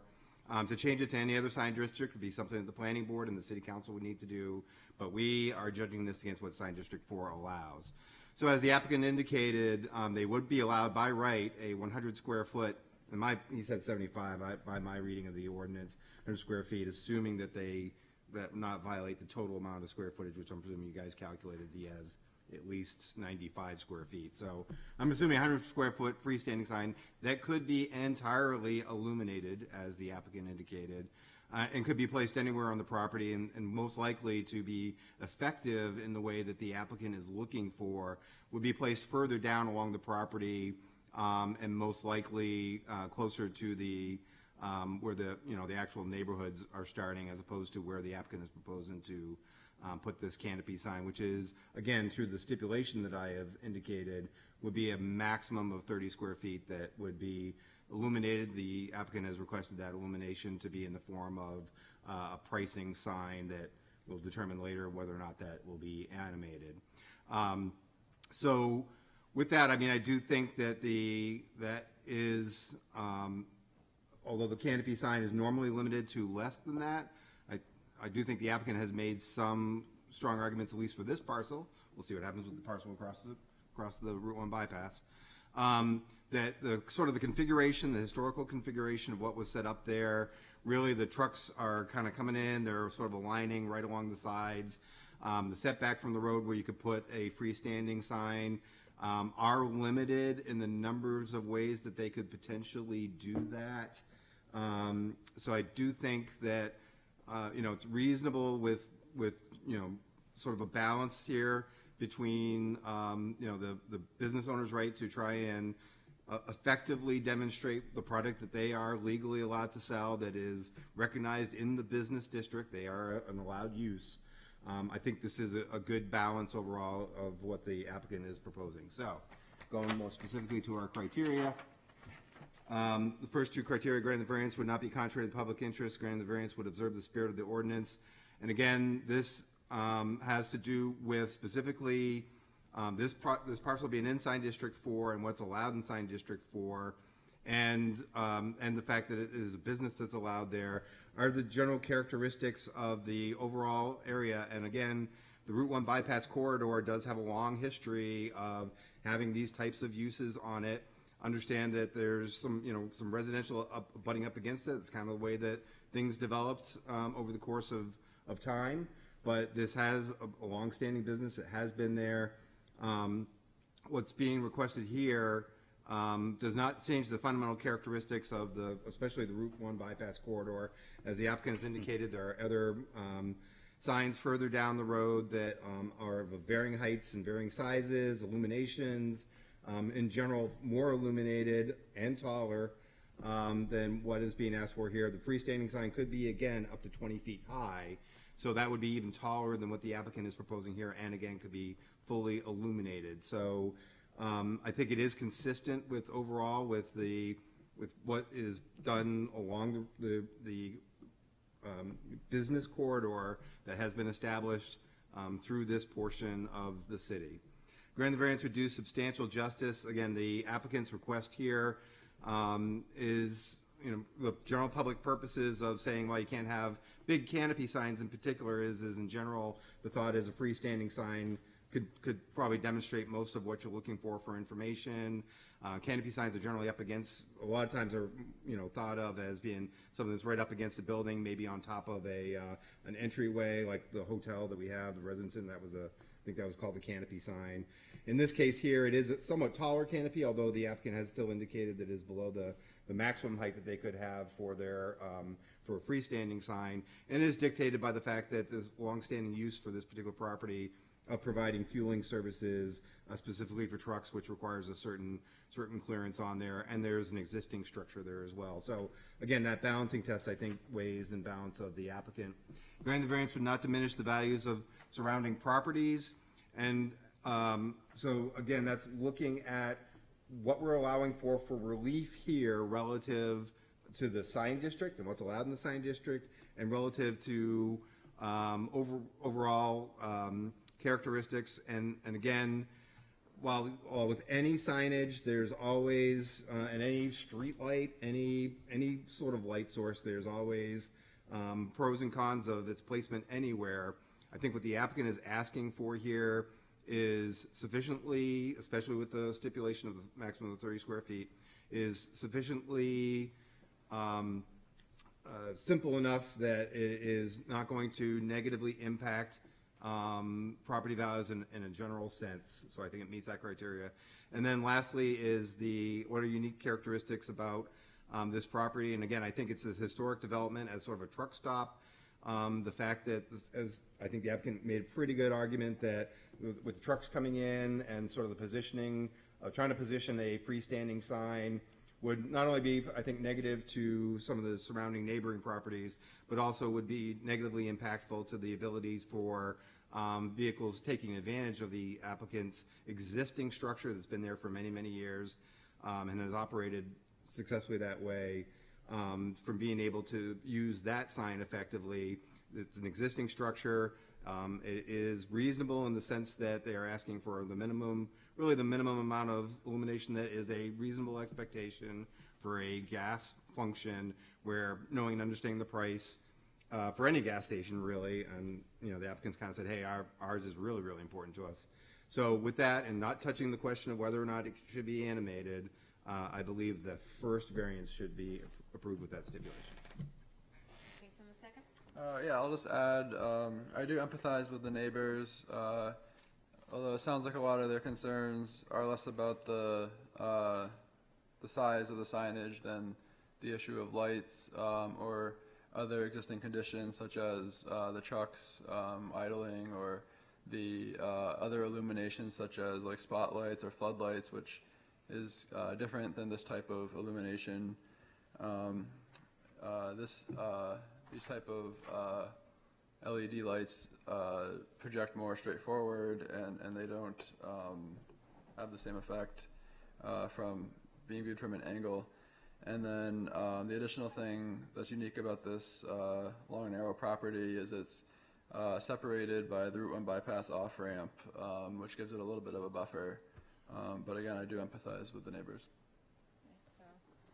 All right, so I will not be supporting the motion. For procedural issues, I don't particularly like taking our variance applications and sort of breaking them up that way. I think they should be sort of dealt with as a whole. Madam Chair, I would have to say I completely disagree with what you just said. In fact, you've demanded in the past that we break them up, but that's fine. In general, I mean, but that's fine. And I'll finish this. I think it may be problematic in this way because I don't know if the animated sign actually relates very closely to the first variance. So I will not be supporting it. I also do not think that the applicant has hardship. I think there's another way that they can do this. I recognize there's issues with signs, but it's not an application that this variance I will not be supporting. But the motion on the table is to approve the variance from section 10.125.20 for 95 square foot canopy sign where 20 square feet is allowed, with the following stipulation that of the 95 square feet, 30 square feet can be illuminated. Is that correct? Okay. That is correct. All right. So let me start with that. Mr. Sullivan? No. Mr. Rossi? Nope. Mr. Rayam? Yes. Mr. Matson? Yes. Mr. Nees? No. Mr. Lucas? Yes. And the chair votes no. So this is, we have four, okay, so there are 4 no's and 3 yeses. So we have to do another motion. Okay, so I will await another motion, unless there's a motion to take both of the variances together, but,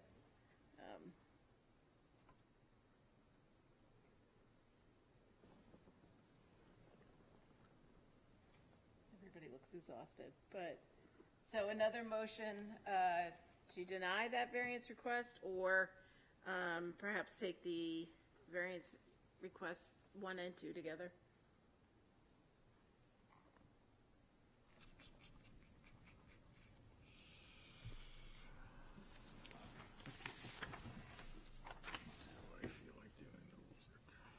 As my understanding is, if there is no motion, if those opposed state their reasons for being opposed, that's sufficient, even though we desire to have the motion. Again, I think it should not be too much to ask for a motion for the applicant, but that's my opinion. I think we should abide by our written rules. You only have to find one thing that they don't. Do our written rules require a counter motion? If we do not have 4 affirmative votes, we are supposed to make a motion that garners affirmative votes. So the motion to approve only got 3. All right, I'll make a motion to, oh, wait a second. Let me rethink that.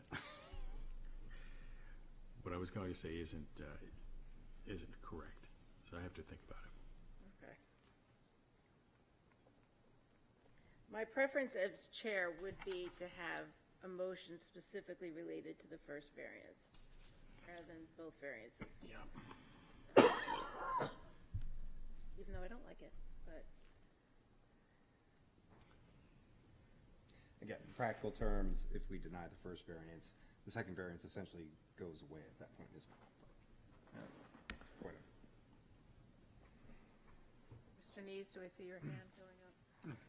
Well, I would make I'm willing to try a motion to deny both variances, but I'll wait and see if anybody makes a motion for denying one.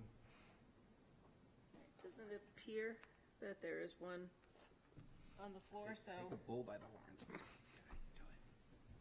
So go ahead, Mr. Nees, make your motion. I make a motion to deny the variances as presented and advertised. Okay, is there a second for that? I'll second that. Okay. Your motion, Mr. Nees?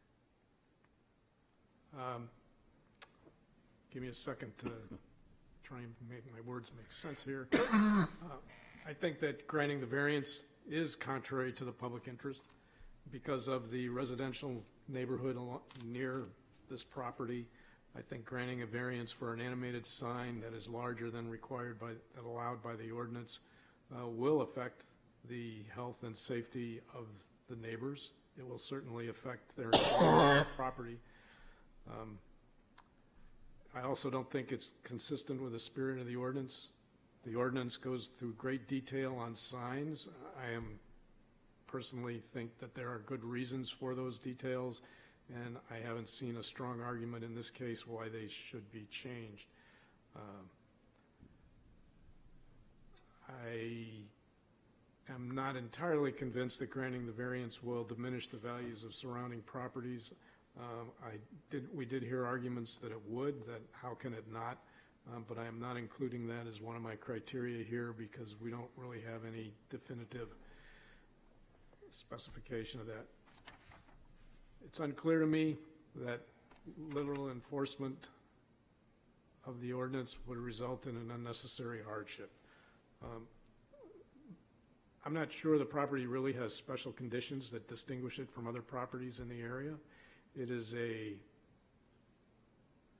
filling station, a service station on a highway. There are a number of them there. They all have the same, pretty much the same layout. They all have the same challenges of getting their prices out. And so I'm not convinced that special conditions have been identified in a clear enough way that there is a strong unnecessary hardship which would lead us to believe that there's no fair and substantial relationship between the purposes in the ordinance and specific application to the property. I don't believe that's been demonstrated, at least not to my satisfaction.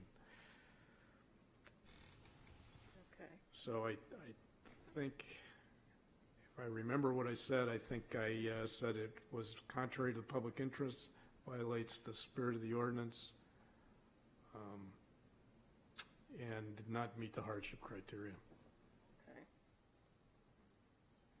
Does the second have anything to add, Mr. Sullivan? I would only reinforce the.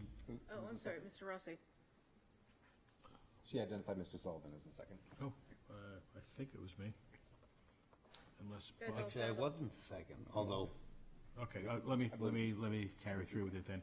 I will. Voices are all sounding alike these things. No comment. I'd like to reinforce the notion of failure to meet the hardship criterion.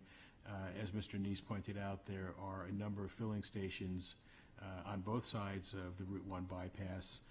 None of them have canopy signs. The only instance I'm aware of in recent memory where we approved an illuminated canopy sign was on Portsmouth Avenue at the Sunoco station, which is in a very industrialized area and not anywhere near a residential district. This is close to a residential district, and so I think the hardship criteria needs extra scrutiny. I happened to drive both directions on the Route 1 bypass. I often go there to find the lowest priced diesel in the area. I have never had any difficulty in identifying which of the stations along that row has the lowest priced diesels. Today, it was not this particular property that's in question, but that's irrelevant. I just don't think that there is any special aspect of this property which supports the variances as they've been written. Okay. So the motion on the floor is to deny for contrary to the public interest and spirit of the ordinance, and also on unnecessary hardship grounds. So I will. Discussion? Oh, I thought we discussed it enough.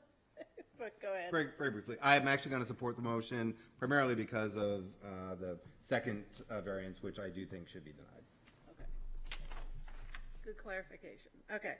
So the motion is to deny. Mr. Sullivan? Yes. Mr. Rossi? Yes. Mr. Rayam? Yes. Vice Chair Mattson? No. Mr. Neese? Yes. Mr. Lucas? Yes. And the chair votes yes. The variance application is denied. 5-2. Okay. 2? 5-2? Wait. 6-1. 6-1, sorry. I wrote no for myself. I can still count, though. To 7, anyway.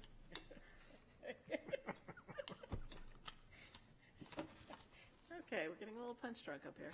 All right, so the next application is, let me just get to it on my pad here. Oh, here we go. Okay, it is Roman numeral 3, new business, item A, the request of 500 Maplewood Avenue LLC owner for property located at 500 Maplewood Avenue, whereas relief is needed for a canopy sign which requires the following: 1, a variance from section 10.125.20 for a 95 square foot canopy sign where 20 square feet is allowed, and a variance from section 10.1241 for an animated sign where it is not allowed. Said property is located on Assessor Map 142, Lot 34, and lies within the Business B District, B for business. Who is here to speak to this application? Grant Michael with New Hampshire Signs. Can we just withdraw the application? Oh, I wish you, Per our rules, it has to be a vote of the board. yeah. Let me just check. Usually after it's read into the,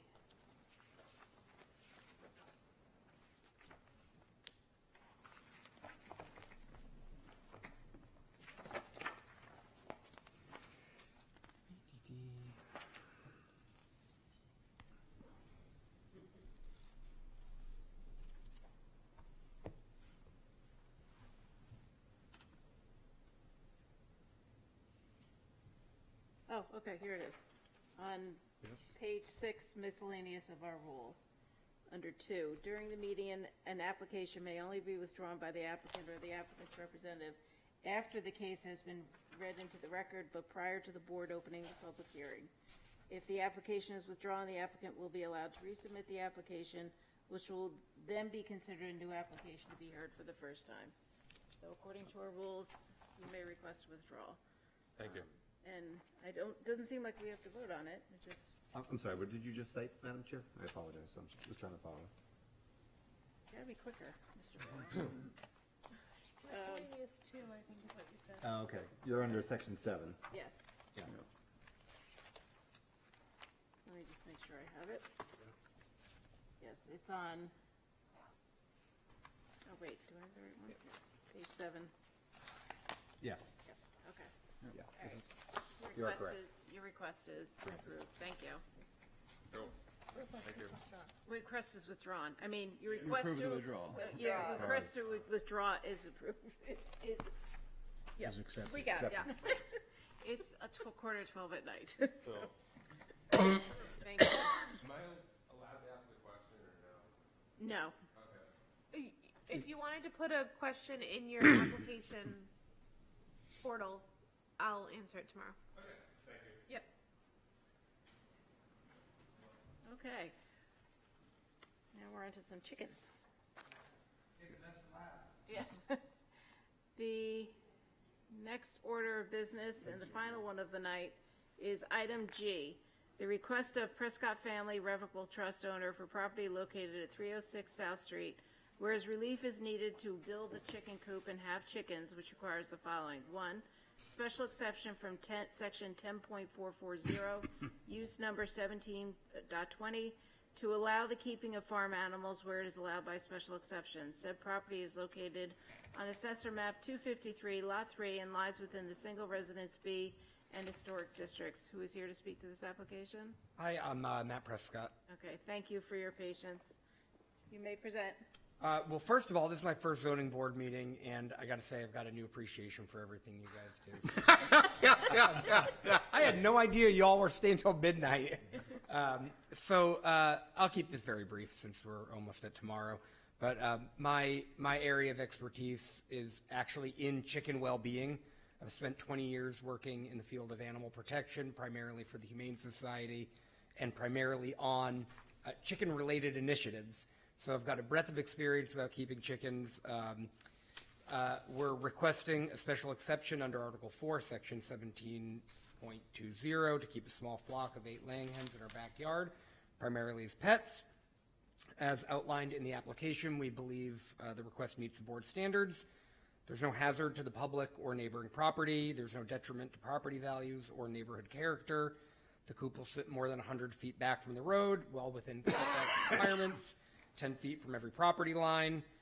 We won't have any roosters, so there's no noise, and we have a deep bedding system, which means no offensive odors. All waste will be composted on our property to be used for our garden. And there'll be no traffic impact because we're not selling eggs to anybody. There'll be no demand, no excessive demand, or really any demand actually on municipal services because 8 hens drink about as much water as a household pet, and the water will probably come from a rain barrel. And our closed-loop composting system will produce 0 city waste of any kind, including yard waste. There'll be none of it. No significant stormwater runoff either. It's also consistent with the neighborhood. The board approved a nearly identical application for 220 South Street on April 28th, and other South Street properties already keep chickens and other farm animals. Leave it there. Getting in under the wire. Happy to answer any questions. Thank you again. Questions? Mr. Nace? I think I've got 1 or 2 just to get things clear on the record here. Sure. How many chickens do you plan to have? 8. And 8 or fewer, or 8, period? Plan to have 8, period. Okay. And what's the square footage of the chicken coop? The square footage of the chicken coop is, you're going to test my math here, but it's, I think it's about 30 square feet maybe. Thank you. Yeah. That's it. Mr. Lucas, do you have anything, or you're just rubbing your eye? I'm just scratching my eye. Anything from this side of the board? Yes, my question. I just have a comment, which is that I'm astonished that there's such a chicken-raising enthusiast community on South Street. I didn't realize that Portsmouth had so many properties in it. We're a rowdy bunch. Yeah. Just similar to the last time. All hens? Yeah, all hens, yeah. Okay. I think we can make those stipulations, so. All right. Thank you very much. I'll open the public hearing to our crowd here. Is there anyone here who would like to speak in favor of this application? In opposition? 2, 4 against. For the record, no one is here, and there is no one on Zoom. So And I should add, I did speak to all of our abutters, and they're all okay with the plan. Okay. All right, thank you. I'll close the public hearing, and I'll wait a motion from the board. Mr. Rayum. Madam Chair, I move that we approve the requested special exception as presented and advertised with the stipulation of a maximum of 8 laying hens and no roosters. Okay. Is there a second? I'll second. Thank you, Vice Chair Mattson. Oh, you wanted to? No, I have a question for the maker of the motion.